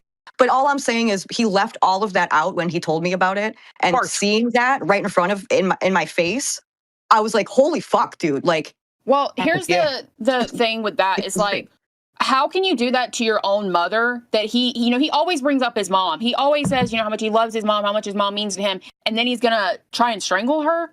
Like, that is very, very alarming that you can do that to your own mother. Yeah, that is wild. So I did go, the police took my statement yesterday. So now the next step is I have to go to the courthouse to get the restraining order. And then I believe a judge has to either approve or deny it. I was told today that it can get expedited and it can be done in as little as 1 or 2 days. After it goes through my court system, then it has to be served to him in his state. Did he ever try and convince you not to go to the police? He told Bones that he didn't believe that I was going to go to the police, that I was just saying that to scare him. He did contact me last night from an unknown number. I did answer it to tell him that the police, I wanted him to hear it from me, that I did go to the police. This is real. This is not fake. So when you told him directly, I have gone to the police, this is real, it's not fake, did he have any shift in tone, emotion, or anything? He verbatim said, well, what are they going to do? Right there. That right there. The same thing. He told me the same thing. If she calls the police, what are they going to do? They're going to tell me to just knock it off? He does not believe this is serious. Cooked, bro. He's fucking done. Either he doesn't believe it's serious or he just doesn't fucking care. It's one of the two. Yep. Okay, so if I'm just gonna give you my own advice from being there and doing it, get this out now, get it over with, because once that judge signs that, you'll be violating if you answer any questions about him, his mother, or anything. You'll be violating it. And they did an interview with my husband. I had a permanent restraining order against him, and I didn't join in because I knew I'd be violating. So just let me make that clear that you could do it today, but I wouldn't do it after a judge signed documents, because then you're going crazy. Yeah, we got the green light for it. That it doesn't affect her at this moment. That's why she wants to tell it now while she can. Chillery, you're getting out all that stuff, but what is it that anybody in the LC can do to help you move on so that you don't feel scared or fucking in harm's way with him being in the LCU? I mean, is Keem going to kick him from the LCU after this is all done? Is this all for nothing? Is this to bring relevance to other women who might get involved with him? What is the whole setup here? I think, I just wanted to just air it all out, the timeline, everything, any questions people had, I wanted to answer them because I've been getting a lot of I think you also want to clout Chillery.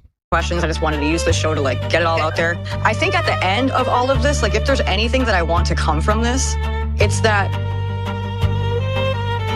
Yeah, I would have ended it too. If I was Keem, I would have ended it right there. And then be like, no, you're done. That is some wild ass shit. Keem houses these people because they're fucking weirdos. You know what I mean? Keem houses these people because they can make content out of it. He knows that some shit is gonna go on here. Sorry, I have to do that. Keem knows that this weird stuff is gonna go on, so it's he's gonna try to put it out there for the story. You know what I mean? It's dude, this whole situation is just leaving a bad taste in my mouth. You know what I mean? I was joking about it, and it is pretty funny.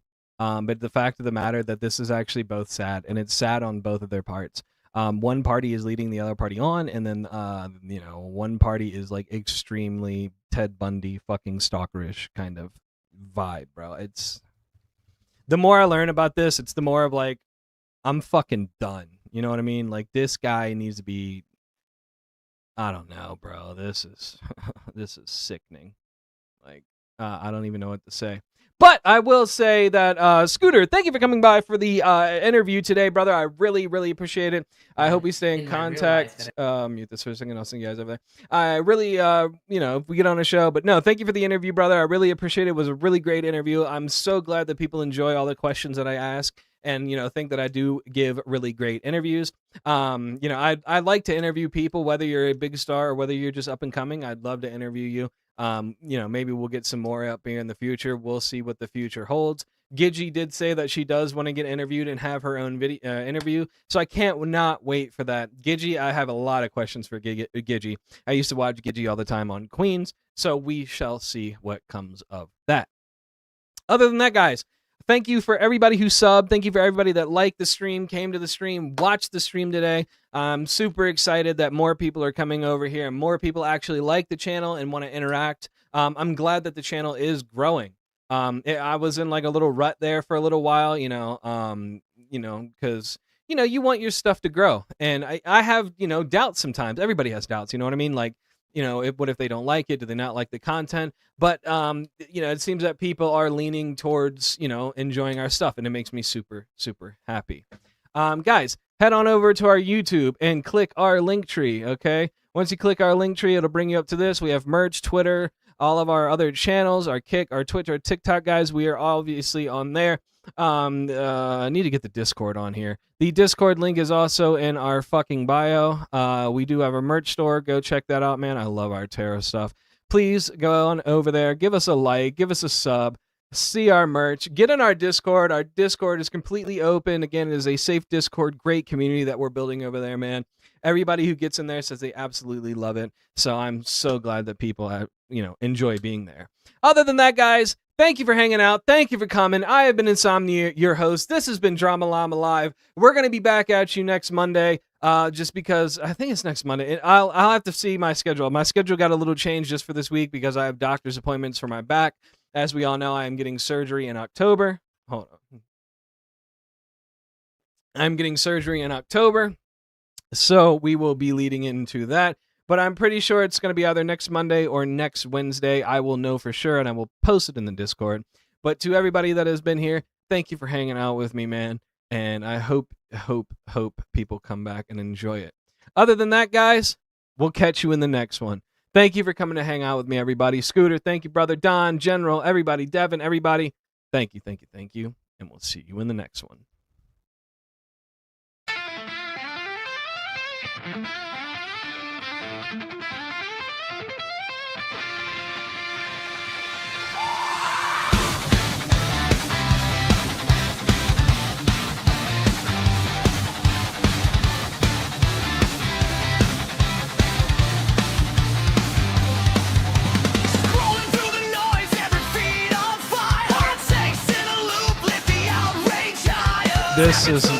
This isn't the right song. I fucked up. I'm sorry. This is the one I wrote.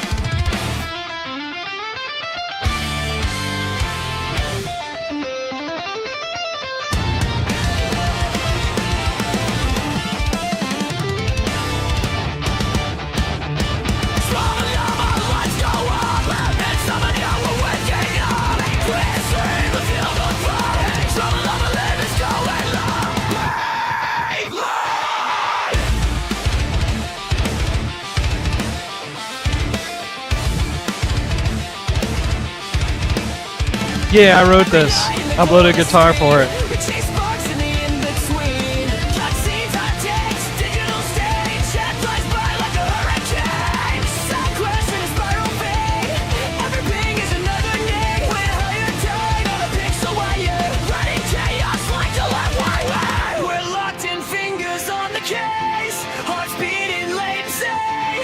Countdown hits, we scream. This is more than just a string.